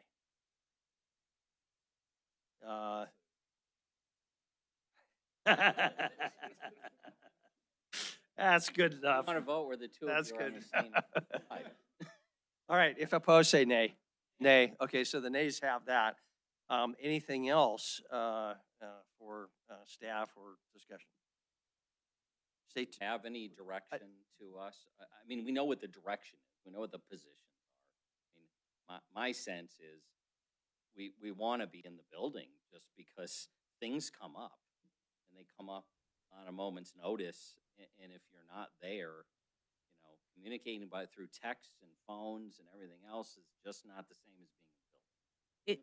the building. Probably not. I would leave in the morning, but I would also offer as anyone else want to go, but I need to listen. I mean, I would recommend that we are in the point where things will come up fast and somebody needs to be in the building. I think that where the council policy is, we are in a technical advice position. So I think you and Andy being up there makes a lot of sense. I know if Andy might not want to be up there. So if you guys need to communicate by phone or whatever, but I think at this point, you're going to have members who are going to say, well, what happens if we do X and what happens if we do Y and what if we do this and what if we do that? It's going to be a lot of that kind of stuff. And I think that's useful.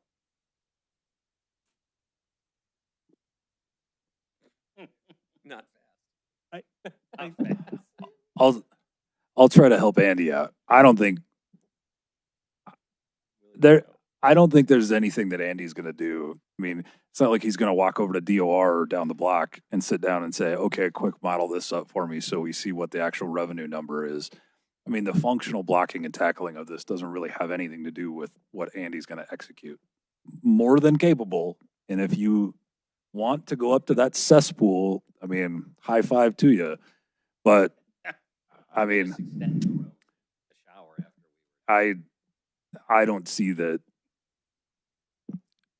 there's a hell of a lot of value in Andy going along as well. I think we're leaving it. We're not giving you any direction.